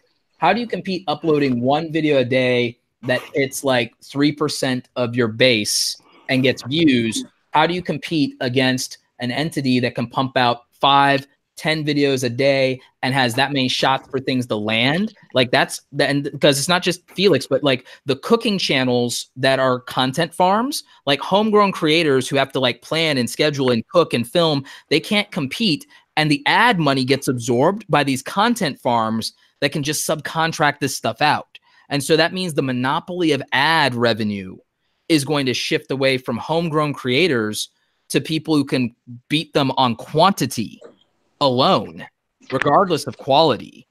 And like that just means there's less ad revenue to go around because, as you know, ad budgets per category are going to be limited in a market. You get what I'm saying? So like this is a big deal that people don't understand. Like this is a big deal of whether people in the future will be able to make a living on YouTube in certain categories where companies swoop in. So YouTube doesn't differentiate or know how to differentiate between them as it stands right now, is what you're saying? Stands right now, all channels aside from access to something like Content ID or whatever, all channels are kind of equal, even if it's a company. So there's not differentiation. Bitch lasagna, damn it. That's crazy, right? Yeah. But at the same time, I mean, everybody's got to hoe their own row. Right. It's not even, or row your own hoe, if you know what I'm saying. but I'm saying it's like if there's limited. I'm saying if there's a cap limit on how many ads there can be, and it's distributed based on how many videos in inventory are available. If there's a company that dominates a category, like you can't, as a homegrown creator, compete with that. Hey, where'd Viper go? Probably to the bathroom break. Bathroom break. I mean, do you see what do you see what I'm saying though? It's like that changes the landscape of what YouTube is from a consumer, because if you can't sustain ad revenue and you're not big enough to get sponsorships, like how do you keep your channel afloat and compete with that if there's just not even inventory for you to get the ads or get the revenue or whatever, and you can't keep up? And what the algorithm shifts. You can look backwards though and apply that question to like, oh, you know, so you want to start a tech channel now, but there are a bunch of tech channels that hold all of the eyeballs. And how are you going to get through the noise of the 5 million, 10 million, whatever view or subscriber channels to make any kind of impact in the market? Well, there actually still is a conversation to be had with that, but at least it's still you dealing with another person that started out exactly in the same position as you, which means you could map how to do that. You can't when the goalpost of starting is moved to an unlimited budget and unlimited bodies. See, I think there's, well, that's what we're also locked in on with this T-Series PewDiePie thing. Exactly. Is which is going to win? Like we're battling for basically the heart of YouTube. What's a win though? Right now he's ahead. So what determines the win? What? I thought this was just a funny meme.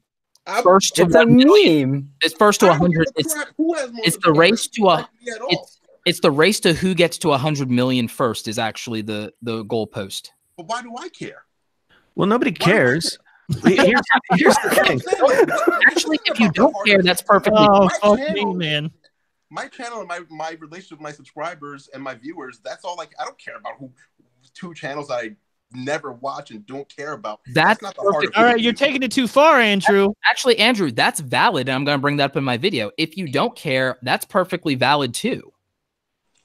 But I just like funny things. Is all. All I'm either way is what I mean. That's why I don't care. All I'm saying is that the reason people are glued to that competition is because there is a sense that PewDiePie is a homegrown YouTuber who started on his own in a bedroom, et cetera, and T-Series is a big media company that is pumping out content that most people can't compete with if they're in their bedroom. And so it's basically we're just watching the numbers, but it's representational of this overarching battle for what YouTube is going to be.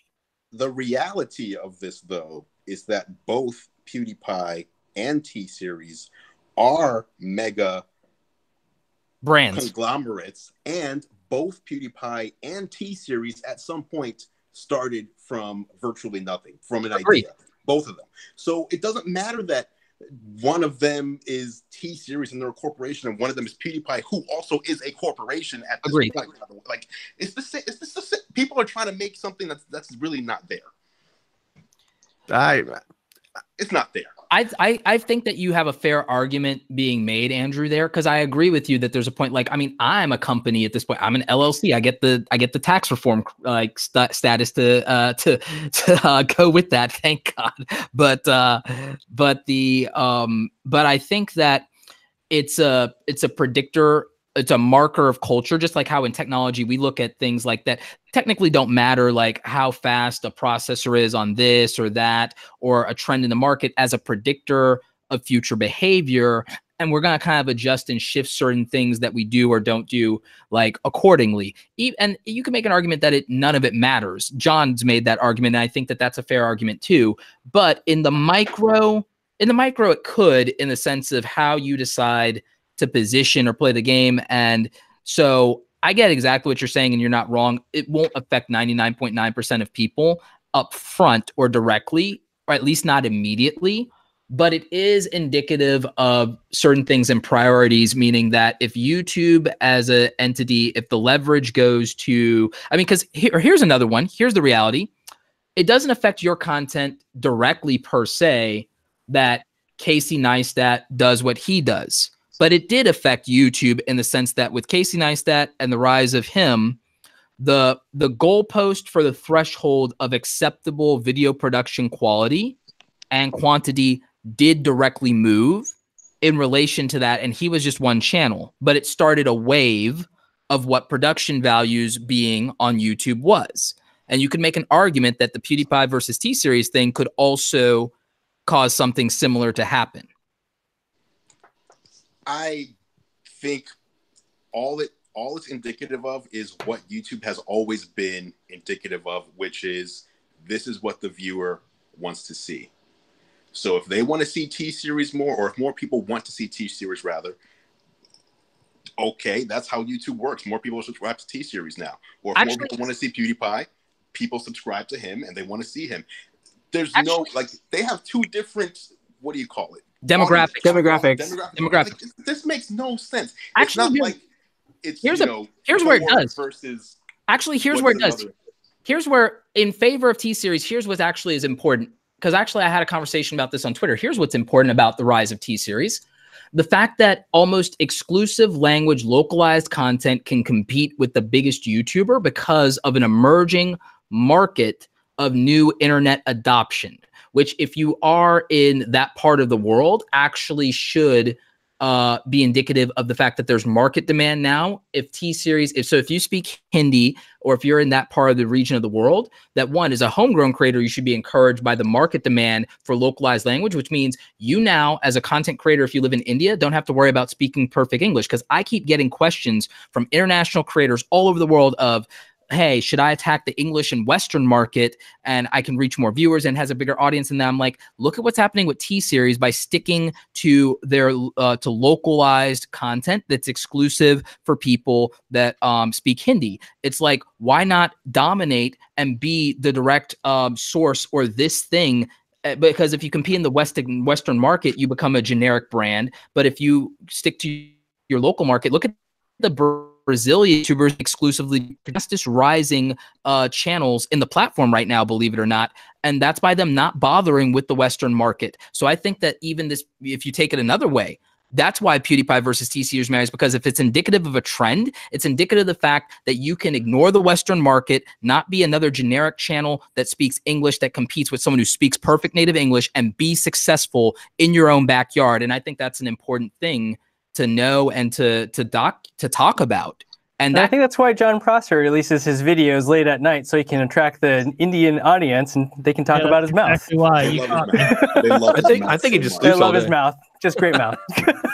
Speaking of What is ignoring, wrong with you people and my mouth? I didn't do it. Speaking of ignoring markets and I don't even whatnot, know where they came from. You keep talking about it. I think he's got a pretty mouth. Oh, Lord, It's y'all crazy. because I made a mistake on a live stream with Andrew fucking Edwards, where I said that during one of my videos, or like a few of my videos, there's a community of Indian boys that keep saying how beautiful my mouth is, and Andrew has never forgotten. And they're right. They're correct. Okay, I believe you. I think my mouth is rather nice. All right, then. Speaking of ignoring markets, I mean, Huawei's doing pretty fine. They have no foothold in the U.S., so yeah. Well, Wow, that redirect. That was the segue. But did I say about that? Did I say about that in the localized, like doing stuff in your own backyard? I mean, when you put in that context, is why I say makes sense there. Yeah, makes sense. Yeah. I mean, the same thing happened in the U.S. market with some of the stuff that we've already talked about. He left. What a mother. Okay, time out, guys. That's all that I care about. I'm gonna run, but John, Brandon, Jason, Roberto, Viper, thanks for having me all on. Appreciate it, guys. I gotta Nice to see you on the stream. get off to the weekly yoga thing, so I'll catch you guys later. Right, stretch it out, man. Stretch it out. I'm gonna put a video up of me doing yoga.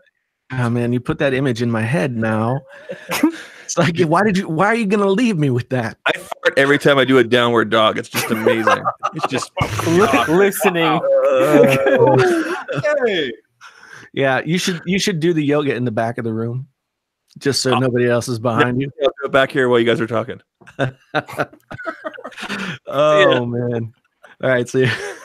Take care, man. Yikes! Oh my God. Yikes! Oh wow, what an evening! What an evening! Yeah. All right, so I think we've beat the Verge stuff over the head enough. Yeah. No, I still got things I Don't can get say. too tired of it because an episode's dropping soon. Oh, I'm waiting, man. I'm waiting. But while we let's pivot to something different real quick here.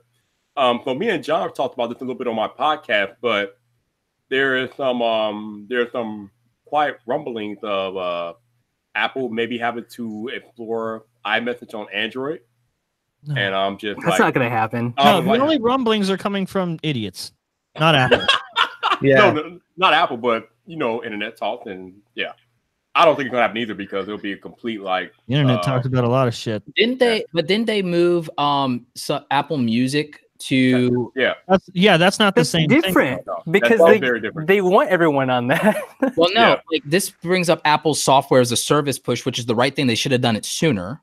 Like, right. Okay, but if you were to take iMessage, you remove it from the iPhone or iOS. That takes away the exclusivity factor. Yeah, But just message. Yeah, if you take that away and even charge a subscription service, you are losing more money than you would ever make with that iMessage subscription It wouldn't be service. a subscription service. It'd be licensing to Android. Oh, that's a lot of money. I just thought about that. They're not going to. They're not going to do that. They would. Because No, they would they be wouldn't. Roberto. Every time we've mentioned, hey, what would you do if iMessage went to Android? The first thing people say is, "Oh, I would switch." Right Yeah, there, no, done so they deal. would- No one yeah, was no, like, "Oh, I'll switch to Android because Apple Music's there." No, I agree with you. It wouldn't happen. I just understand that though some board members would get tempted by that upfront immediate, like, because you know how they are, because they're stupid. That's short term. That's not long term. No. I know. That's what I'm saying. It'd be like out of 10 board members, it'd be like 3 of these money grubbing fuckers, and then they'd get smacked by the other 7, and then we'd be fine. Yeah. All right. So let's talk about this real quick. So basically, the reason why this is not going to happen is because iMessage holds people to iPhone. There are currently 900 million iPhones in the wild. If you make iMessage available to Android, and we know for a fact that iMessage is holding people to iPhone, now you have people defecting to Android, and that's less people that you have than the 900 million that you currently have glued to iOS. Now, Apple wants to transition to a services-based platform, which is fine, but they need to figure out a way to do that on the back of the 900 million iPhone users that they currently have. Making iMessage available for Android dilutes that, and they lose potential revenue, even though they'll make them if they charge Android users for iMessage. But first of all, you got to remember, they wouldn't charge Android users. They would be charging Google a licensing fee in perpetuity. but even still, would that fee be enough to make up for the money they would lose from? Well, see, it all depends on what they've projected out to be their losses over time for the lack of sales of iPhones. That's fair, because that could be true, because you're right. Because the licensing fee in perpetuity on every single Android device sold, that's depending on what the fee is, that could be better than the margin if the iPhone sales are in decline enough. There's a threshold where that could shift. And I think only if iPhone sales declining doesn't stop the people that have iPhones in their pockets right now. I'm saying how much more money on that specifically do you make on them if you go to a SaaS model anyway? And then if you're making licensing fees on a SaaS model, I'm just thinking this out. I'm playing devil's advocate and thinking it out. I'm like, there's a tipping point where the money goes net positive. Roberto, App Store. If you take people away from this phone, it will take opportunity away from the App Store. And that's where the money's at. There you go. I agree with you. Unless you, and I'm thinking this out. I'm asking a question more than anything. I'm like, is there a model in a SaaS service, do you guys know, where beyond the App Store, which is exclusive right now, if it's all software as a service and it's multi-platform and you get the money no matter which device anything is on, there's the exclusivity. And it's like, because I'm thinking about what Google does. You know how like Google, their software as a service suite is on everything. Yeah, I have to hop off here real quick. I might jump on. It sounded like a kitten just knocked everything down. Oh shit. Yeah, I'll be back. All right, buddy. But like Jason, you like, I know you know a little something about this, and then Viper, I know you were talking about the licensing fee, the 30% on the App Store. So I'm asking if, based on the Google model, if Apple adopted the Google model of software as a service and then just did licensing across the board. I'm not saying they will. I'm just asking the question. Do you think that eliminates the issue of whatever happens? And do you think that's enough to say, screw exclusivity, we're on everything now and we make money at all points? Do you think that works? Because it worked for Google. Do you think it works for Apple? I think it worked for Google and it didn't work for Google. I mean, sure, they're making the money on the licensing, but let's look at what Apple has put into a cross-platform market. So far, we've got Apple Music, and we're going to have Apple Movies, and I'm sure that their streaming service will be cross-platform. These are all subscription services that Apple makes money from, right? And they're also in the market competing with their direct competitors. Right. But they also get the membership money. You're right, and they get the licensing fee. Yes, but one thing about iMessage is that iMessage doesn't have a competitor in the other marketplace, right?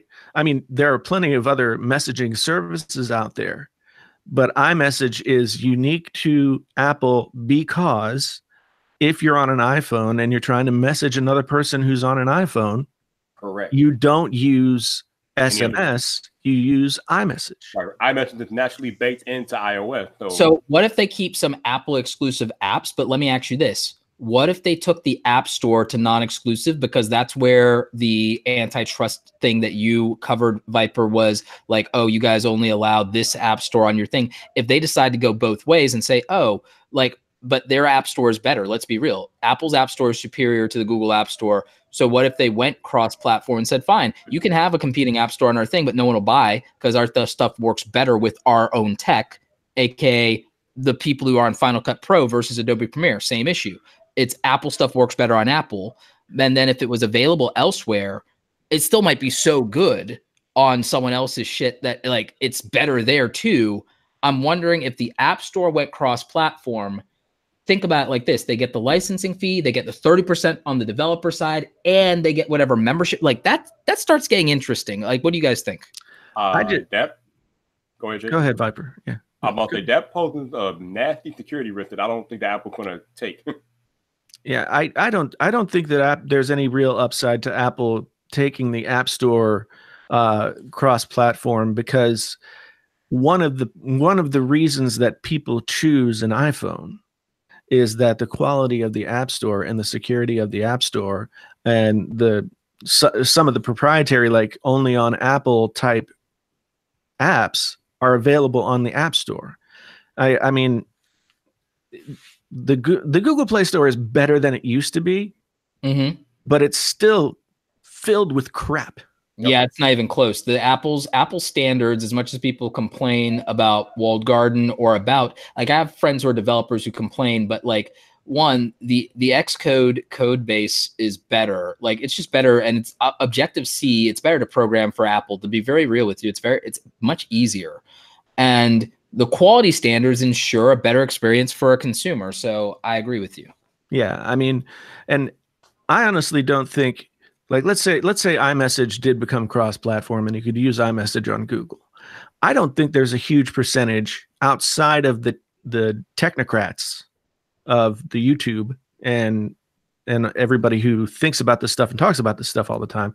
I don't think there are very many people who are switching off of an iPhone, even if they can get iMessage over there, because the fundamental reason that people stay on an iPhone, it's diametrically, it's the simplicity and the way it works and the way it integrates with the other stuff. It's also the status conveyed by it being part of that. For some people, sure. And the other thing is that iMessage is naturally baked into using an iPhone, whereas I don't even think that many people on Android would use iMessage, to be honest with you, because iMessage would just be one more messaging option for Android users. I mean, there's no incentive for Android users to use iMessage.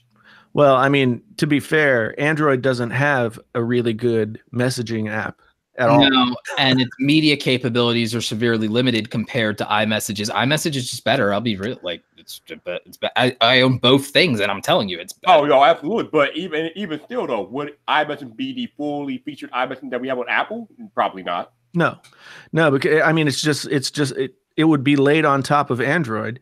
Yep. And so it would lose that, like, and now we're going to send this wirelessly through our network.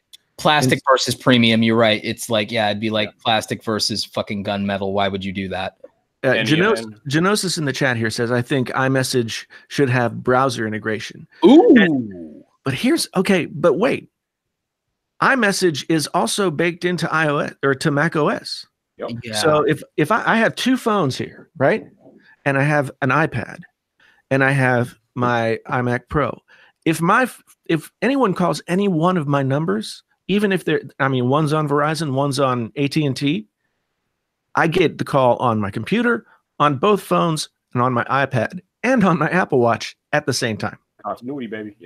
Yep, continuity. Yeah, I couldn't agree more. That's like something in favor of the Apple ecosystem. As much as we sometimes criticize Apple, like, I'm 110% that's a real thing. I mean, that's why even as my work laptop, it'd be more practical for me to have a Windows laptop, to be real with you. But that continuity for communication is clutch. And I even have been using it because the brands that I work with, I always give my brand manager with whatever company my direct line, and it's my Apple. And that means that, like, when I do stuff, I can copy and paste it from my computer into my iMessage and get it to, like, I'm all about that.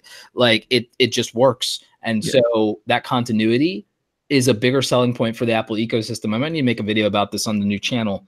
It's a bigger deal than people think it is. Yeah, I mean, people ask often, like, oh, what's the big deal about iMessage so you get a blue bubble? And honestly, like, there have been plenty of times where I didn't have cell service and I could still message somebody that I needed to message because I was on a Wi-Fi network. You know what I mean? I'm back. And glad you're back. You've been joining in the conversation. What is it? We're talking about Apple and iMessage on Android. And how good Apple is with the continuity side. But Roberto also brought up the possibility of the Apple App Store going cross-platform. I just questioned it. I didn't say it would happen. I was like, well, what would happen? You know? Right.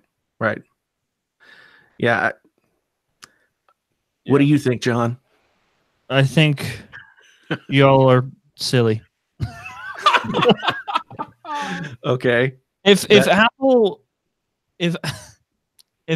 allowed the App Store to go cross-platform, they just wouldn't be Apple anymore. It just wouldn't be the same company. Right. They'd be a software company. Yeah, but I'm saying, like, what if they did go to being a software as a service company? Because their software, to be real with you, in many cases, just so superior to every other option. In many cases, that, like, they fucking dominate. That's subjective. I mean, one of the reasons that their software is so good is because it's integrated so well with their hardware. That's fair. So there you go. So I think I was going for a long time. Did it really take everyone this long to get to this conclusion? No. Okay. We talked about a few other things, and then we got here. But you were talking about this when I left. I don't know. I don't know. I just talk. I just talk, man.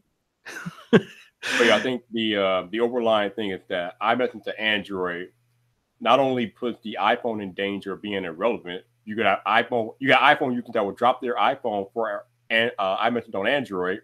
That I would take away from the install base that Apple could milk off of for their transition to services revenue anyway. Then you have the other factor that iMessage wouldn't be exclusive anymore. Part of what makes why is everything like apocalyptic right now? Like why is this such an like the entire smartphone market is in a decline? Yeah. But individually, the iPhone is still the best-selling phone. Exactly. And it has been for a while. If we were 5 years into this and Apple was like on their deathbed, I think we could consider this. But why are we reaching for solutions for a company that's not dying? Just because they're not dying, but like growth is, you and I both know that with publicly traded companies, it's not just about sales and the projections that we want to say. We know that for shareholders, if they're not getting record profit every fucking year, they make weird decisions or force weird decisions on the company because for them, a lack of growth is death because money. And let's remember when Apple actually did license their operating system to third-party manufacturers, that was a complete and total, that was the 90s, and it was a complete and total disaster. And who was behind that? John Scully. And that was directly responsible. So Apple's still growing. Just because smartphone sales decline or plateau doesn't mean that Apple as a company is not growing. That's why we stopped showing unit sales, because that number doesn't matter. Right, but that number affects the stock price. And again, no, it affects the stock price today, and tomorrow it's fine. Yeah, I know, but in that short term, shareholders are like, "Fuck me!" Like you know how that is. Yeah, but the interesting thing about this is that the decisions, unfortunately. When Rene Ritchie made his video about this whole iMessage to Android thing, that what John said was pretty much one of my central points. Like the point that he was making, it would be the equivalent of it would be like comparing this to what happened to BlackBerry back in the early 2000s when BlackBerry slowly got passed up because they refused to update their hardware and there was newer, better technology out there. So BlackBerry was going to get passed up anyway because they refused to update their hardware. At this situation with Apple is vastly different from that with BlackBerry. The iPhone's not getting passed up. It's still the best phone out there. Like John said, it's not just the iPhone that's experiencing sales decline. The whole smartphone market as a whole is experiencing a sales decline. So this dire straight thing that people seem to think that Apple is in, it's not what everybody's making it out to be. I agree with you 100%. I'm just saying that if you look at the way that shareholders, especially Apple shareholders, have made decisions historically, especially when Jobs isn't around to kick them in their fucking nuts like they deserve. The reality is that they don't listen to the consumers, and they don't that's a real big problem, and that they make decisions and they force the hands of someone like Tim Cook to keep delivering record profit for them, even if they're profitable. These people are greedy as hell. Nothing is ever enough for them. They're never satisfied. And when you have an entire market category declining and they don't have an answer for that with another hit product right around the corner, and when they've stagnated in that, they start getting stupid. And that is something that I think should be concerning for anyone that's a fan of Apple, not because, the company is going to financially die or be ruined, but because that mistakes will be made, really stupid fucking mistakes that will start to turn people off. Because that's how stupid shareholders who don't live in the real world with real people who buy their shit operate. But there's nothing Apple is doing right now that's causing customers to pull back. It's the entire market. I agree with you, but I'm saying they'll be reactionary. And then I'm like, what do they do? And how does that go? But the market is reactionary from day to day, but the business is not. They are, but nobody else is leveraged for about 50 to 60% of their income on smartphone sales, even though smartphones are in decline, because Samsung has 5,000 goddamn SKUs. Like there's only a few companies that are leveraged in that way because they're owned by other things. Even if it's a brand, like, you know, there's a parent company that has a bunch of other companies, so that if the smartphone division like sucks, they're not that worried. Like, but Apple has a lot invested in that market declining because they got leveraged there. And that's why we got the incremental. I don't think it's that. I think it's just a shift in the goal here. Stop trying to sell new iPhones and start selling to people on the iPhone. I agree with you. I'm just wondering if they're gonna fuck that up. Hopefully not. It doesn't seem like they are. I think 2019 will be very telling. It already is in like the direction that they're headed. Mm-hmm. They have no choice but to start focusing on services. Sell to people on the iPhone. Don't let people pivot away. Now, or on the Samsung TV or the LG TV. Like, here's something interesting. Like, so this streaming service, do you think that they'll get that? Do you think that they'll get their streaming service right, or will they end up creating original content that there's no demand for and waste like hundreds of millions of dollars doing it? I mean, I have to think that there's ultimately got to be a threshold for how much like proprietary new content that can be introduced on a new streaming platform. Like I don't see them being able to come into the marketplace competing with Netflix and Hulu. And we said that with Apple Music. But Apple Pandora, Music, Spotify, they slap a native experience on the phone that ships with the phone, and suddenly it's a threat. I think their licensing relationships are good, Jason, because you know this. The music companies are owned by the other companies, so they can get the archive of really good shit, especially when the Netflix deals expire. My bigger concern is that they go a lot into debt the way Netflix did on their originals, because Netflix is in the hole. Yeah, well, that's the one thing. Like, it's not gonna. I have very big doubts that this is going to be successful off the bat, especially since HBO and Netflix have not signed on. So when they do this, it's going to require a lot of time and a lot of investment from Apple, and time and money is what they have.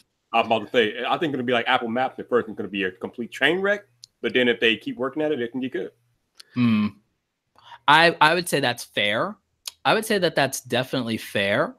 What do you think they could do, though, to prove us wrong and knock it out of the park early in the first 2 years? What would they have? Original content.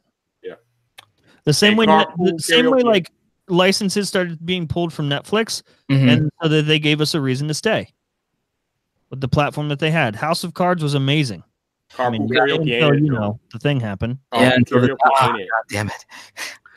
Yeah, but you have to remember that Netflix was nearly 10 years old by the time it started having original content. And they built the platform, they had the audience, and that's when they could drop original content. Apple has a platform, they have customers, they have an audience, they can drop original content. Well, again, I think the other thing they have in their favor is that because the relationships they have from how successful they were in licensing music bleeds over to the other properties that companies like Warner and so on have, because there's a lot of content out there that people have like a nostalgia boner for that has not been leveraged by one of these streaming platforms in exclusivity.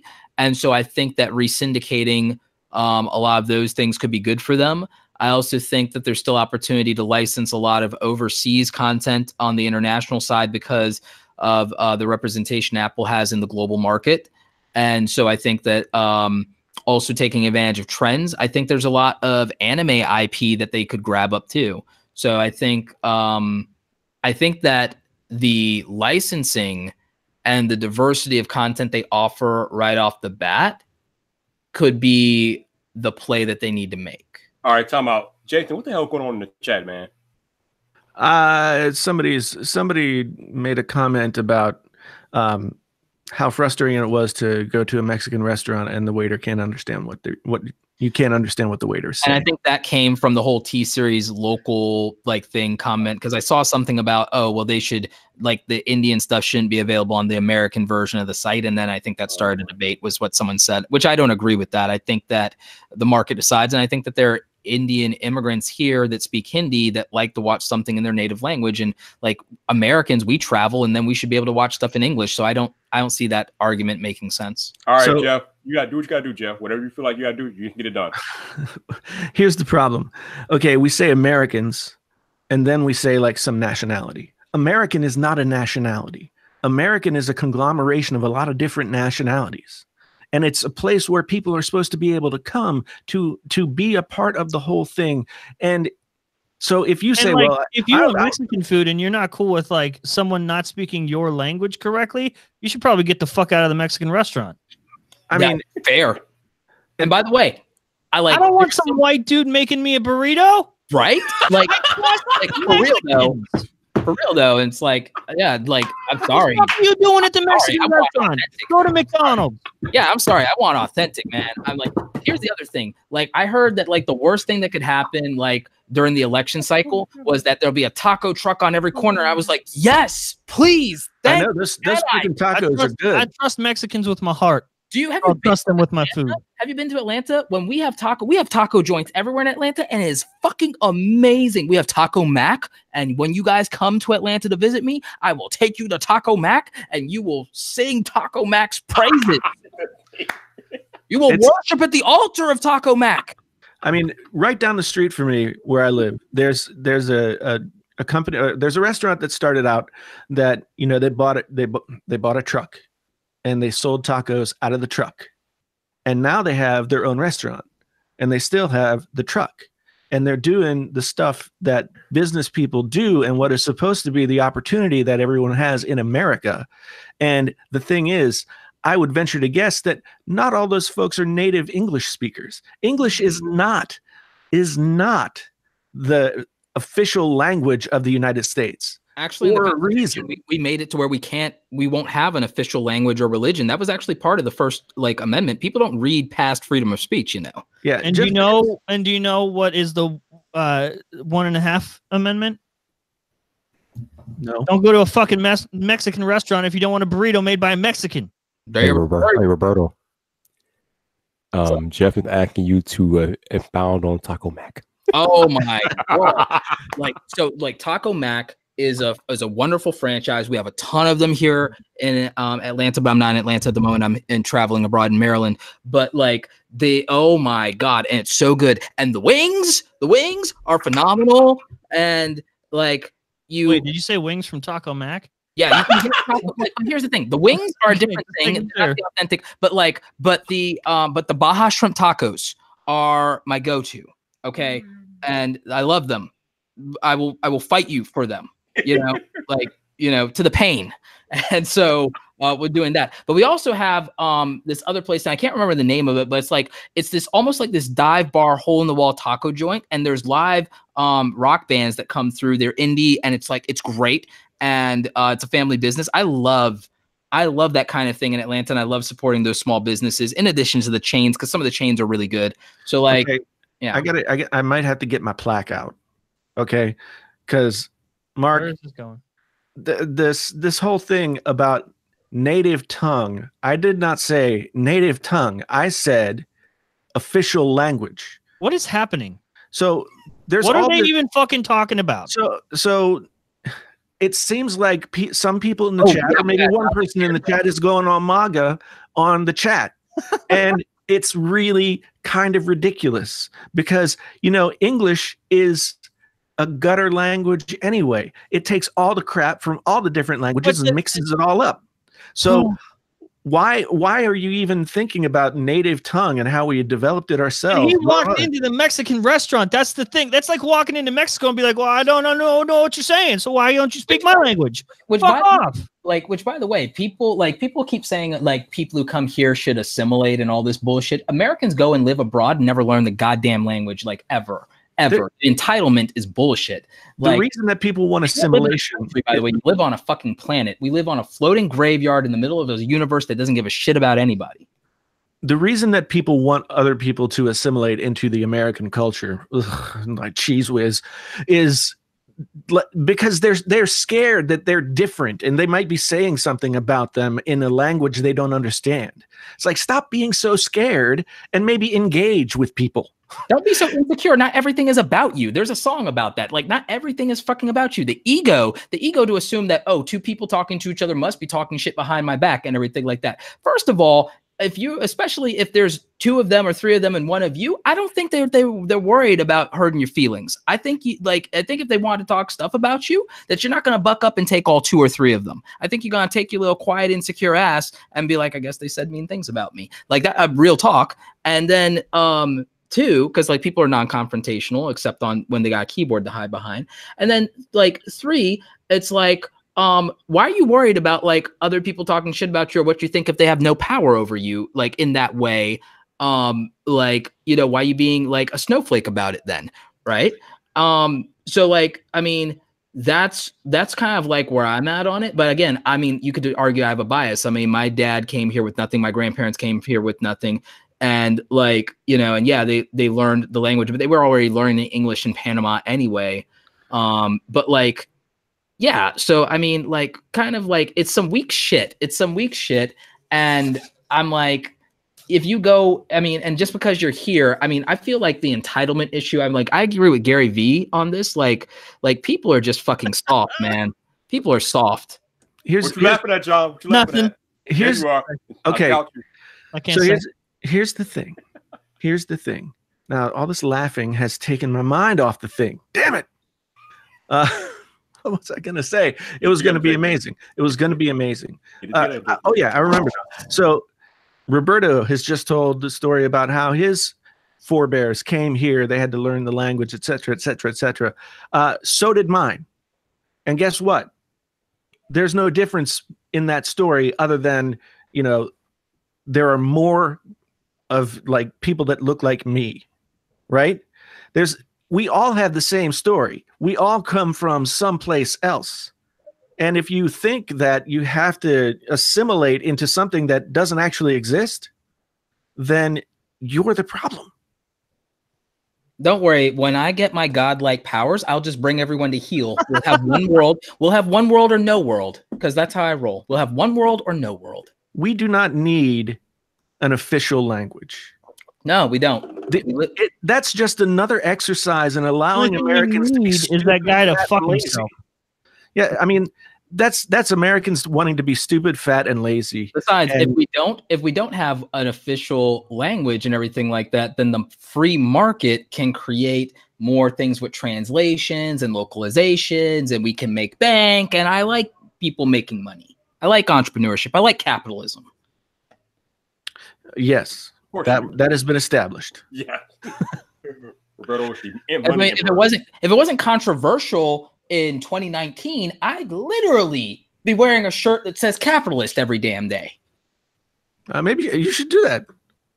You should do that. You gotta be careful in 2019. Oh Lord. Yeah, no, I don't think I can. Like, I think like people are getting soft, and I don't know if I'm safe to do that. I'm not. Getting soft. I probably need to get on like Viper training me, putting me in the gym, putting me to work before I do that. See, the thing is, like, the real issue. Oh, I can't believe I'm going here. The real issue is that people want to be safe, babied, fat, stupid, and sit in front of their television and be confirmed in their thoughts all the time.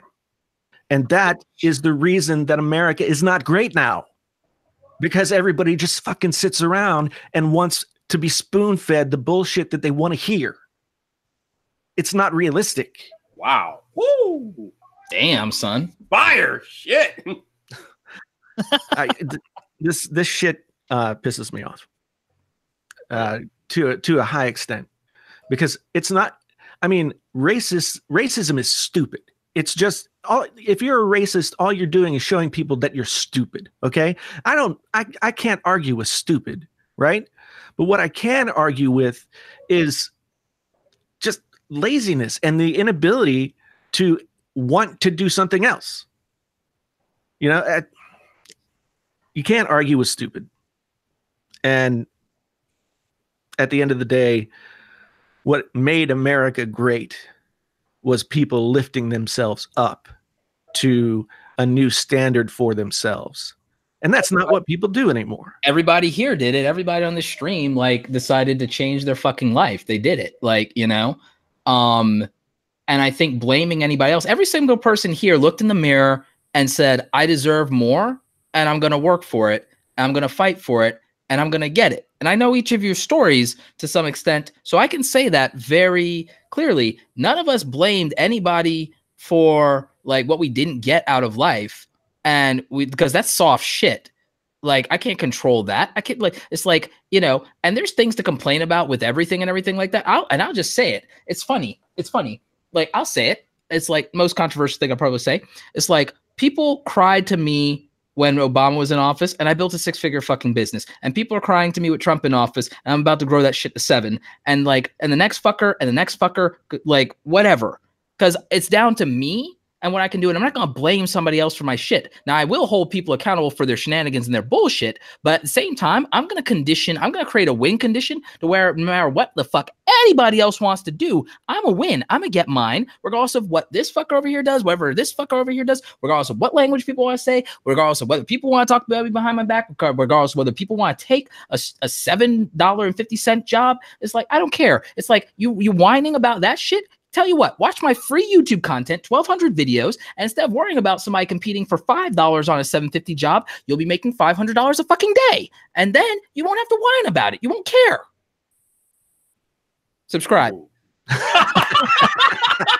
Mic drop. Awesome creators. Awesomecreatoracademy.com. Woo! Yeah. It's no. Everybody wants to say real talk until the real talk starts happening. Stop real talk, start real work. Stop real talk, start real work. And at the end of the day, like Mark STS Tech is a guy, Mark, he's been in these chats for more than for as long as we've been doing these live streams. Mark has been in the chats. And the thing is, like, I believe you when you say you're not a racist. I believe you. But I just want you to understand that what most people are saying is the shit that you were saying sounded myopic and racist. That could just be bad delivery, or because like we don't have the context of like text is weird, and that could just be bad delivery or not great communications. I try to give people the benefit of the doubt on that stuff, because like if they're not in like a live stream like us with a camera and a thing, then even that things get weird or crisscross. So like I try to give people the benefit of the doubt, because I also don't believe in arbitrarily branding people as racist. And I think that that's reductive to what real racism actually is, having actually experienced it in real life. And I think that people should be given some benefit of the doubt unless things are very, very clearly something, you know what I mean? And I just, because I also think we've gotten to a dangerous point in that rhetoric too. And like, that's something I always think about. Hey, hey, John Prosser. Hey, Viper Prosser. Hey, so I'm gonna change direction real quick here. Bring the chill back. Hey, we're gonna bring the chill back. Are we talking like this now? Hey, we're talking just It's an ASMR stream. That's right, we're going ASMR. Viper, is that what you want? Friday Night Vyp. Go ASMR version. Somebody recorded this. Isn't that epic? Somebody recorded. But I'm curious, John Prosser, since you don't like to travel, when is the last time you actually traveled somewhere? Oh, good God. Oh, yeah. Then we won't count going to Sheets. Listen, you underestimate. Sheets is a while away. I grew Sheets, up. Sheets is a good few miles away, and it's worth it. It is. You know, my buddy Malcolm, my best friend, he was actually it was like I think 2 years ago, he was in Super Bowl commercial for Sheets. Because he's an actor. And it's like it was really cool to be able to like see a Sheets commercial and be like, I know that guy. He's making it. All right, don't be shy, Prosser. What's your answer here? What we got? Has it been that long, really? Yeah. Wow. Probably just about a year. Okay, that's not too long. Where'd you go? New York. That was and you don't like New York, is that correct? Oh, New York can suck a fuck. What was it about New York, or was it? I don't know what you're saying. He said, "What was it about New York that you did not like?" People. And it's just dirty. It's like a concrete garbage can. You live in Ohio. Exactly. So what does that tell you about Wait, New York? What part of New York were you in? The city. Like what borough? What part? And like what? Like get real. Smack dab. Like my hotel was and I was probably like messaging you at the time. Yeah, Every time I went to work for Amazon, I stayed in the same hotel, and it was right next to the Empire State Building. I had the best view when I was inside. Mm. You go outside, and it's not that way. It's and I think the last time, every time I went to New York, like let's say the last 6 times I traveled were straight to New York, and it was like twice a week, 3 times a week. From Ohio to New York, from Ohio to New York. And the project that I eventually like got, now I'm grateful that I got out of it, but that launched this week. I don't know if you saw Amazon's new live platform plastered all over tech news this week. I missed that. Like I'm telling you was coming. Yeah, I missed that because I was looking at LinkedIn's live thing that I was like alluding to for like a year. The Mashable did an article about it, and the headline was Amazon's new live platform is a monument to sadness. Yeah. So, well, I just slid out of that one. Jesus. Yeah. Yeah. It's weird though to see it like finally launched, and my name is not attached. Like nothing. After how much like involvement you have. Yeah. I think you're better off. Yeah. At least I'm not a monument to sadness. Yeah. And you know what? If I hadn't have left that like opportunity on the table, Front Page Tech wouldn't have been where it is. Absolutely. Like, I mean, people don't realize how much there are these like micro moments in time that like can change everything. And like, there have been a couple interesting ones for you. Like, there are 3 that I can think of. Like, there are 3 that I can think of. One was you with that Amazon deal that you just mentioned. The other was when you were gonna like, quit and you needed to be knocked off the ledge. And another one was when you had to get out of a bad partnership. Yeah. And that was the Amazon thing, and that bad partnership, like the lawsuit stuff was happening all in the span of like just like a year ago. I know. And like, but what a difference like a year and change makes. Like what a difference like in your and it all boiled down to just taking back control of everything. Just like fuck everyone that's not me. I keep saying it that if you can take control over who has access to you in your life and your energy, what you spend your time on, when you wake up and when you go to bed, and what the experience of your day looks like, which that's a lot of taking responsibility. But if you take control of those things, your net happiness will exponentially increase the moment you start making the moves in that direction. Yeah. I'd say one of my like lowest moments was a year ago, and now I'm like at the highest point in terms of happiness. Yeah, and it's about that control. You get to set the schedule, you get to set the standard of what you make. You have ownership of every aspect for the most part of your life right now, right? Yep.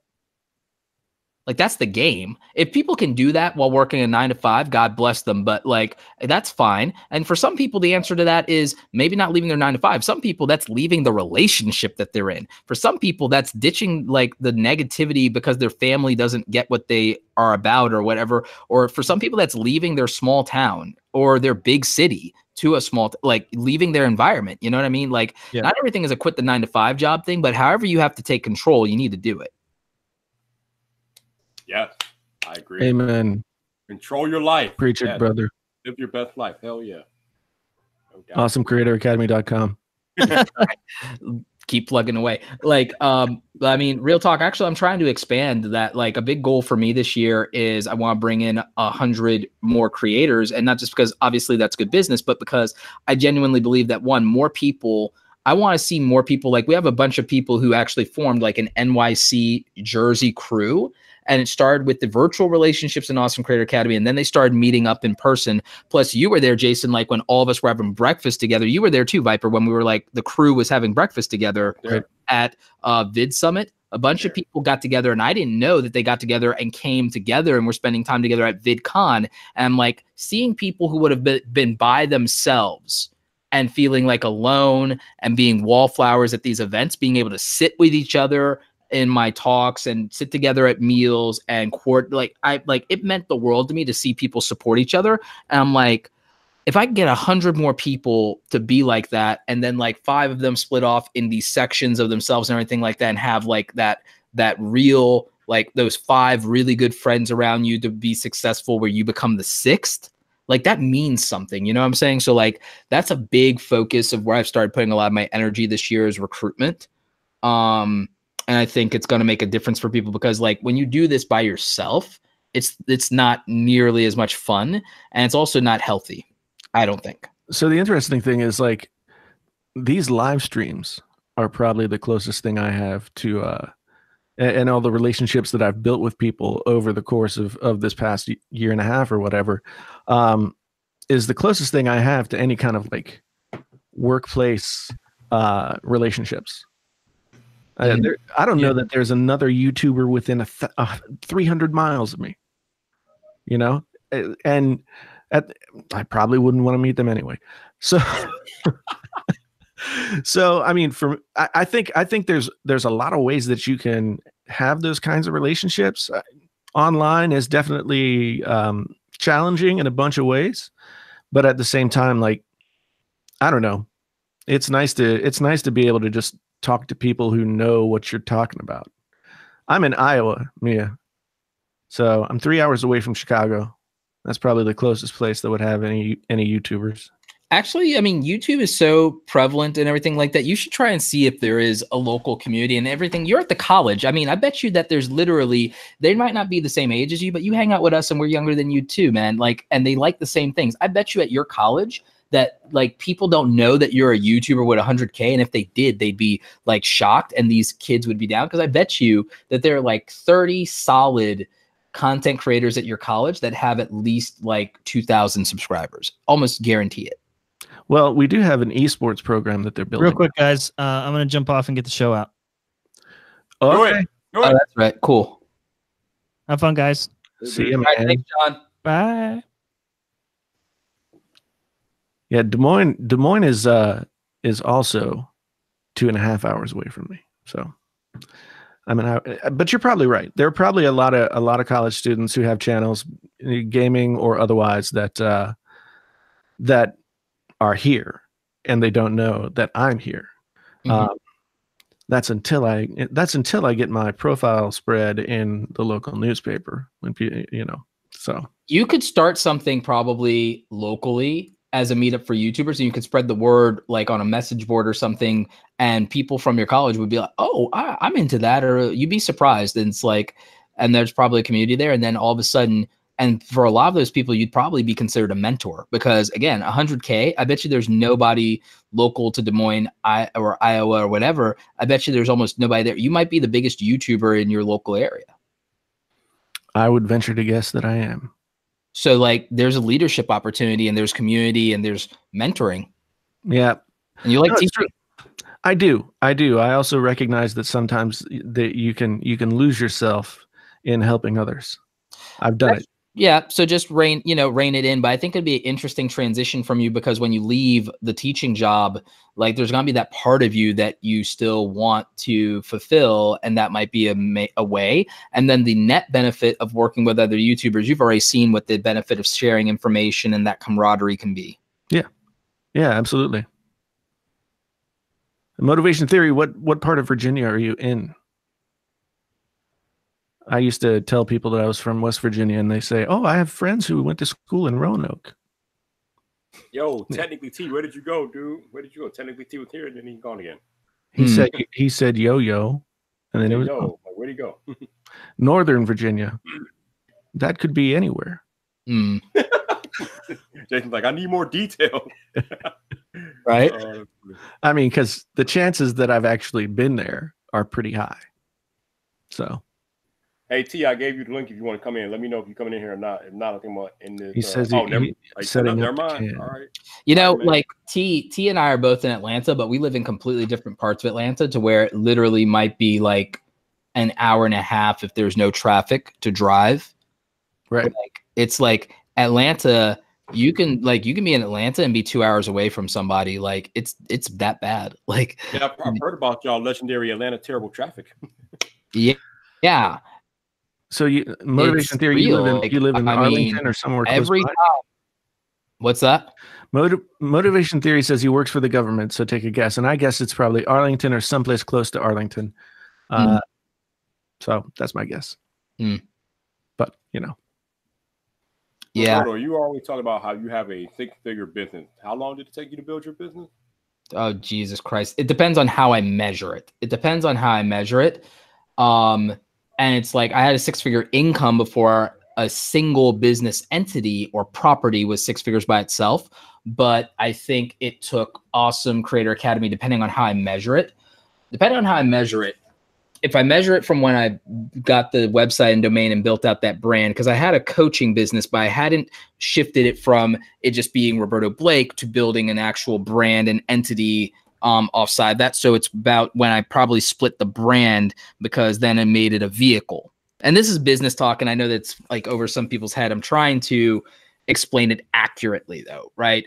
So Awesome Creator Academy was founded in 2016, as in I built the domain and I started the beta program and the initial recruitment, but like I hadn't developed everything for the new system, the billing processing, and the actual Kajabi website. So if I count from the Kajabi website, then that was done in the summer, I want to say, or spring of 2017. No, wait, it was later than that. It was somewhere in 2017 where I set up the Kajabi site.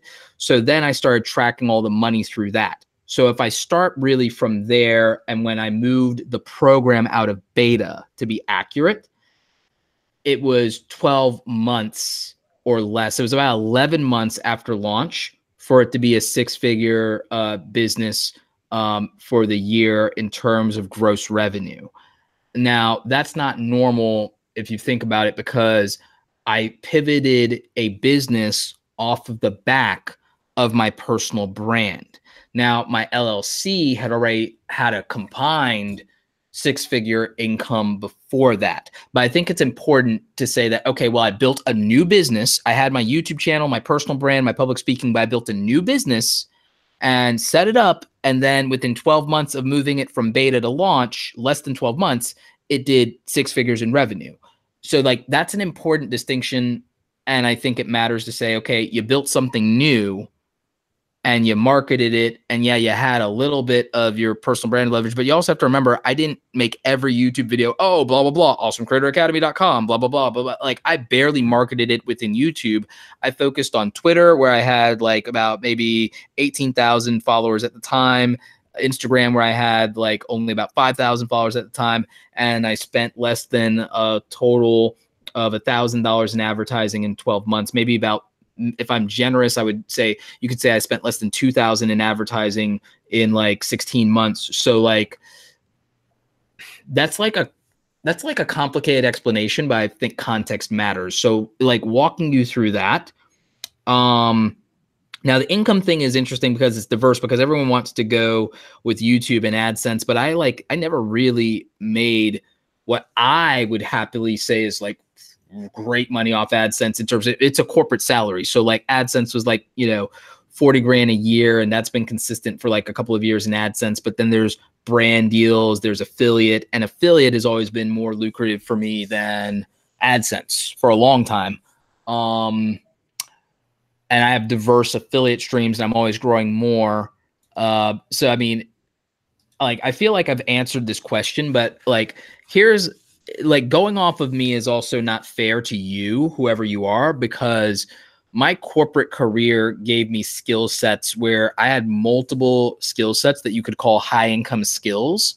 I also had been freelancing since I was a teenager, and I developed skills that were good enough to earn a salary before I was even 18 years old, because they weren't legitimized in the market yet, but I was invested in them for over 5 years. So you shouldn't use me and how fast I did anything as a measuring stick, because that's not fair to your experience, your skills, your trajectory, or the resources you had. Because you also have to remember that I invested in resources the whole time I worked a job in corporate. I was already invested in resources, and I was already freelancing and side hustling. And there were stints where I quit corporate and went on my own and then went back to corporate. So I like had the means of making a living. So I don't think that's most people's path. So I don't think my experience is a measuring stick that's fair to anybody. I don't think you should ever judge yourself off anybody else, but it's massively unfair to compare your circumstances to mine if you're looking for how long did it take you to do this? Because like, I had advantages, not privilege. I had advantages that I built in, or that were built into my trajectory, that relied completely on me doing what 99% of people don't do and rejecting norms. And I had a family support system where they didn't make me do normal things. I've always been rogue as fuck. So if you're like much closer to being a normie, or have been for most of your life, like it's going to take you longer than it took me, because I was already preconditioned to just do whatever works and to ignore the noise. And that's not most people. So Wow. Transition. Wow. I think we took like 50 circles to get to an answer. All right. Awesome. I know, but I'm like, but I don't want to give a bullshit answer. You know what I'm saying? Like, anyone can just say, oh, it took me this and like whatever and hustle and blah, blah, blah. But it's like context matters of like what I did won't fit everybody, which is why I interview people, which is why I try new things and see what works, because like I don't expect anybody to be me. No doubt. No doubt. Okay. I just thought about something. Now I got the question of all questions. I can't believe I didn't think about this sooner. Roberto Blake, you are clearly a disciple of Gary Vee. So my question is, actually, when did the love affair begin, man? Like, what happened? Late 2014. But the thing is, for almost 2 years, people were telling me I sound like this Gary Vee guy, and I'm like, who? Like, like when the Ask Gary Vee show came out, that's about roughly when I discovered Gary Vee, and I'm like, oh wait, I have heard of him, but I hadn't been consuming his content. Everything that Gary believes. The thing is, people say that I'm a disciple of Gary Vee. I guess that's fair, but that's not where my personality or the things that we have in common came from. The things that we have in common is the fact that his father, Sasha, grew up in Russia, and Gary was born there and was an immigrant. My dad grew up poor in Panama and came over here and joined the military. So my dad was gone a lot, just like Gary's dad was in the business all the time. My dad was a soldier. So like we grew up the same with that. I got discipline from my dad, massive self-esteem and encouragement from my mom. Seeing a pattern here, my childhood was very similar to Gary Vee's childhood, even though we are like, you know, we're different in so many ways, but very much the same. I grew up all over, moved around all the time. He was stationary after they moved from Belarus, and he was in Jersey. But like the way his mom was is the way my mom was. The way that his dad was is the way that my dad was, even though they had different stories. And like the way that you're parented makes that like that commonality a thing. But I want to know what happened between you and Gary Vee that started your love affair for Gary Vee. That's what I want to know. He proved that I'm not crazy. It's real simple. I've been saying the same shit that Gary had been saying in corporate, dealing with assholes that didn't want to believe in, social media, new digital, user-generated content, whining about the way they've been doing shit for 20 years and all this garbage. And I'm like, fuck it. And get all those things. And then even when I started doing the YouTube stuff and teaching online, people are like, you're giving away all your secrets. You're going to go poor. You're enabling competition. People are going to use your content and then take your customers and make money off of you and all this other bullshit and telling me how stupid and how crazy I am. And they're real quiet now because now everybody does it. And because people like Gary preach the gospel of it, where I've been living it. Everyone likes to copy Gary Vee, talk very Gary Vee or whatever. I was living Crush It before I even read the book. I believe it. Gary wrote Crushing It in 2009. I've been living Crushing It since like fucking 2007, or even before that, when I built and developed my skills at 13 years old, when I taught myself websites and coding at 15 years old, I think when like eBay first got started, I started flipping Magic and Yu-Gi-Oh cards and computer parts on the internet, like 15 or 16 years old. Like I've been like when I was, like when I got my job as a graphic designer and I started building a blog and building my brand on like talking about my experience. And like I started my main YouTube channel in 2009, Gary, like before Gary even published his book. Like I've been living, fucking crushing it before the book was written. And that's why I love Gary, is because he proves that I was right. He proves that I wasn't a crazy person, and he's got a decade on me, which means that everything that's in my head and everything that I've lived, I can see where it could potentially go. And so that's where I like Gary, because he gives me the air cover and somewhat the validation of the fact that I'm not completely a crazy person. Hey, what's up, man? What's going on? Just, don't mind me. I'm just doing a live stream. Oh, man. Yeah. So we but yeah. So yeah. Okay. So I think technically T had to go get all 4K'd up for it. Man, it's been a long night, man. Can you hear me good? I can hear you. We can hear you. It's been a long night, man. You ever had one of those days where shooting a video and just nothing works out, like all day long? I thought that tweet. What happened with that? No, just trying to do not a different style, but a different angle video. Always trying to do something just a little bit different. And I shot it once, completely shot the video, man. Put it back on the computer, didn't like it. It was like, you know what, forget it. So I broke everything down. Then I sat here for like 20 minutes. I was like, you know what, man, this is on my mind. I really want to get this video shot. Set everything back up, shot again, still didn't like it. So I was like, you know what, man, I'm done for the weekend. If you're gonna experiment, my answer partly for that, if you want a little bit of unsolicited advice, is consider making a safety if you know that like there's stuff you have to kind of get out, or you have to like make the audience feel like, you know, that you're not leaving them hanging or something. Shoot something safe so that that's easy to make, so that you have that room and air cover to experiment. And if it doesn't work out, you're okay.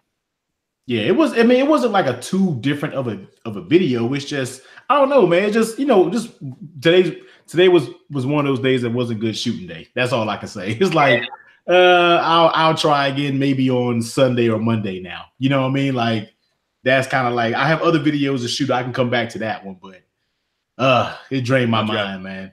Sometimes you got to step away, man. Yeah. So I'm not gonna let it. I'm like, it was on my mind. I'm like, you know what? I'm done now. I can do other stuff besides worry about that video, man. So, Mr. Technically T, we've been talking about this all night, but we haven't heard from you. What are your thoughts on the whole bot situation?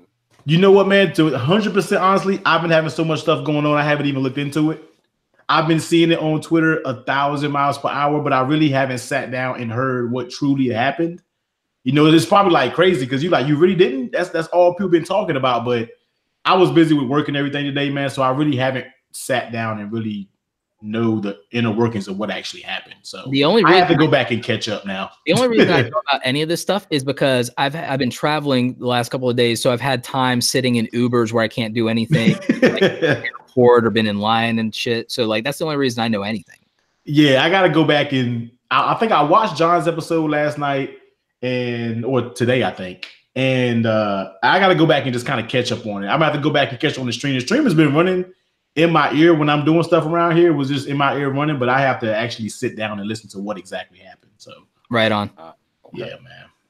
Okay. All right. So let's pivot over to the other topic that we talked about.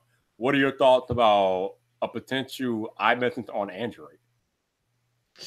You know, I said this a long time ago, man, that's kind of, I don't know if that's their answer to, I mean, what is Android trying to do? Is Apple trying to jump into the Android world for that, or I just feel like Android needs to come out with their own system? But I don't. No, it's not about Android. It's about what Apple trying to do. It's about Apple wanting that money. That's all they're doing it for. Because technically, I don't know if it's going to work as fluent, man. I don't know. Like I have to see it actually done. I've heard rumors of that. One thing about me, man, I don't really look at like tech news, man. Like I don't really keep up with it as much as you think I was supposed to. I really don't, man. So a lot of stories I'm just like, I don't really keep up with it. I kind of try not to let myself get so consumed in what's going on in tech news. I only get it from the channels that I watch, really. Yeah. No, like if Viper does something Apple, I'm gonna know it's Apple. I'm gonna watch his video. You know what I mean? Or if John does something, I'm gonna watch John's video. But I really don't get too consumed into like tech news, man. I get consumed on, well, not consumed, but I keep an eye on the product releases though, of creator stuff, like when Wacom's got a new tablet, like for drawing and design, or when the new cameras come out, the EOS RP is like is a flop. It's a flop because Canon keeps cannibalizing. Canon needs to find some like courage, like Sony, and say, you know what, we won't limit features that aren't like, that don't make sense just based on like the body or the form factor. We'll give you all the features at the price points and just like not have certain like things that make sense for full frame versus cropped or body size or the battery power. And we'll let the market decide, but we're not going to just like do weird chop shop thing of like 3 cameras in a similar price range with like, you know, like it's so stupid. It's like, it's so stupid. It's nerve wracking. Like it's like, is any camera company listening? Like that's why I'm like, is any 24 frames per second, 1080p? Like, what the hell? That's too simple. Like, okay, I can deal with the crop. If you're gonna have a crop on 4K, cool. Do your crop on 4K, but not having 24 frames per second. And I'm just like, why is any camera company listening to what people are saying? I mean, people are just openly bashing. You got your biggest camera reviewers on content creators on YouTube and they're bashing it. It's just like, I know you see this. You know what I mean? Like, are you just blatantly not listening? Even Canon fans, people are like, I love Canon, and they're like, this ain't it cheap. This is it. It's it. Yeah, it's just like, now if your diehards are messing with you, like, come on, man. That's kind of part reason why I left Canon, because I was diehard Canon in the beginning, man, but then they just kept doing silly stuff, and I'm like, you know what, man, I just want to go over to Sony because like I want to do 4K. I want to do certain things. I'll just live without the flip out screen. It's like until they give me the flip out screen, I'm like, all right, small HD, you get $500 from me. That's it. Done. It's like I'll go to the gym. I'll just deal with the extra weight. It's just like, come on, A7S3, like just do right now. The ball is in your court now. It's like, what are you going to do, A7S3? The ball is in your court. So here's the thing. They could give us the perfect camera now because the 6400 has no record limit, which we know is like one of the only reasons I'm on Panasonic was because of long form for podcast and interviews and speaking engagements and blah, blah, blah. Like now I'm like, if they gave me the autofocus system from the A9 and an $800 body and no record limit. It's a beast now, I think about it. And a better processor and better battery life already. If they give me an A7S3 and it has any kind of flip out or articulating screen, it's a win. and no record limit, dual SD card slots, I don't even need my other camera. Just be like, I sell everything. Like everybody was everybody was like, T, you gonna get a new camera. I was like, look, it just depends on what the A7S. I am more than content with my A7 III. Like I don't even use half of the features of it. But if they have a flip out screen, it is just gonna be like, okay, I'm putting this thing up for sale. It's like this thing is going up for sale that same day. I'm like, all right, this is going. I gotta get A7S III immediately. Like immediately. Immediately. I don't know. We'll see. Yeah, immediately. I don't know. The ball is in their court. If they don't do that, then I don't know what to even think about the camera. If they do that, the Panasonic GH5 line is DOA. Like that's it. Yeah. When they talk about that image stabilization, holds on to that GH5. They love that image stabilization. But if you get the Sony image stabilization, if they give you that because you're paying $3,000 and then you get no record limit, dual SD card slaps, and you get that flip out screen, like that's game over. How much do you think it's going to be? It's going to be $3,400, and I'm gonna pay it. I'll buy 2. I can't even see. You're hearing that price, I'm just like, oh my god, like I can't do it to myself. I'm gonna have to keep the A7 III a little longer, yo. I paid $3,300 for this, $3,200 for this brand new, and I went and got the 24 to 70 almost right away. Like it's like I'll pay the ransom. Like I don't care. Like at this point, I'll like now again. I worked for a very privileged position to be able to say that. So to be fair, yeah. But everybody just go get a brand deal. It'll be all right. It's now so easy. Like No, it's not easy, but it's like awesomecreatoracademy.com. Yeah, fool. All right, you know what? Let's talk about something that T does have a lot of interest in. What's that? The car. Now, Oh. I watched your car vlog. Yeah, and man. You said that your car broken into. They messed up your door handle. You had to get a new door. I think I remember that, if I remember that correctly. Yeah. But you also said that you're done with that car. So what's next? Are you looking into getting a new car? What's going on? You know what, man? I was all out here rushing to try to get a new car, man. And I would love to start a car channel because that's what I really love cars, man. But even though I have a love for cars, my interest to go out and do things car related, the older I get, is declining. You know what I mean? So, but right. I'll give you a hack though. I'll give you a hack. You don't need to go buy a new car. What you do is you find a car club. You get into a car club. Oh, I am. I'm ahead of my car club or Southeast Maximum group. Like I'm like an admin of it and everything. And do it like collabs, because you're like gonna be like, you're already a bigger YouTuber than everybody else in that like thing locally, probably. Right. And so then you leverage those relationships, just like how Marquez made relationships with the car companies, right, with the owners at a local level. And then you've got this dope content, and then you got the energy of playing off somebody else, which adds another dimension to your content. Right. And then you help you film too. And so that's easier, it's fun, and it's different for the audience, and you can go at that higher level that you've always wanted. Yeah, that's what's funny, man, because I have a lot of friends that I know the manager at one Nissan dealership. Like the Nissan dealership, I go get my stuff done from. Like I get like the pass with them. Like they love my car.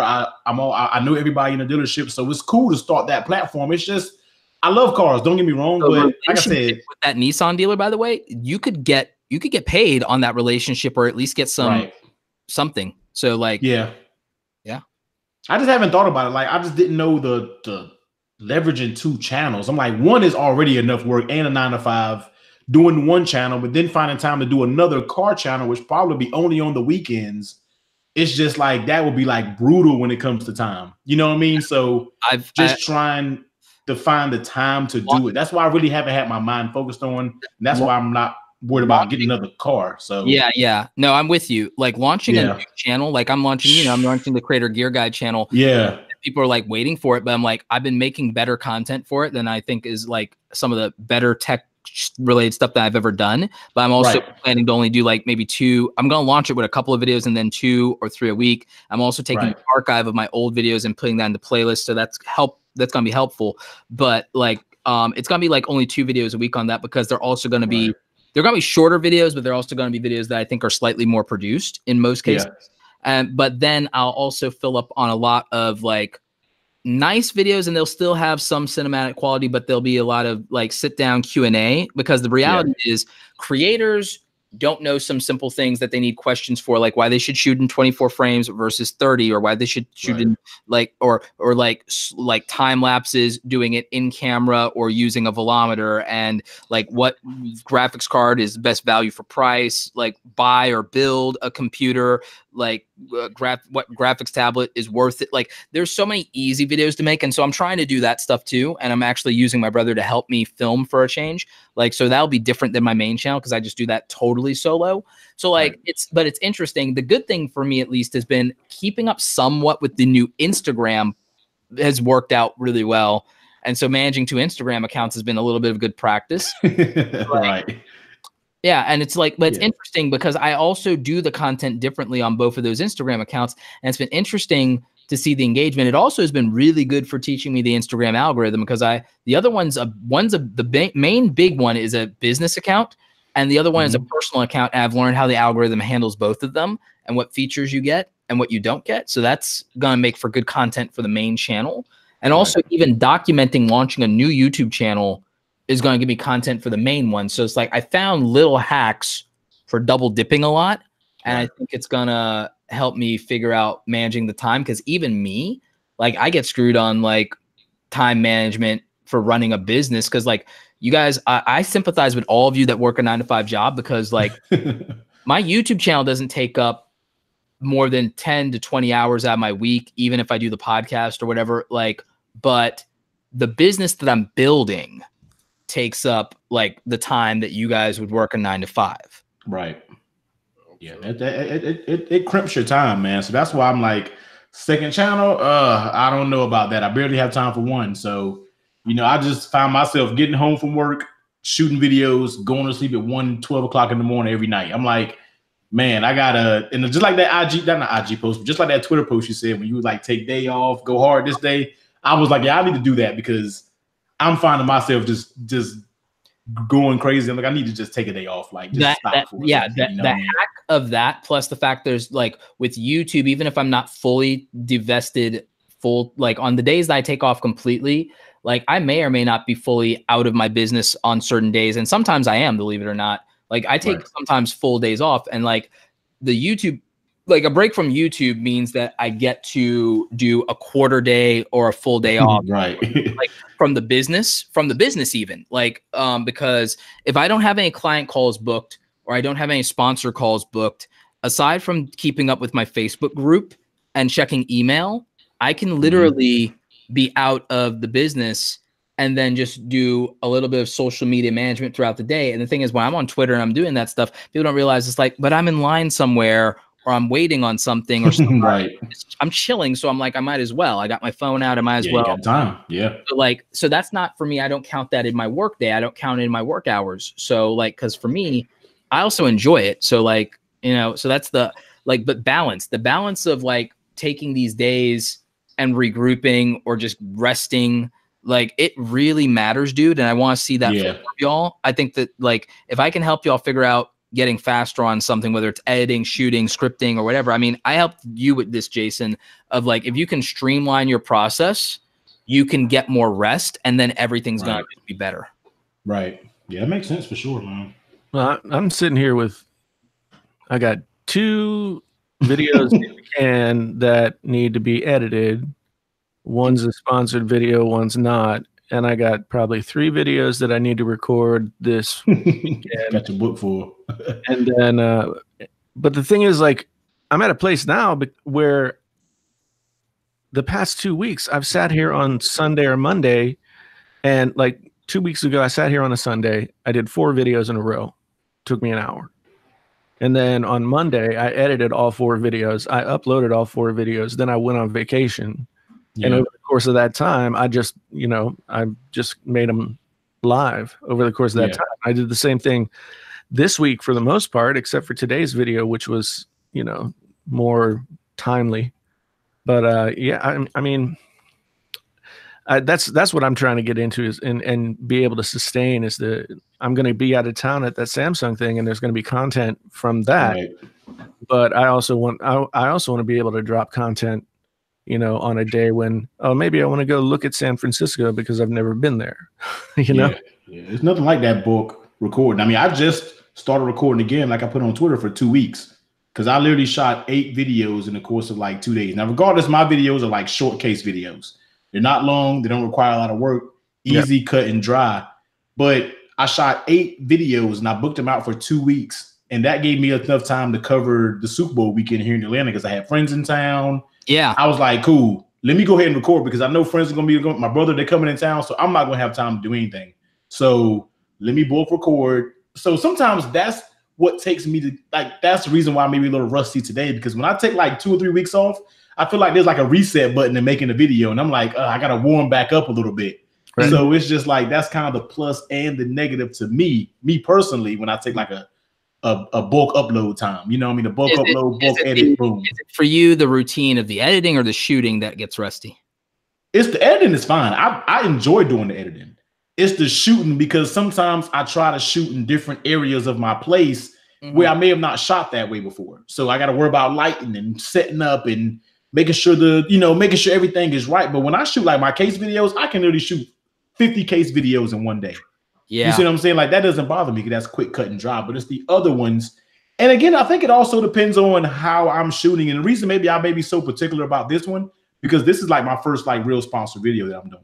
Okay. So this is why I'm a little more perfectionist with it. Like, what I have, if anybody looked at it, they'll be like, man, that is more than good. But I'm such a perfectionist. I'm like, that's not good enough. Like, I'm going to do it again. You know what I mean? Because that's just the person I am. So that's the reason why I think this one, I'm taking a little more time, because this is the first video that I'm truly doing like this. So I'm just like, now it's taking me a little bit more. I'm kind of uneasy, and now I just want to make sure it's right. So that's yeah, why I've felt that way about things and everything like that. And whenever I do something for someone with, and that's also why sometimes, I mean, I could obviously, and I've been doing a lot more brand deals lately, and it's stuff like, but I like the type of content that we're doing it for, and that we're getting the business stuff sponsored now, and that feels really good.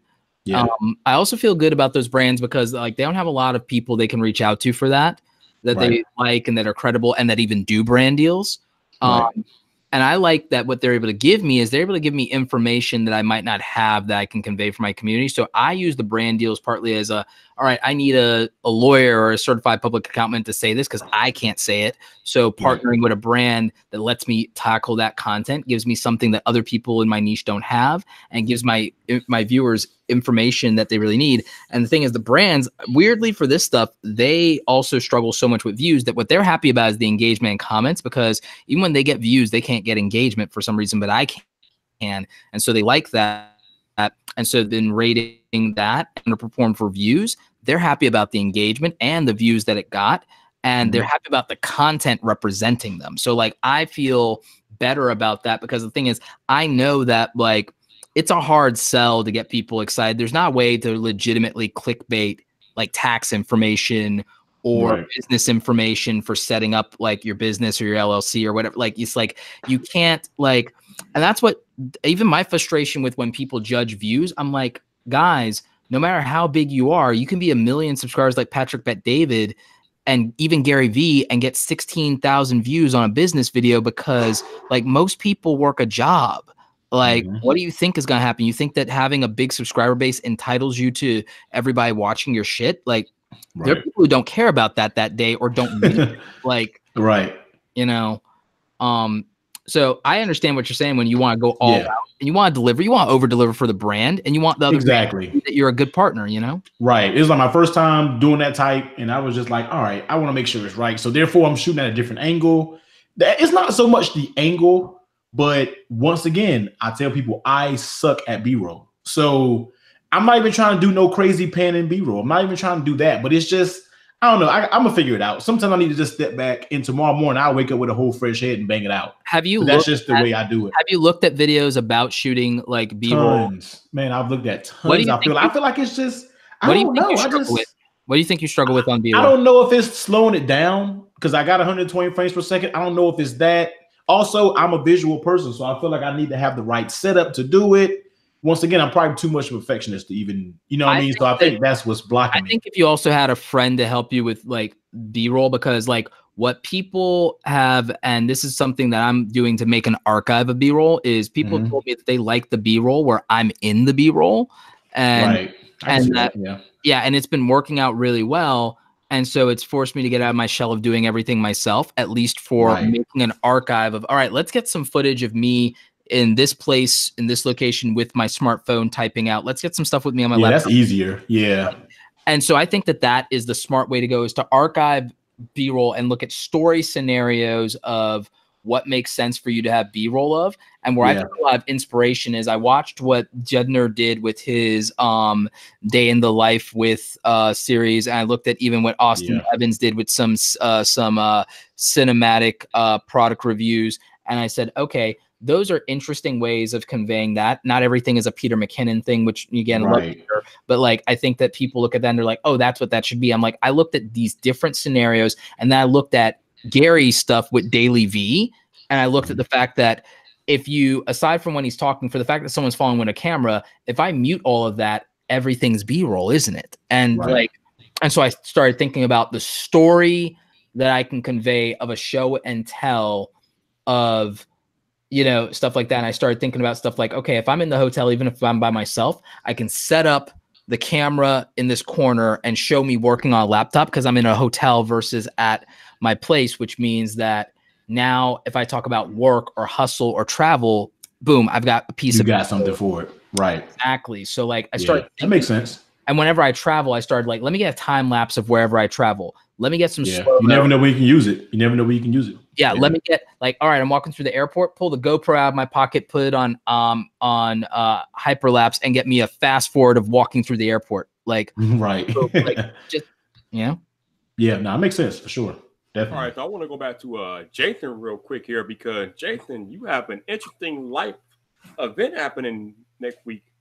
Yes, I guess I do. You are going to you're good. I do, yeah. Yeah. You are going to the Samsung event. I am. I was invited, and I'm taking Jeff with me. I heard that you're taking That's Jeff dope. too.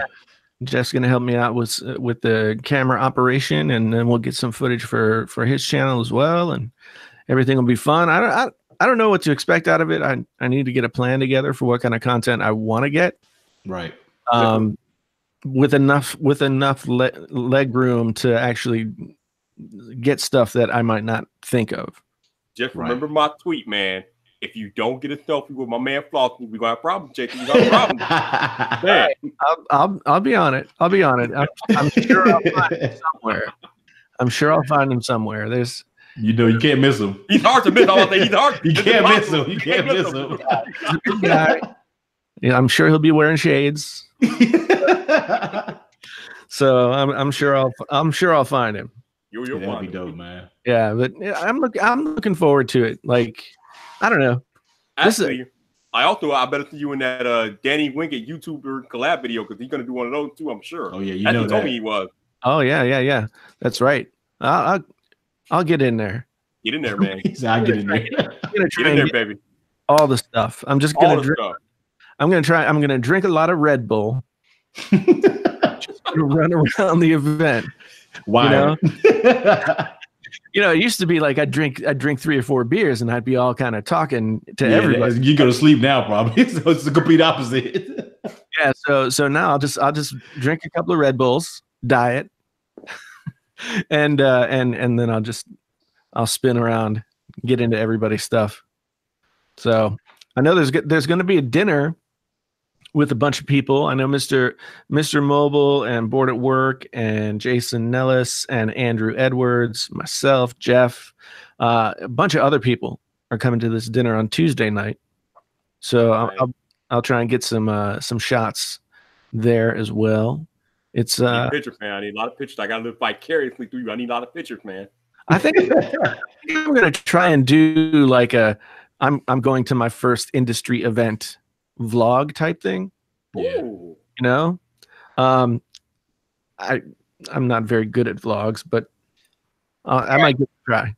For reference, look at how Sarah Dici did hers for the Adobe Max events every year, and that's a good indicator of how to do a good one.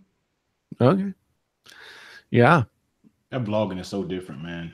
I did a little piece of a vlog for this microphone review that I'm doing on my channel, and it was so weird just going out in my neighborhood and just like somebody's walking, let me put the camera up. Like I was so shy with it. I don't know why, man. It's so weird talking in public, man, when you're not used to it. I have a video. You know what I mean?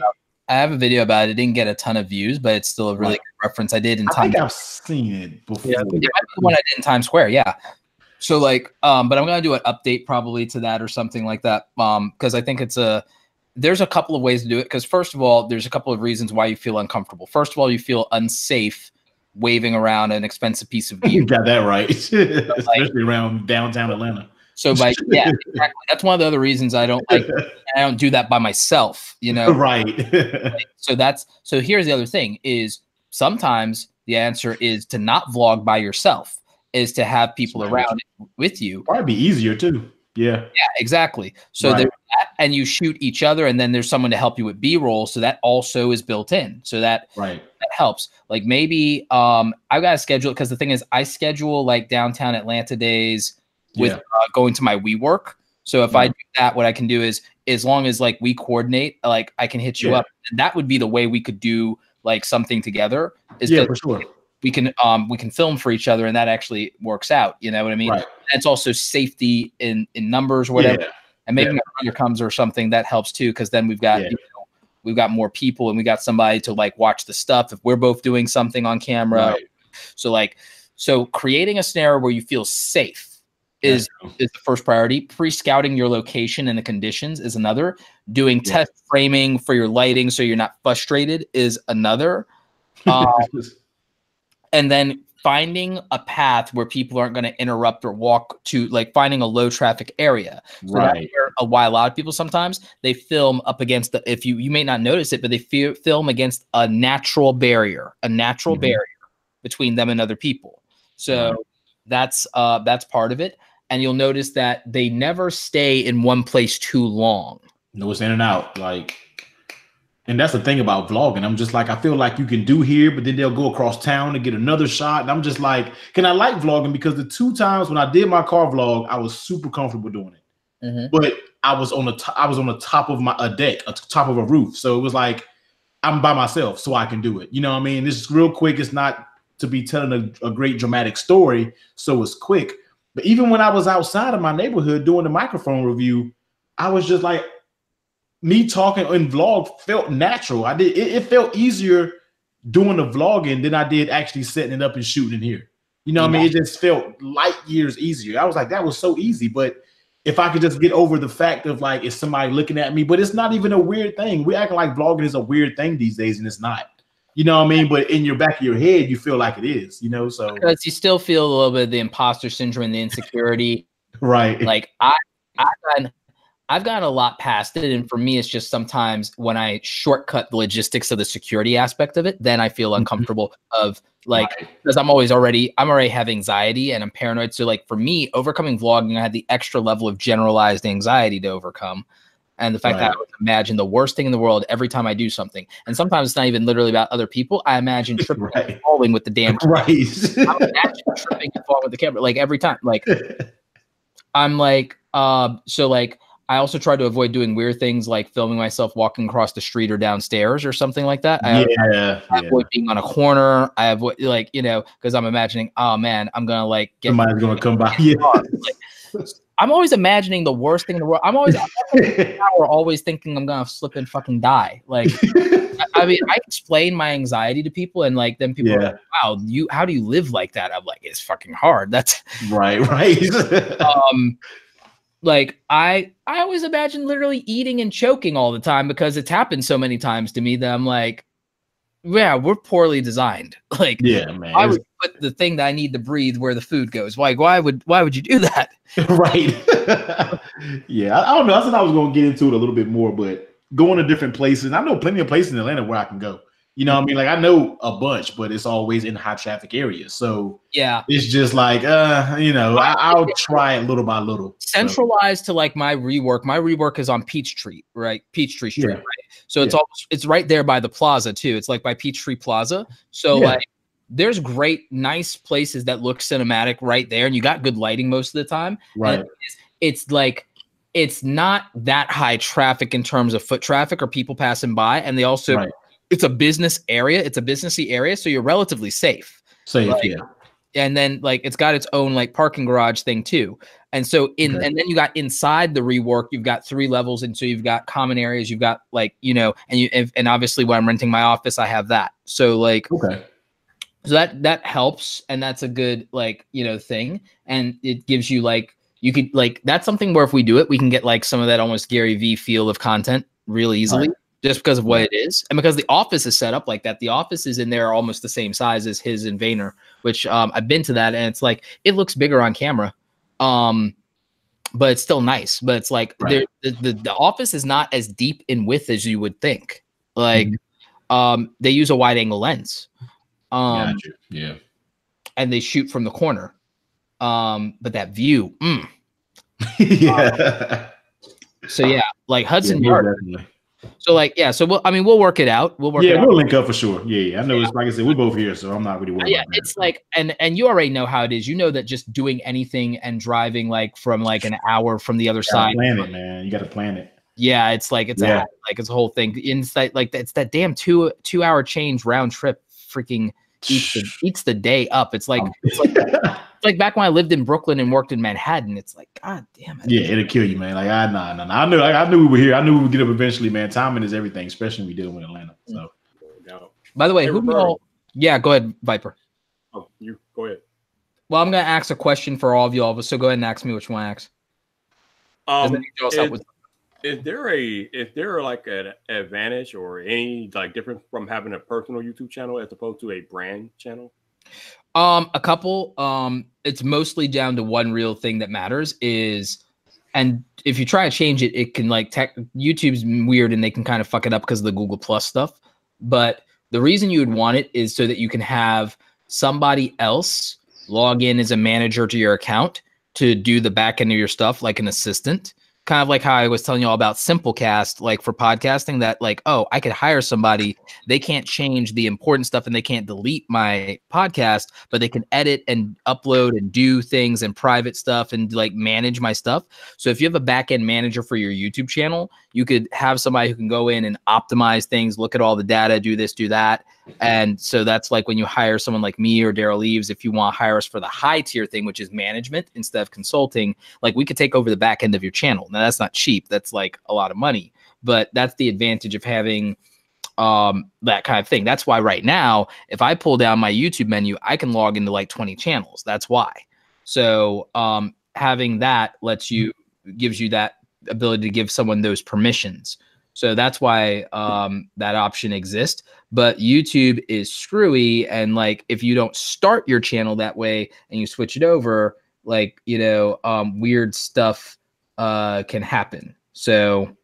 But as far as algorithmically, it makes no difference, right? No, not algorithmically. Yeah, I was thinking about changing over until I looked into what it would take, because there was no brand channel when I think I started my channel in like 2006. So yeah, so there was no option to do it then. And so new channel today, it pretty much is defaulted. Yeah, and so it's weird that like all of my YouTube related stuff goes to like the personal email that I've been using ever since I had a Gmail address. Yeah. But I've started another Gmail account that I made the business contact in the about section, and I made a boo-boo. So you got that email address for business contacts in the about section of your YouTube channel. Mm-hmm. Well, when I was with Talency, they gave me a unique Jason T. Lewis at talentseed.com address. So I made that my business contact in the about section. But then they changed their entire like domain name, and it instantly just killed that email account. Like, I can see that. And they didn't tell me that any of this was happening. I was like, for a whole weekend, like, why am I not getting any emails in there? And then I went to the computer and tried to get on, and it was like, what the hell's going on? So I had to, like, look it up. Like, oh, they changed everything. But I forgot to take that email address out of my about section for like 3 or 4 months. Wow. That email account went dead. And I just changed it over last week. I just happened to be looking through stuff and like thinking, oh, I'll put some more keywords or whatever. And I got into that section and I saw that address there and I changed it. And the next day, Samsung emailed me. Samsung was like, hey, I tried to send you this email before. Maybe you didn't get it. Maybe it got caught in your spam. We really want you to come. And I'm like, how much shit did you miss? Yeah, exactly. Exactly. But, at least I didn't miss the Samsung thing. Got that right. Well, I'm glad you called in time. Good gracious. Yeah. Those are the little things that it's really hard. Like if you don't, how often does anybody go into their about section? Look, I've had to rescue emails. I'm not even gonna play. I've rescued emails. If I had not rescued those damn emails, it was $10,000 I was not gonna get. Whew. That's you can't mess around. I hate email. No, and especially now, like since I'm pretty solid in my plan for what's gonna happen as this year plays out. I need to make as much money as I can. I understand that.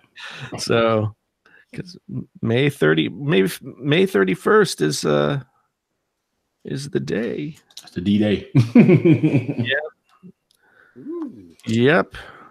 I just, basically I committed myself to everything that I do in the spring semester, and I didn't want to drop out in the middle of teaching classes or anything like that. So I just figured I'd hang around through the semester, sock away the money as it came in, and just jump. Right. Now, And- I don't want to get into your personal finance and anything like that, but our buddy Roberto says that you should be making 3 times what you would normally make before you make that jump. So my mom's just wondering, Jason, are you ready? Yeah.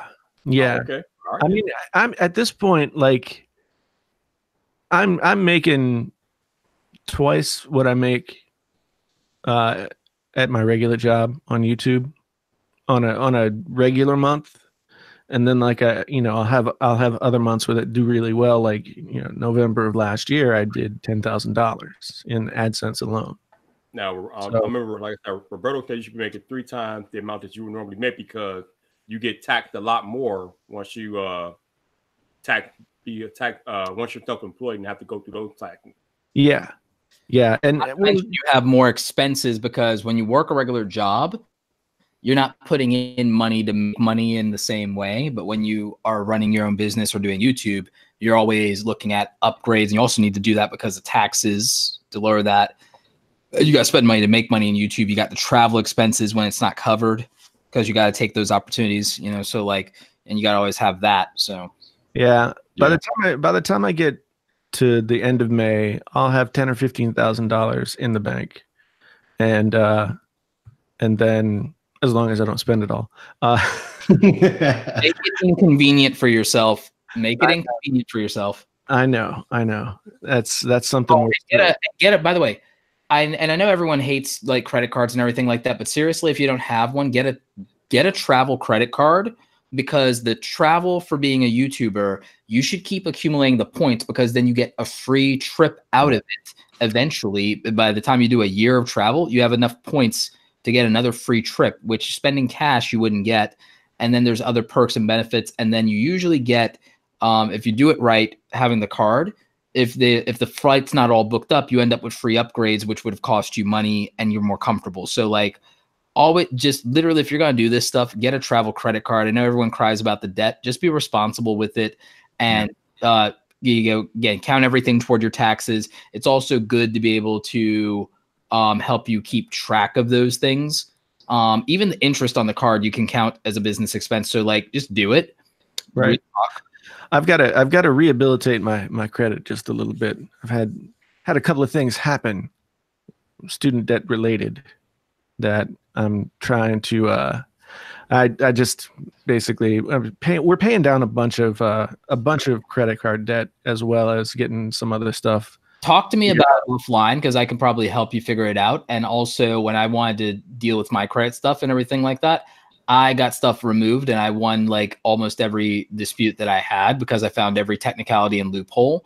And I hunted down every article on credit that existed on the internet, never hired a credit repair person, everything like that. And I like fucking crushed it. So like I can help you with that offline. Oh, I appreciate it. Yeah, it's I kind of realized that. I mean, I don't know what's going to happen between now and May, but I do know like I'm making more money this year, the first 2 months of this year, than I made the last 2 months of last year.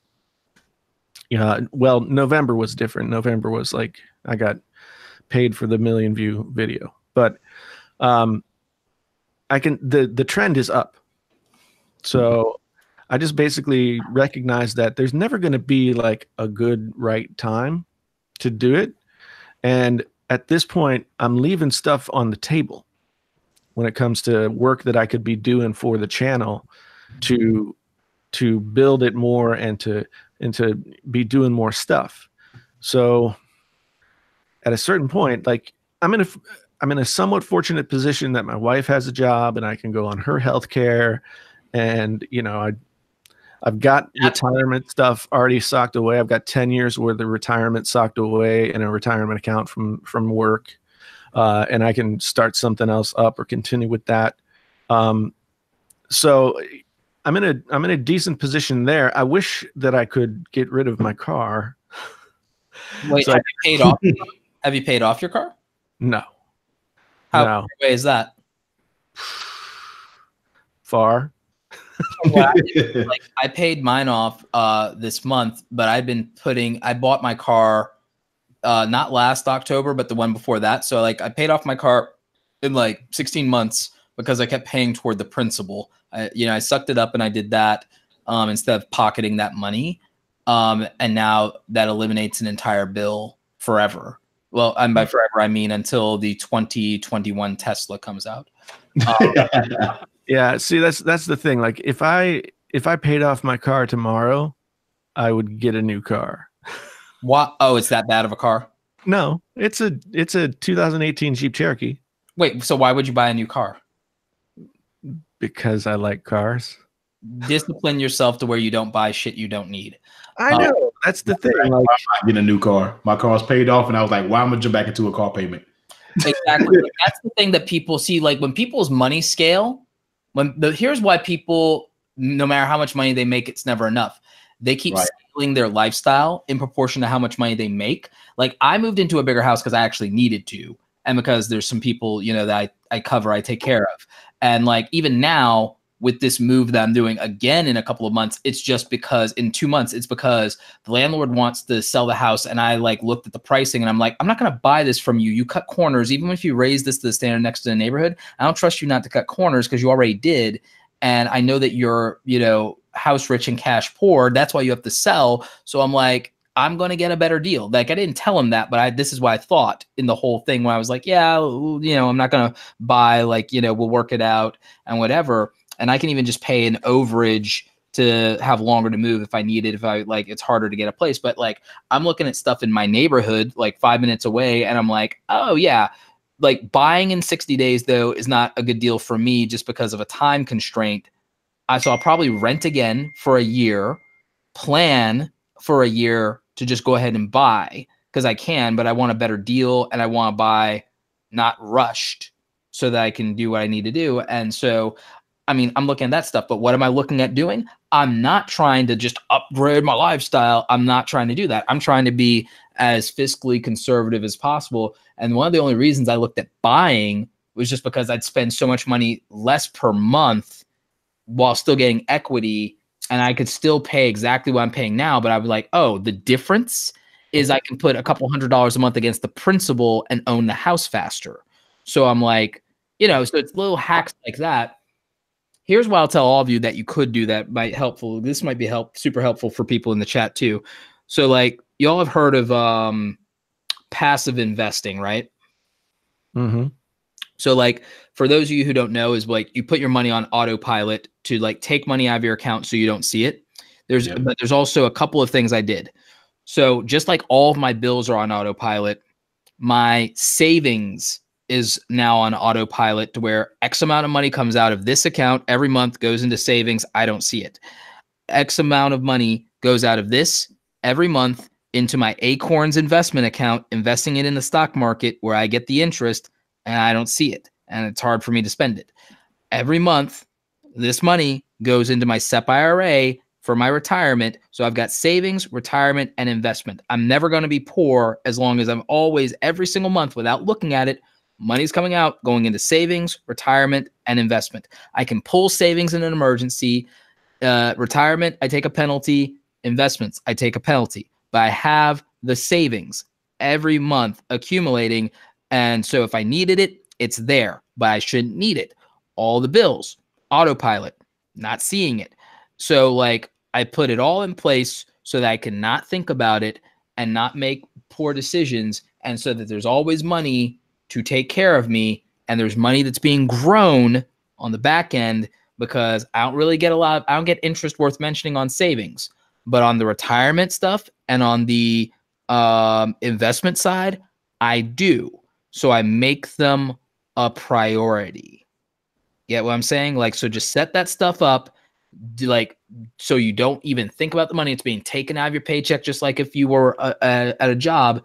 This money is future me's money. It's not for me. And then you'll be safe.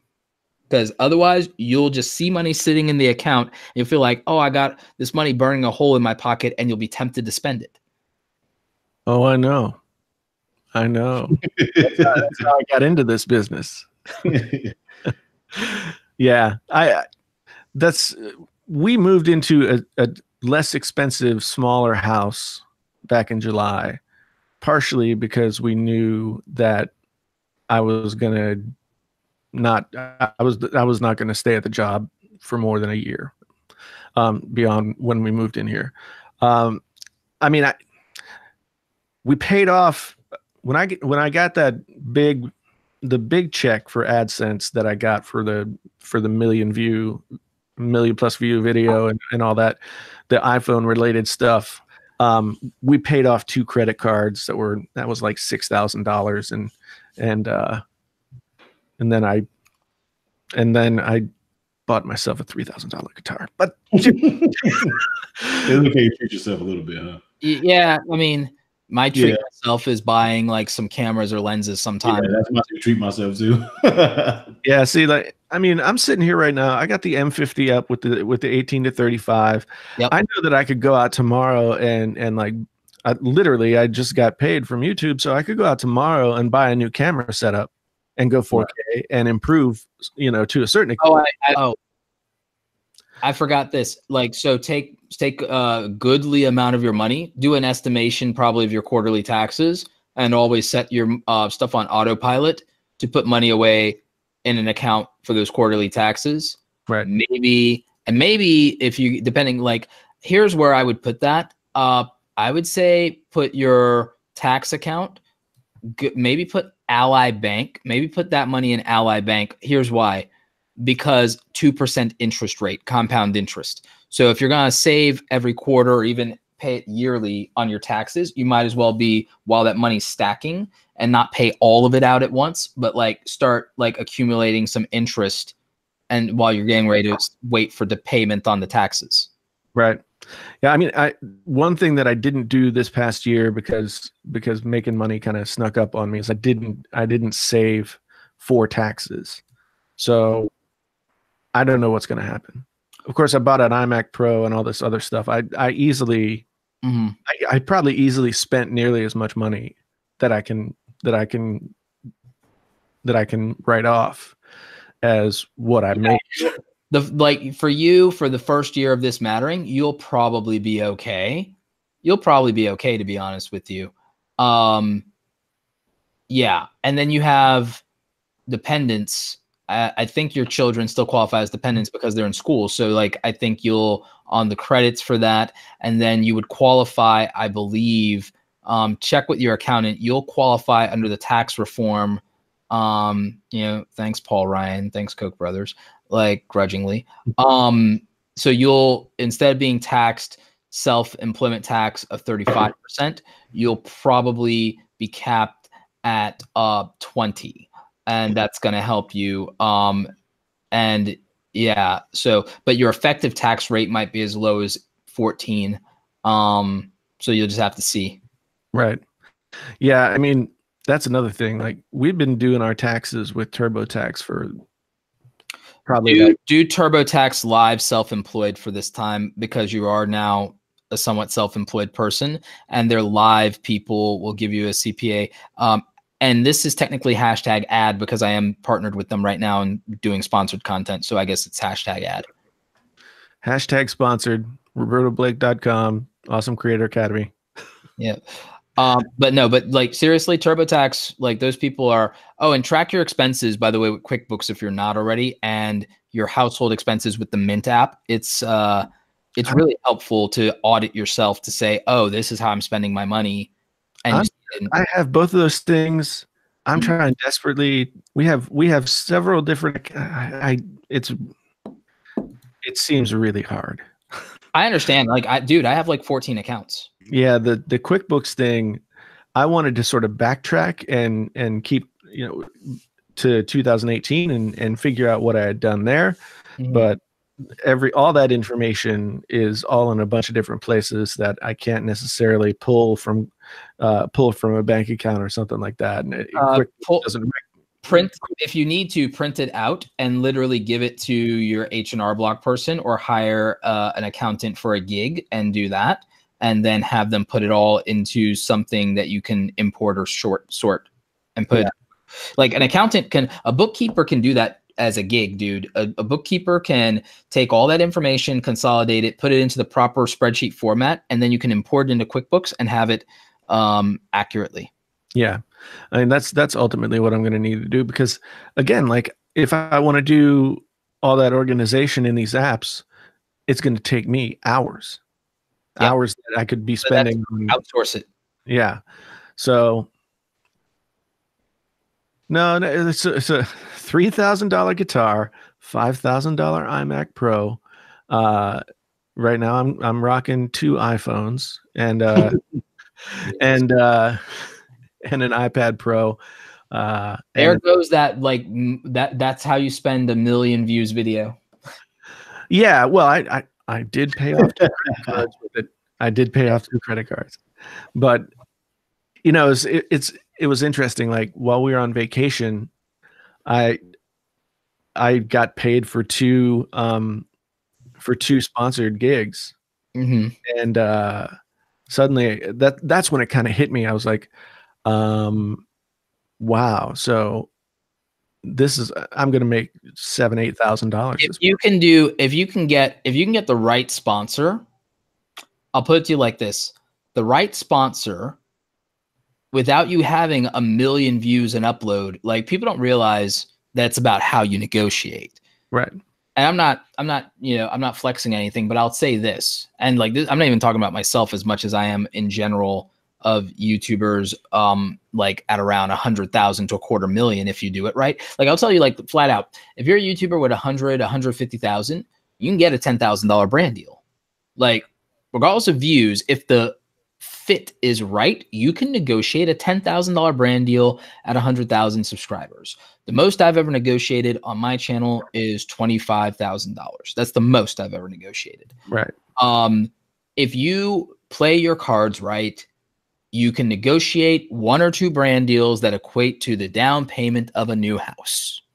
Like, it's like, that's just, but again, you have to like be coming at that level, and it has to be the right relationship with the right budget. And the better deals come through an agency, because they can negotiate the best on your behalf. Which I have an agency, and I'm saying an agency as in a PR company that has to find influencers for the brand. Oh yeah, I see what you're saying. The other side, like, and if you nail that right, you end up on the short list, and they keep coming back with deals. Like I did, like, I have a 15K deal, and that brand has 2 other companies they owned.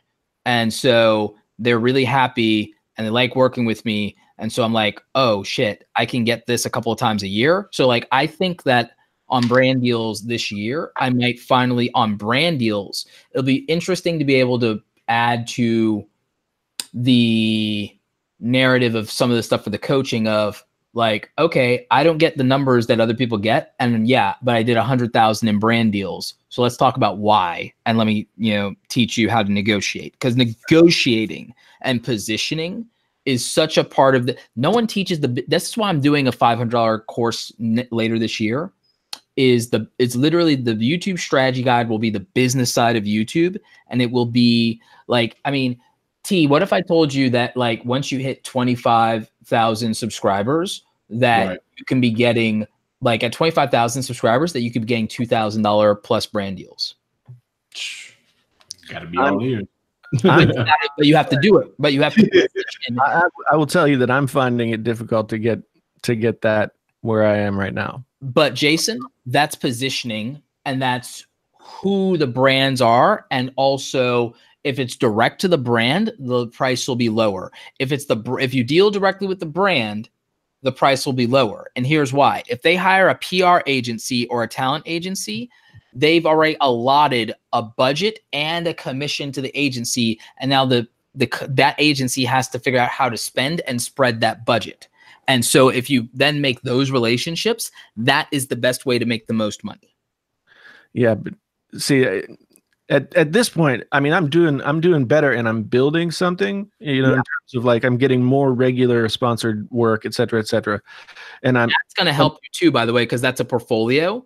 But that's where you go to an event, not just like the Samsung. But I'm like, that's where you go to a VidCon or a Vid Summit, and you talk to the brands that are paying $30,000 and $50,000 to just have a booth there. Right. And that's how you're going to get to. They don't send. When they pay 30 and 50,000, they don't send a grunt to man that booth.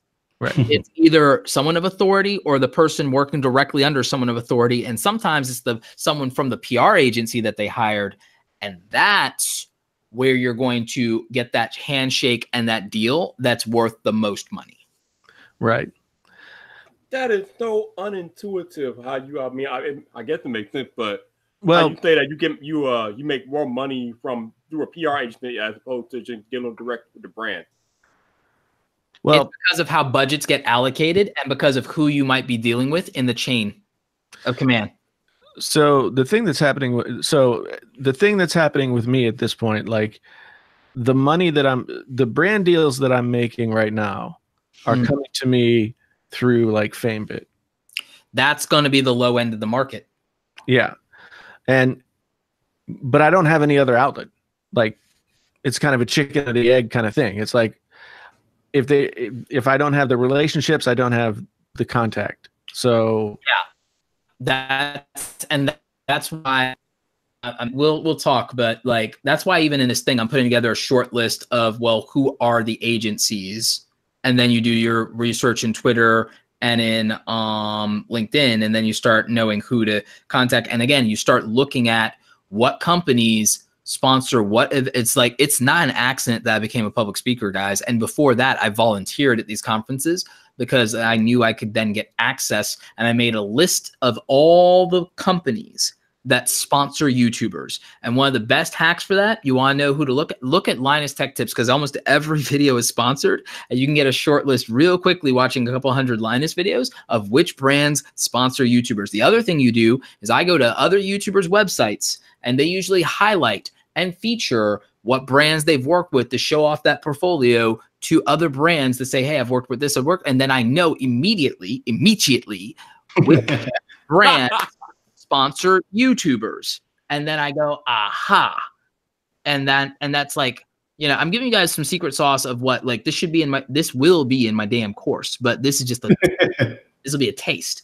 But like, this is because it's more than just brand deals but yeah, I mean, there's so many ways to, and then all you have to do is, all right, I know what brand sponsors YouTubers. Now I need a relationship and a connection at that brand, or, let me Google what PR company or agency works with those people, who does their press releases, looking at PR Web and looking at who does press releases for who. You end up finding out, oh, this company represents Samsung, Adobe, Sony, this, that means they're getting some of the budget.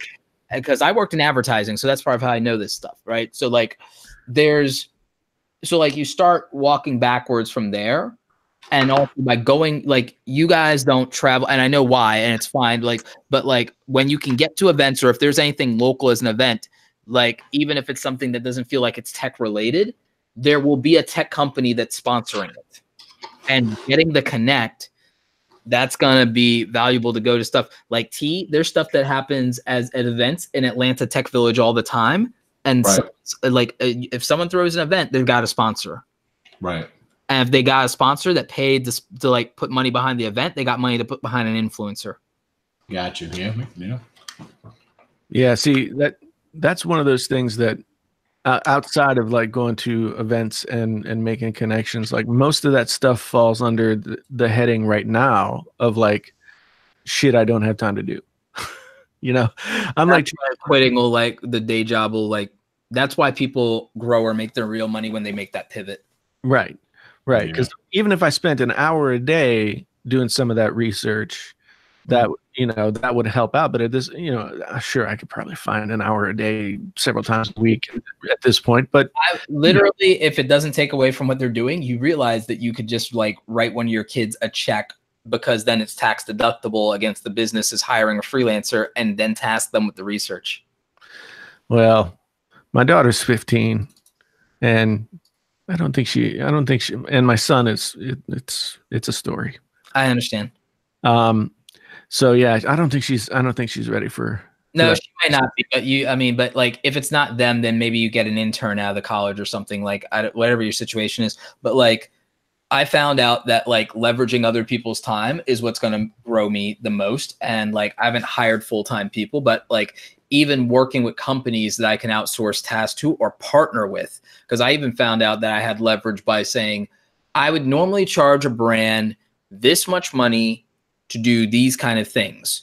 But what can we do if you give me your services that are worth like hundreds of dollars a month like indefinitely in exchange for a partner relationship and a lot of plugs and being integrated with my brand and being like the vendor of record for my brand and that being public? Like, what's that worth?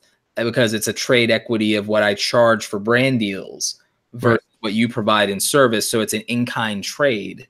And then that becomes interesting because then, by the way, by getting that, it means great. That's a service I'm not paying for and it's a job I'm not doing. But so like, yeah, I mean I've been meaning to and wanting to like use the resource of the student body here at the university, because I'm sure that there are people who are in, like to learn like media related stuff that they want to learn and they want to do this stuff, even just to get the experience. But yeah, it all falls under the heading of not quite enough time. And that's what I hope is like at this point, I guess long term story short, at this point, I'm looking at what I'm making right now and I'm sort of projecting that as like, it's been relatively steady within like $1,000 of what it is. And it's growing now. So I have to sort of forecast that out at least past the summer, and if you have more time and you can diversify, right? And then by the end of the summer, we're hitting phone season. If I can have some of that stuff, if I can spend the summer laying the groundwork for, building out those relationships, finding that stuff, and then phone season comes. Phone season's when I make my money. By the way, hiring someone who's like been good at getting brand deals could if you can find someone, and I'll help with trying to source this, but like that's an option. But here's the other thing for you: the affiliate money with Amazon. I'm telling you, you are an audio like master engineer or whatever, and like you but by just making a few audio buyer's guides and a few things like that, even if the content doesn't immediately get views and get ad revenue, here's what's going to happen for you by doing that. One, you're more likely to get a sponsorship or equipment from audio brands that want in on that. And then two, if you actually make a tutorial like how John Prosser did the perfect voice tutorial and stuff like that, long term, because audio is the hardest thing and there's so little content around it, right? Cameras, you will translate those to sales of people that don't know what to buy on the audio side, and they'll trust microphone test and microphone reviews from you. And you're seasoned in that. You've got the credibility there like nobody else. And it will do better for you even than like headphone reviews, and it will translate for sure to Amazon sales. And the price point on musical instrument sales, the margins on that are better than the usual 4%. I believe it's 6 or 8%. So like, and microphones and good audio equipment ain't cheap, as you well know. So like that's gonna be hundreds of dollars a month, and it's gonna be search content that can be farmed. And so like if you do enough of that over a period of time, you'll have a sales funnel for your affiliate side. This used to work for me for doing laptop buyer's guides. That's why I used to make $1,500 a month on Amazon before I got kicked from the program. Like consistently $1,500. A low month was $1,000. It was $1,000 I wasn't thinking about. Like, so.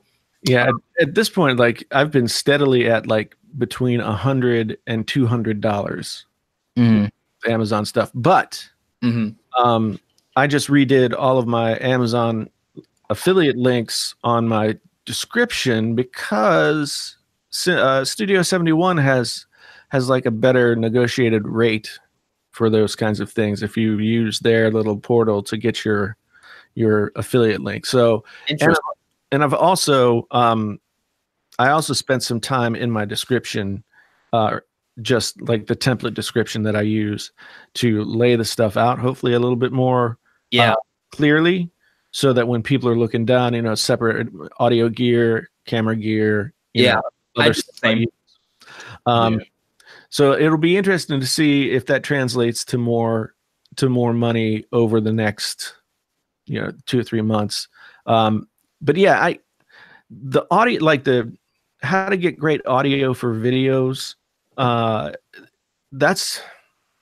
are a lot of different ways I could go with that. But the one video I think that I want to make first is how to get great audio for your videos without post-processing, without having to work on it. Like, just so that what goes into the mic is what you use. That to me is the biggest thing that helps me work faster. I have a preset set up for this mic in my audio interface, like the little mixer deal that they have with the preamp and two compressors, and I just pull up that preset and talk into this mic, and that's the end of it. And you can do that. I don't do anything to the audio whatsoever when I'm working on the video. I just drop the audio in, sync it, delete the regular audio, make a compound clip, and that's all I do. See, that's gonna be the kind of thing that gets some traction, and people will share that in forums, and then people will buy on your recommendation. Like, that's a real thing. Yeah. It's like, I'm trying to figure out though, like, okay, so this is a $400 microphone that's going into a $500 interface that's going into a $5,000 computer. Like, how do I make that scalable for people who aren't at that point? So you find like a reasonable alternative, because you have the process. So it's like, okay, there are mixers that are cheaper. I'm assuming the person already has a computer. So like, you can say what mixer you have and do that, but then scale down and find a $200 or less equivalent, or $100 or less equivalent of that. So it probably would be something like a Behringer mixer, and it would probably, from a microphone choice, because that Shure SMB is an XLR microphone, and I assume that's a Super Carteroid. It's a dynamic. It's a dynamic. So all you have to do is find a dynamic mic, a quality dynamic mic that meets your standards. That's about $150. So that's a differential. And then find a mixer that may not have all the inputs and options, but is of quality and has the abilities. Right. And then you're fine. Yeah, I mean, the important thing is to be able to get comfortable with recording your audio separate from your video, and not getting freaked out by that, and printing all of your effects onto what you recorded. You can do is syncing audio to video step by step would be another, because you can do that whole process you talked about, but just even that as a thing by itself, as an aside, right? We'll get, and just research into, buddy, what has the search or what has the traction around that, and what the average views are, and like, you'll be fine. Yeah. The funny thing about syncing audio is I don't use the sync functions that the programs have. I do it by eye. And then I just like command left and right to show them how to do it both ways. Yeah, because it works great in Premiere. When I've tried to do it in Final Cut Pro, and it's probably user error on my part, when I've tried to do it in Final Cut Pro, it like fucks up. So I've done this for a long time. So just eyeballing it and dropping it, I'm usually within a couple of ticks of where it needs to be. And can hear like there's either a delay or a phase that happens until you get it lined up, and then it's pretty much just By the way, you can hear things.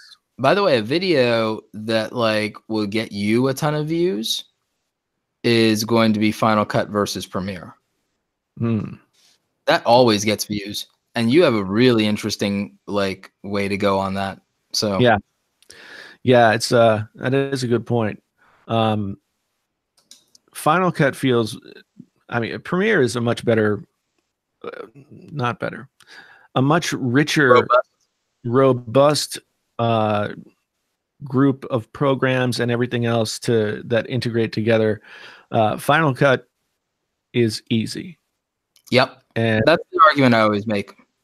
Yeah, and the thing is, like, the way that I edit my videos right now, I can edit a 15-minute video. I can get the rough edit done in 10 minutes in Final Cut, because it's all about just like, I'll cut this out. I need this take and not that take where I messed up, and all the way down, and then another 2 passes for tightening it up and maybe doing some other stuff, and then dropping all the other stuff into the video, and then I'm done, and it's 30 minutes.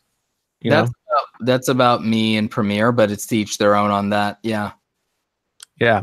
It's but at the same time, like, one thing that I've been thinking about, and it's probably a stupid thing to think about, but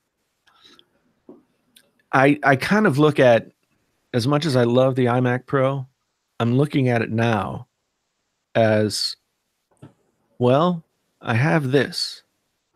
I've heard that the MacBook Pros with the Vega chips are better than the previous ones that I tried. So I'm like, do I cut my computer cost in half, go with a MacBook Pro with like a Vega 64, and sell this? How much faster do you need anything to be, though? Like, everyone gets hung up on that, but I'm like, how much faster do you need anything to be? Right. Well, that's the thing. Like, so I just edited a video on my 2015 MacBook Pro at work yesterday. And it wasn't, none of my videos are real heavy lifters. And it was perfectly fine. There was no real problem. It took longer to render stuff, but not by much.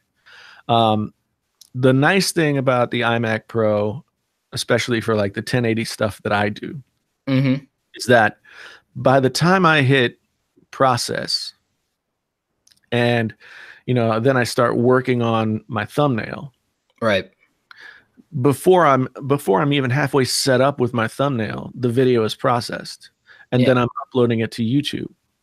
And while I'm uploading, I'm doing my thumbnail, so that by the time I get done with my thumbnail, the thing is uploaded. I'm ready to drop the thumbnail in, do the description, tags, cards, end screen, blah blah blah, and it just makes everything so like boom. Exactly.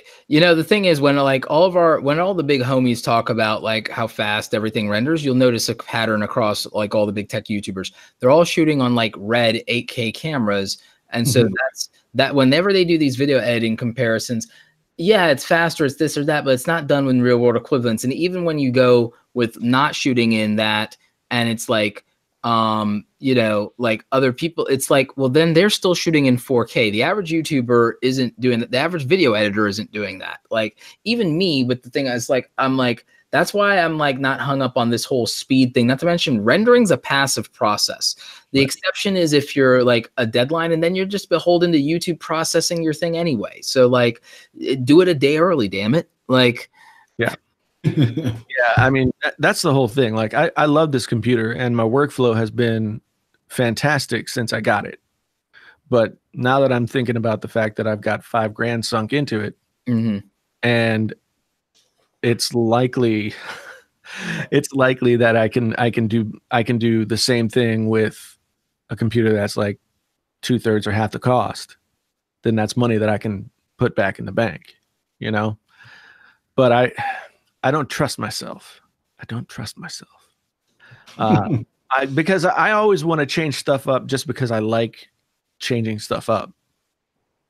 And it's like, okay, so if I like changing stuff up, is this me just doing that? And I've already got a sweet setup going here, and why worry about it? Unwritten rule of YouTube: if something's working, don't fix it. Yeah, that's the thing. Like, I could still do all the same things that I do on a MacBook Pro, right? As long as it does. I don't know. I had so much trouble with fan noise last time I tried a MacBook Pro. I'm telling you, you have a desktop, overwhelming power. You have a great display, and you're already happy with it. Don't do it. Don't change. Like, don't be a Ferrari guy. Like, don't do something just because it's exciting. Like, no, be boring. Damn it. It's fiscally responsible. But see, that's the question that I have, though. Like, is this, although it's the perfect setup for me and I'm doing really well with it, is there an argument to be made that looking forward to quitting my job in a couple of months, freeing up the extra cash that I have sitting in this? No, because I'm not convinced that changing your setup, I'm not convinced that the net profit that you think you'll make, I think, is lost in changing anything at all. I see what you're saying. Yeah, like changing anything at all, the rethinking, the double questioning, the this, the that, every minute, every hour, all of that adds up to the equivalent of the value of your time of not executing. So I would never take away time from executing. Right. Yeah, I know you're right. Damn it. Yeah, it's not exciting though. It's not the fun thing. Like, I mean, I know. Think about it. Like, I mean, I took this quarter, and instead of doing anything exciting this entire quarter, all I've been doing is like, I've been making content, but all I've been doing is business logistics. All I've been doing is fucking spreadsheets and emails and negotiating deals and tripling down on relationships and follow-ups and phone calls. It's like, it's the boring shit. It's why I don't vlog. Like, oh, Roberto, we want to see it a day in your life. It's like, oh, great. You want to see me in front of a computer and on the phone and grocery shopping all damn day. Cause it's like, I'm boring as hell. Like, my life is not exciting. It is not like, I mean, there's micro moments of excitement, and it's like, and those I'm not vlogging because I'm living the damn excitement. Like, Right. like my vlogs would be worse boring than Gary V's, because with Gary V's vlogs of the repetitive hustle, at least New York is the backdrop. At least there's other people and familiar faces from VaynerMedia. Like, Right. my shit is boring as hell, and it just shows you how hard I work. You've been around for Vid Summit and stuff like that, and you see it looks exciting, but like, you've seen it. It's like, it's literally me just being exhausted. Like, Yeah, no, I mean, I kind of feel the same way. My whole setup is everything that I do on YouTube is set up to be as simple as possible. Efficiency, yeah. So it can be efficient, and there's nothing fun about that. There's nothing interesting. Like, okay, I'm going to sit down at my desk again, and I'm going to do this video. I'm going to do a video, just the same way that I do all the other videos. Yeah. Now I'm going to write a script. The most exciting thing I've done is shoot B-roll with my brother. Like, that's the most exciting thing I've done recently, aside from build my new computer. And I like when me, Romina, and Audrey were doing lunches every week, and now it's just me and Romina because Audrey moved to Chicago. Like, that's like one of the things I look forward to every week. And the rest of my week, when I say boring, I'm being somewhat facetious, it's not exciting. I love what I do every day, and I love my life. Like, I just don't think that it's entertaining to watch. Right. No, I understand. I totally get it. Like, if I were to vlog on a regular basis, I would have to think up, like, what am I going to vlog about? Because just capturing my day would not be worth the effort. That's why my vlogs are always me sitting down direct to camera, telling stories about my career or doing motivation. Like, and that's a way to vlog too. Like, vlogging isn't always the Casey Neistat thing, which people don't get, is that vlogging was almost all what we call story time now. That's what vlogging was for the majority of YouTube, was just story time videos. And I think you have a lot of old war stories. I got a lot of old war stories. Like, that's a thing that, like, be interesting. It's just a matter of getting the title and thumbnail right. Like I like that I can do motivational vlogs. It's not the same style as Terry's though, because like for me, it's the sit down across from me like I'm a friend, like trying to like I want to do one where I talk about if you're feeling like when you're feeling overwhelmed, not if, when you're feeling overwhelmed, do this. And like some of the Twitter advice that I've been giving people and some of the how to schedule like priorities and days. I think it's practical. It's going to be like, look, I know what being overwhelmed is like. It's like, it even happens to me still, but I always take a step back and here's how I handle it. And like, because what I figured out, this is the funny thing I figured out. I was talking to Cody about this, is that as fun as all the running around and all that stuff is, sometimes there's a value to just sitting down and talking to the camera, because of the simple fact that there are a lot of people in all of our audiences that just don't have a friend to sit down and talk to be very real with you. And so they get that vicariously through the way that we just directly talk to the camera, like we're sitting across from them. And that's a connection. There's intimacy there because they don't have somebody that cares about the shit that they care about to talk to, which is why we always hang out on Friday Night Vyp. Same reason. Yeah, exactly. I thought of another way to potentially justify a purchase. Okay, see, for those of you in the chat, here we are. This is the addict's mind at work. Okay, now say you got a problem, dude. Well, here's the question. I don't have a laptop at this point. I have an iPad Pro, but I don't have a laptop.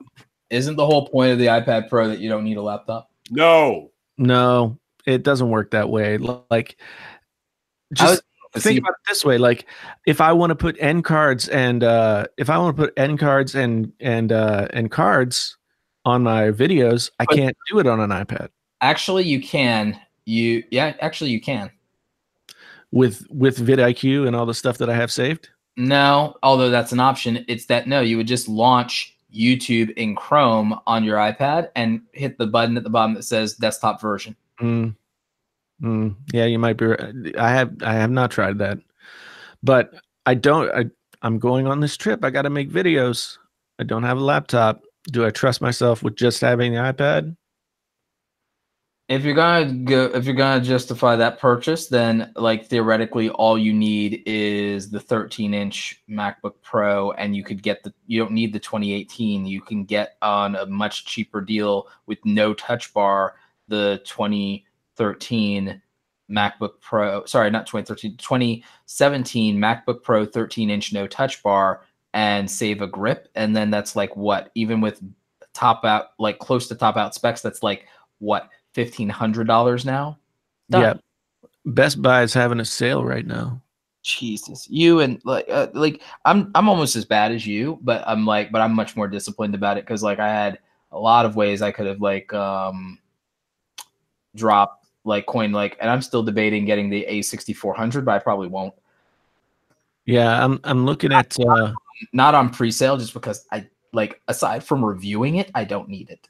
Or if I review it, maybe I return it in 30 days because I don't need it. Yeah.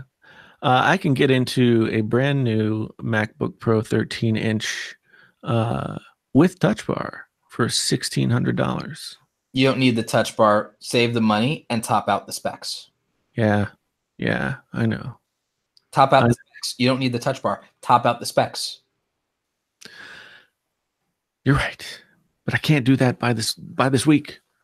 See, my mind is all fucked up. This is the problem. My mind is all fucked up. It's just, gear acquisition syndrome is exactly what I have.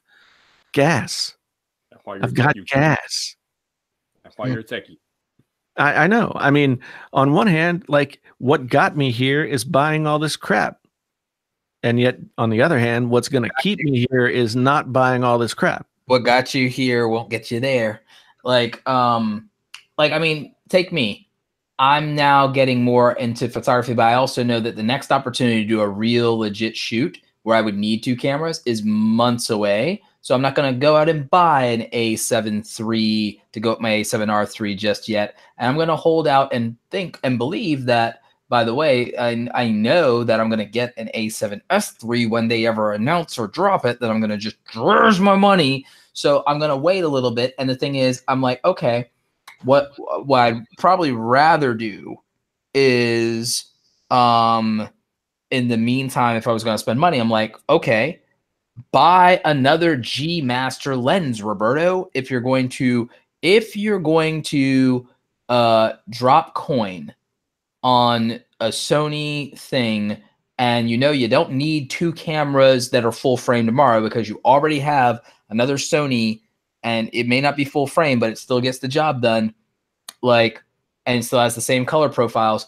I can just get more glass, and that matters more than just getting another body. So I'm like, okay, if I'm going to do anything, I get another G Master lens.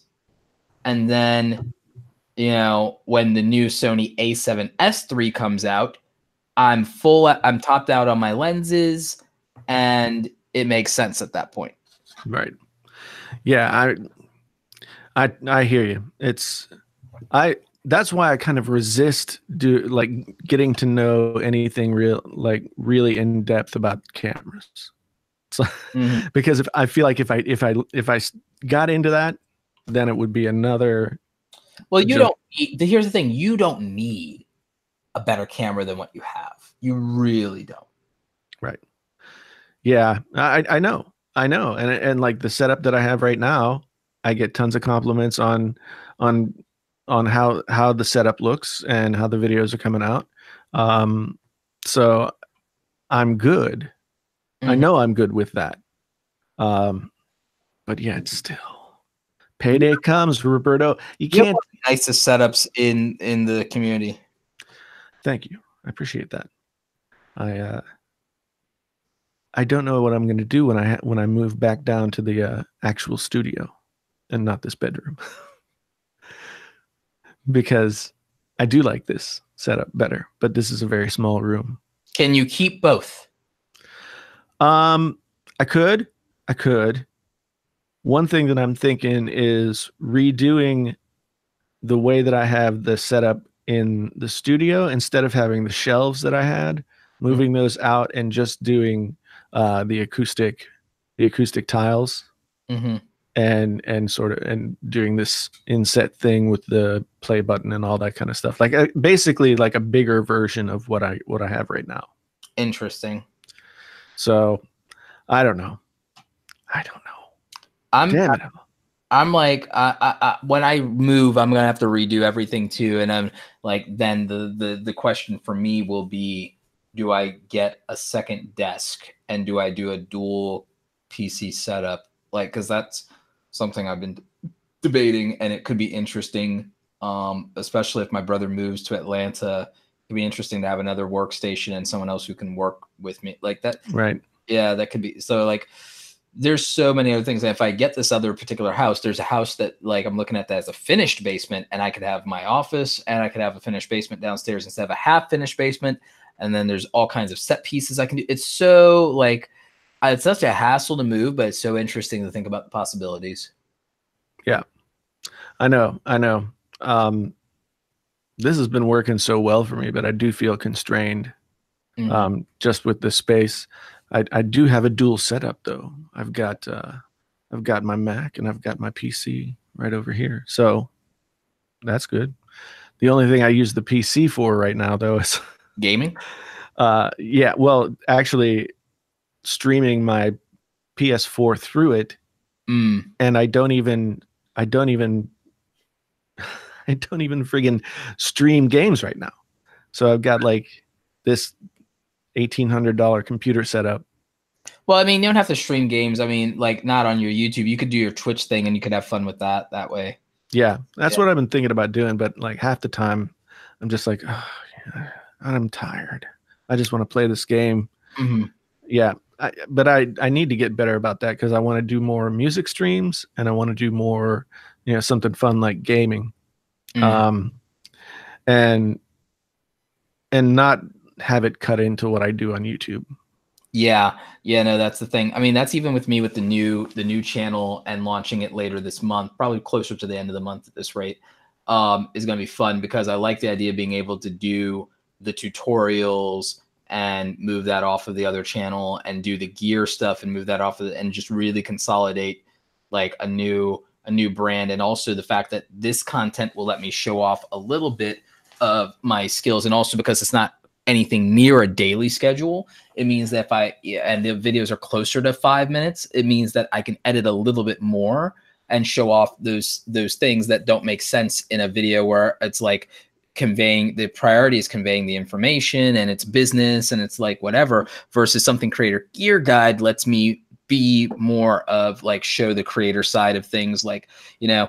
And that's even with why even on that Instagram, because I'm shooting product photography and I'm also showing off like what I can make with the gear that I have, whether that's like I can show you something I designed because I'm like, okay, well, with a Wacom tablet, you can do these things. Or, hey, these photos, because with the full frame camera and the right lens, you can do these things. Or the macro shots of the gear that kind of push the whole, this is the gear I use and why, and the macro shots are beautiful and it shows off my product photography skills. So like, I like that, because like, I think that like I show all my skills in my regular YouTube channel, but it's so subtle that it's like, because I hate the fucking comments like, Roberto, like you don't do graphic design anymore, you're not a designer. I'm like, motherfucker, all the YouTube thumbnails I did like are that. Like that's typography, that's Photoshop, that's color, that's layout, that's like, and they're all really good advanced level thumbnails. It's not, you know, like what the hell? Yeah. Yeah, I know. I wish that I could make thumbnails like that, but I mean, practice makes progress. Practice makes progress. It's like it's learning stuff that I don't know, really. I'm looking at, so like, here's something I'm looking at. Like, I already have the YouTube starter kit for templates, but I've been thinking of selling, and maybe it's just an upsell from the starter kit or a bolt-on or something. I've been thinking about like, because the thumbnail thing is so interesting to me, how many people are not good at it. And I'm like, what if, I know I do tutorials, but I'm like, tutorials and there's an expectation in YouTube and the algorithm and all this BS. I'm like, what if I just sold an advanced training on making like thumbnails? And I'm like, not just here's a Photoshop tutorial. Like, I mean, like, yes, but like a training on picking fonts and designing it and laying it out and showing different examples, or recreating thumbnails even from the biggest creators and making the point that like, oh, here's how you do it. Here's how you source stock photography. Here's how you pick color palettes. Here's how you like, and really do a deep dive training for like $99, just like the YouTube starter kit. It's like, look, you got two choices. You can buy templates for $99, or you can buy training for $99 and make the best templates you can. And even show you how I do a photo shoot for my own thumbnails for like, hey, I do all the poses, I make all the faces, I do Yeah. I mean, what I truly feel like I need to learn next in Photoshop is how to work with layers. Like even just like using some of the stuff that you have in the starter kit. Like I see what you're doing with layers, and I can't quite reverse engineer how to do it. You know what I mean? Have you looked at some of my tutorials on it? Like, I haven't yet. But okay. I need to, one of these days, I need to sit down and spend some time learning that kind of stuff. Because I feel like if I can start to work with layers a little bit more, then my thumbnails will be a little less flat. I mean, I think I do a decent job of putting together a thumbnail, but I just know that there's other stuff that I could be doing that would make it pop a little bit better. Do you guys want a quick Photoshop lesson? I'm tired. I don't think I'd be able to like retain information. Okay, maybe some other time. Yeah. Like I could do 5-minute Photoshop. I would love it. All right, let's try it. Let's try and see if I can stay awake and do some 5-minute Photoshop for you guys. All right. Yeah, I think once he's done with this tutorial, I think we're gonna wrap this up. Yeah. All right. So 5-minute. Let's do some 5-minute Photoshop. So I'm gonna just literally start from scratch here. I'm gonna hit Command N, and I'm gonna go to spinning beach ball of death. I'm gonna create a 1920 by 1080 thing here. All right, so first thing I'm going to do just so that I have some like clean options, is I'm going to create a black layer. I'm going to call it black. I'm going to create a white layer. I'm going to call it white. And what I'm going to do is this toggle here, if you guys can see this, this toggle makes things visible or invisible. Now this layer is technically blank, but it's not white. So I'm going to fill it with white, and we can see that here. So I can toggle between these layers, and that will determine what's visible. So that's kind of partly step number 1 here. I don't need this library of assets. We're not going to really worry about that. So what I'm going to do now is I'm going to go and I'm going to find like a picture of some kind. Let's see. Those are all. Yep. Let's find something interesting we can use. Do you guys want me to use a picture of me, or do you guys want me to use a model that I've shot or something? Whichever makes sense. Let me see if I can find something in my photos here of something that could make sense for like a product thing, because that's going to be partly in more context for you guys. Let me see what I have.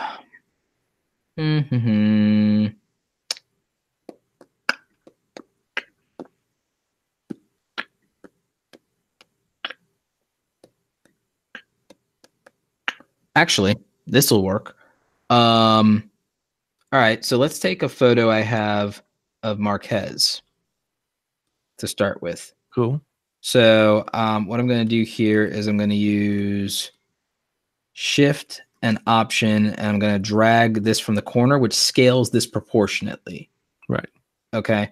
So that means it can scale proportionately, and I'm using this to kind of also kind of decide on the crop. So the way I want to crop it and scale it is in such a way that I've kind of got, you know, Marquez here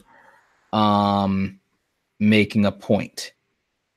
So let me zoom out a little bit so you guys can kind of see it in context. And now I'm like, how much of this do I need? Do I get any value from having a shoulder there? And the answer is really no, because the main point is this. Right. So now I've got that kind of more or less perfectly squared up. Okay. So now I want to use the white layer just to make sure that I select this right. So what I'm going to do now is this tool over here, with shortcut W, is called the Quick Select tool. Select tool is what I'm going to use to create a mask that kind of cuts Marquez here out from our background. Okay. So as you can see, I'm selecting that. Now, if I get to a point to where I've selected something I don't want, I hold down the Option, Alt on Windows, and I just get rid of that. Right. So this is like, you know, how you cut people out of backgrounds. I have a whole tutorial on this, so, you know, watch it on my main YouTube channel. See, I do it differently. I know you do, but this is like a quick hack, and then I can clean it up if I want to. But usually if I have a perfect photo, like if I take a photo myself or something like that, then this is a lot easier. So I always take good photos, and then this takes like 5 seconds, to be honest. Right. Because I could trace this with the pen tool and make it all super perfect. PewDiePie does that, but I'm lazy, and then I clean this up with a brush and with my Wacom tablet. Right. But for our purposes, this will be quick. So now I go down to this corner, and I can go add layer mask, or I can go up the layer and go, you know, add layer mask over here. So what I'm going to do is I'm going to do it at the bottom here, because it's my easy go-to. Okay, now this isn't perfect, but if I'm not as worried about it, you know, black would make it easier to hide that. Now, if I need to clean this up, I take the brush tool. Whoops.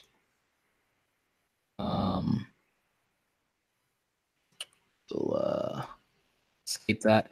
So what I'll do is I'll hit the brush tool, and white reveals and black conceals. So if you mess up and you need to bring back something that you erased, just remember that white reveals and black conceals. That's my mnemonic device. So if I need to fade something out, I click over to the black brush. I'm going to set an opacity of 100. And usually for this, instead of a 0 feather, I go to like a 85% hardness. It's not quite a hard edge, but it's kind of close. And then I don't have my tablet out, so I'm just kind of like, eyeballing this, and I can just kind of clean it up a little bit. And if I, get it just so, and I'm just kind of messing around here, I'm not doing this perfect for our purposes, then no one will really be much the wiser. That's a little too much, so I'll just undo. Again, this works better when you have like a Wacom tablet, right? But you kind of get the point. So I can just kind of clean up anything that I don't like. Mm-hmm. And if I need it to like blend a little bit better, I can adjust this brush, take the hardness to something like 0, and then it like fades a little bit better. And then that looks kind of right. So even if it's not perfect, it'll be all right. We can live with it. Right. So you guys are kind of with me so far, yeah? Oh yeah. Okay. So like that's starting to look okay now, and it's passable. So like this is already pretty all right. Now here is a trick if you wanted to kind of sharpen this up. Use Command J, which is going to be probably, if I'm not mistaken, Control if you're on Windows, and make a duplicate layer. I'm going to select that layer. I'm going to tell Photoshop to rasterize that layer. And then I'm going to do something interesting. I'm going to go to Image, Adjustments, Desaturate. Then I'm going to change this blend mode, and I can change it to either soft light or overlay. Let's go with overlay. So that makes it a little bit darker, but that's not the real trick here. We go to Filter, Other, and we go to High Pass Filter. And what's going to happen here is I can adjust this, and it'll kind of pick up on edges. And you can see that it's making it sharper. Yeah. This is how people get those tack sharp YouTube thumbnails where the eyes are super sharp and all that. And again, if I had a much better, cleaner, high-res version of Marquez here, it would work out perfectly. Now, if I hold down Shift and I select these two layers and I right-click, I can link these layers together. Mm-hmm. What that's going to do is it means if I move one layer, I move what's under it too when they're linked. So now, if I put an effect on something, those layers are linked. Right. So that's really good. That's super helpful. Okay. So now I've got this set up. Now, if I want to put something behind Marquez, like a background, now that I've cut him out, I could just go and I could find, something in terms of backgrounds. What do I have? Oh, I know. I have something kind of cool here that I think I can drop in. I have a composite that I already did in Photoshop that I think I can drop in as a layer. Can I? No, it's not letting me do that. I'd have to do a find replace. Let me find a background that I like then. Let's find an this could be, maybe this is an interesting background.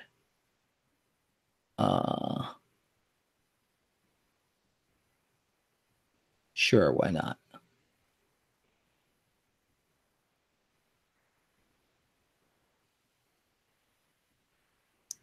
Why is it not letting me just drag this over? Oh, that's not downloaded. That's why. I forgot that that's in the cloud. That's why. The Adobe Creative Cloud? No, the iCloud. There are too many clouds. My stuff's like strewn all over different clouds. Yeah, it's a real thing. Mm-hmm. Let's just maybe this one. I don't even know if this one is. So like, okay, so like maybe it's like a background or something like this, right? If I just wanted to put a background behind them, you can kind of see how, oh, that kind of works, right? So I can either keep this solid color, or I can drop in a background if it makes sense. So now you get a kind of a little bit of a sense of layers. Right. Now, if you wanted, you could also put what's called an adjustment layer kind of above this. So let's say we had a hue and saturation layer. If you've ever wondered how YouTubers take the background behind them and then kind of colorize it, well, this is kind of how that happens, and you can use the slider. Right. That's a trick that a lot of people do. So, I mean, that option exists. Most simple thing that we could do at this point is put some typography on this layer, and we can either start behind Marquez or we could put it over or what have you. So like I could matte black all the things. Yeah. So used to typing my name. Yeah. All right. So now here's something that a lot of people don't think about is, all right, so I'm using Control, Alt, and Shift, or sorry, Command, Alt, and Shift. Mm-hmm. And then I'm using Alt to then address the leading on this. This is a for high edit text, right? Right. Now, what I'm also now going to do next is the thing that's going to be really interesting. Aside from just like moving this over so I can see, is knowing that I have this, I'm going to increase the size to kind of make the end of that K line up with that E. Mm-hmm. So it actually looks really good. And then I'm going to make that line up.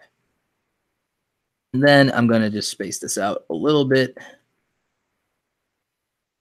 to feel a little bit more visually comfortable. Okay, so now I've got that. I've kind of got that looking like what I want. So I'm going to confirm that. Then I'm going to push V to get the selection tool back. And I'm going to hold Shift. And I'm going to scale this. So now, all of a sudden, I've got that going on. Right.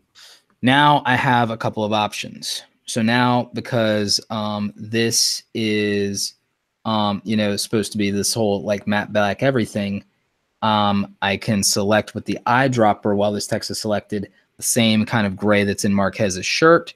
Mm-hmm. Hit OK. And now, okay, that actually is looking pretty good. Right.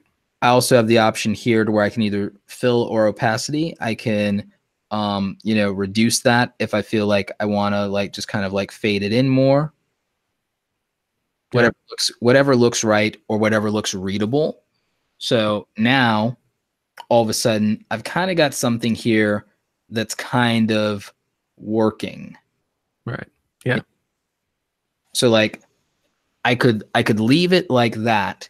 But here's another option because of layers, because we're kind of experimenting here with me teaching you guys something about layers. I can make a big old brush here, right? And this is behind Marquez. I can go down to make sure I've got 0 hardness. I can make the opacity of this brush something like, let's say 20. And all of a sudden, yes, that is starting to look a little bit more interesting. And then I can just turn down this opacity and just see how that makes it look. And that actually kind of works. So now he's backlit. Yeah. And then, okay, all of a sudden, this very easy to make, very plain thing has something that's a little dynamic to it. And if I want to kind of make it stand out a little bit, I can even like kind of make this feel like a lens flare by doing this. I can put like one of these in the corner, make it a little bit bigger to get that roundness off of it. I could adjust the opacity down to like 10%, and then boom, it's kind of almost like a lens flare effect happening over there. Right. So now, all of a sudden, like as simple as this is, as much as this like didn't look like it was going to be anything, it kind of actually looks a little bit dope right now, right? Yeah. Yeah. And we did that with some very simple layers. Like we can delete anything we're not using here. And it's like we made this like really simple. This has like 5 layers to it. Like, and that's all we did. And it looks like something. Now, for some of the things that I do that kind of look cool that you guys have seen, I could do something like I can make another layer here, and I can make I could add like some color to this or make it look a little bit more dynamic or something like that. Because you guys have seen me do like color washes with like things like this with like these flares, and you can also adjust blend modes to see if that like helps and makes something look better. So like all of a sudden now, like that's kind of interesting. Or if you want something to pop, you can take a blend mode, go to overlay, get a white brush or a black brush, make the blend mode overlay, use like about maybe 30%. And then watch what happens when we use a white overlay on this part of Marquez's face. We just highlighted this area of the face, you know? Right. If we use black, though, on areas that are dark, we're bringing out more shadows. And again, you want to be careful with that because there are parts where it looks good, like here in the beard or in the hair, but there's parts of the skin where it may or may not work just depending on how the photo was. Right. So like you can use that to make things more interesting and pop out, but it can also just be very careful about it and look at how it actually looks. And you might need to turn down your percentages. Like 10% can be good. So just like, you know, kind of look at those things and whether it makes sense. So, you know. Yeah, I like that. So you to do the lens flares and the backdrop stuff, you're just using the brush tool with an overlay and opacity, like. Yeah, exactly. And you can change the different blend modes between overlay or screen and see what looks good, because some combinations look better and then some things look better against other colors. So, you know, just kind of play with that. And by the way, even with backlighting, we don't always have to go white. With backlighting, we can even go something and go into a lighter spectrum here with like the blue, and let's go with like 20%. And all of a sudden that's interesting. Right. Yeah. Like, and then sometimes the bigger the brush, and let's turn down the opacity, this, you know, kind of creates a compounding effect. And so like all of a sudden, look at how dynamic that starts to look. And then, you know, if you mix a different color flare over that, so we got this behind, and if we put something else on front, now it starts to create this depth. Right. That we didn't have before. Also, when you start to do things like this, another thing you can do is on the layers where you have these backlighting or these flares, you can go to filter, blur, Gaussian blur, and you can Gaussian blur it, or you can even so you can Gaussian blur it, just don't go nuts, or you could even motion blur. And if we go filter, blur, motion blur, and then you change the angle and the strength, you know, maybe that looks different or better. It just depends on what you did or didn't do. So like, you know, that can be fun. And that could also just make it look a little bit different, make it, you know, so like all of a sudden now it looks a lot more organic. And it doesn't look like hard edged, which can be really nice.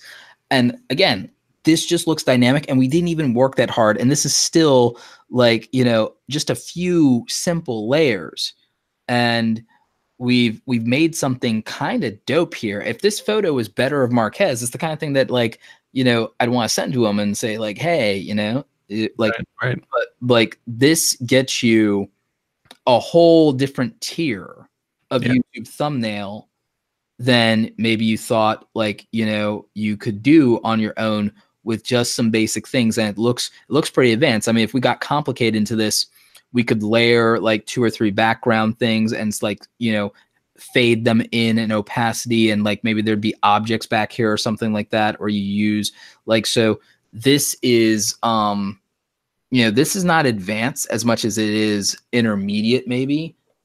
Or it's like just above a beginner. It's like the top level of a beginner, the bottom level of an intermediate thing to do.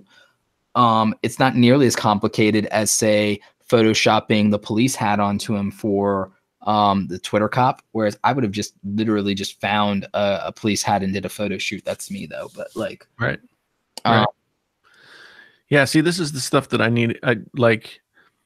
This is the stuff that I needed to learn, and that's what I was talking about, working with layers, just being able to create depth with what I'm doing. And yeah, this is just a like everything that you're doing is stuff that I like know how to do. I just didn't know how to do it in this way. Or combine it together or whatever and think about, oh, that's a look. Because I think for you, like the way I created this with the Marquez thing, with you and a little bit of the whole wizard thing and your colors in the purple, like this would actually make sense to do like in your style and with your like stuff. Let's see here. Like that, yeah, see that, like that starts to look cool. So I could definitely see that being very you. Like, yeah, I could see how, like, let me change up the color though. Oops. I want to Control Z, or I want to go to history and, go here. So like with your colors or color scheme, you could, ooh, that looks nice. Let's go. Like, yeah. So you see now how, like, I'm creating this interesting contrast, like this whole, thing. And again, I'm using colors that I think would work more like for someone like you. So like this is that starts to look nice. That's like that looks mystic. That's like, ooh. Yeah, it does. It looks really good. This is exactly what like you said. It's like the next level of like, I know how to put things together on a Photoshop board, but then like how to do the depth stuff is the thing that's been eluding me. And look at how stylistically I made this. So like if you are now doing stuff and it's black and then you're going to do text, whether it's the red or the white or something like this, I don't like the grayed out for you. I just think it makes sense on the matte black thing. But like, but you could do something as simple as this with a pose of yourself, or cutting out from the still of a frame and then cutting yourself out from the background, putting yourself against the black background, but then putting the color behind you and then blurring it and putting a little flare effect, like a light cast over a part of you that's not your face. And then all of a sudden you've got this dynamic thing. And then you got the text on the right or the left, or the logo on the right or the left, whatever it is. And then you backlight that. And then all of a sudden this like really simple thing starts to be mad dope. Yeah, no, that makes a ton of sense. Like I have my recent projects in Photoshop, like the little thumbnails up here. Yeah. And I'm kind of looking at some of the stuff that I've done, and I'm like, oh yeah, for this one I could have done just that. Yeah. So.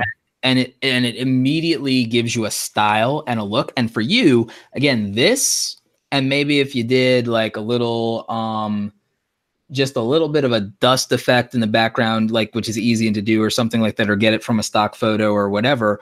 It gives you that whole wizard feel, that whole Wizard Squad shit, like starts to look like, oh wow, he's really leaning into it. Like, Yeah. No, I like that. Yeah. So like, I mean, and so this is kind of one of those things I come up with from a whole branding, like thing of like, when I tell people about make your style, make your visual style, build your brand out or whatever. And, like with Viper, I would easily go with like maybe like a blue and gold, because then I get the gold from the whole Viper logo. And then like, I'm thinking like Nuggets or any other sports brand or Warriors where it's, or the Clippers where it's the blue and gold.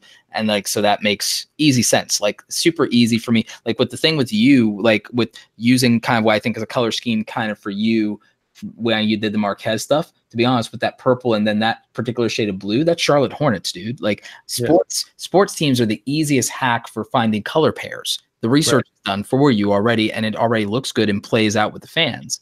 Right. So like, so you just do that. Text, I'm a big fan of sans serif fonts for the text side and for like business that's strong. If you're a dude, it's strong and you go bold or thick with it, then that's masculine. So like that's, hard edge. So yeah, like, I mean, it's really easy in my opinion, like to find like a subtle element or a theme or a style and say, all right, I make one or two tweaks here. I think about something in my personality or something my fans like about me, like Viper stuff, like because of the glasses, like I could easily start to think about, okay, So like what's already good in movie posters where someone wears aviator glasses and start to borrow something like that and incorporate it. Top Gun. Right. I start thinking about like Top Gun or any of the Stallone stuff. Right.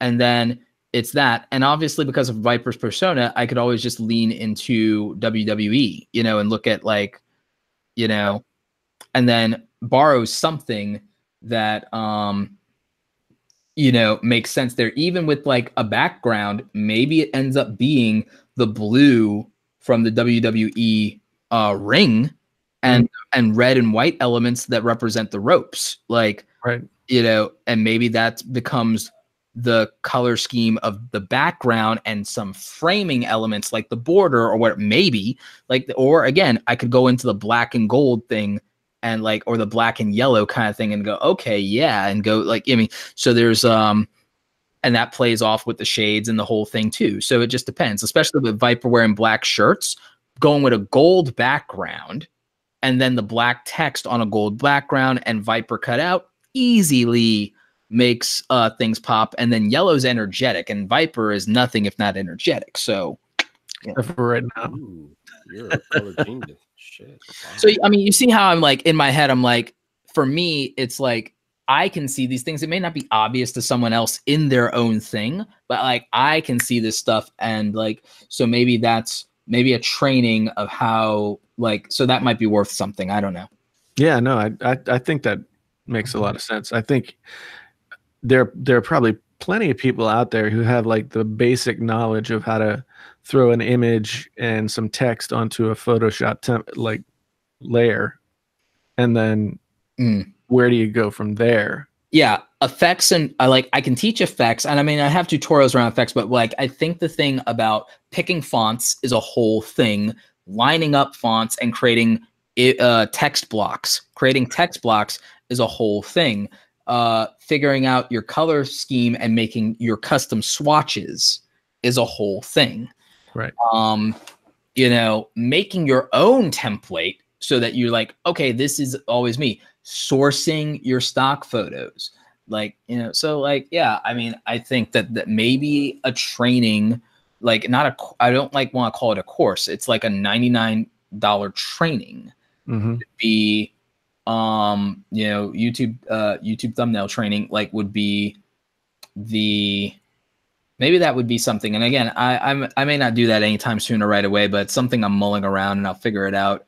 Cause I think that there's a point, and I mean, T, I think was talking about this the other day of like, you know, not wanting to use templates and make something his own, which is fine if you can do it. But I also think for people who want to do that, maybe Photoshop tutorials aren't deep enough, but if you try to watch something for free on YouTube, you have predispositions in your head about how long something's supposed to be, and then you have distractions on the sidebar. But if you just buy a training, as much as people are like, oh, I gotta buy something, it's like you're committing and there's no distractions. Right. Yeah, that makes total sense. Yeah. I think we should let Viper go to sleep now. I need to meet up with my friends. I need to get in like last round or whatever. I need to read a novel by Monday. Better get that done, Jason. You better get that done, dude. I know. Thanks for having us on, Viper. No problem, man. For the people in the chat, thank you for hanging out tonight. Always a pleasure. Thank you, Roberto, Jason, and everybody else who came in and chatted with me, no doubt. I got to get with you guys, see when you want to step in and do a podcast with me. We got to work that out. Yeah, I want to do that. Definitely. We got to work that out. But until the next time, you all in the chat, have a good evening. I will see you at some point. I'll be on the lookout for the episode 5 of Vype Drive, the podcast with John Prosser. I'll probably post that tomorrow sometime, so that should be available for your listening pleasure whenever you get around to it. But that will be available tomorrow. Awesome. Other than that, this your boy Viper, the man about tech. You know what to find me. So come back for more.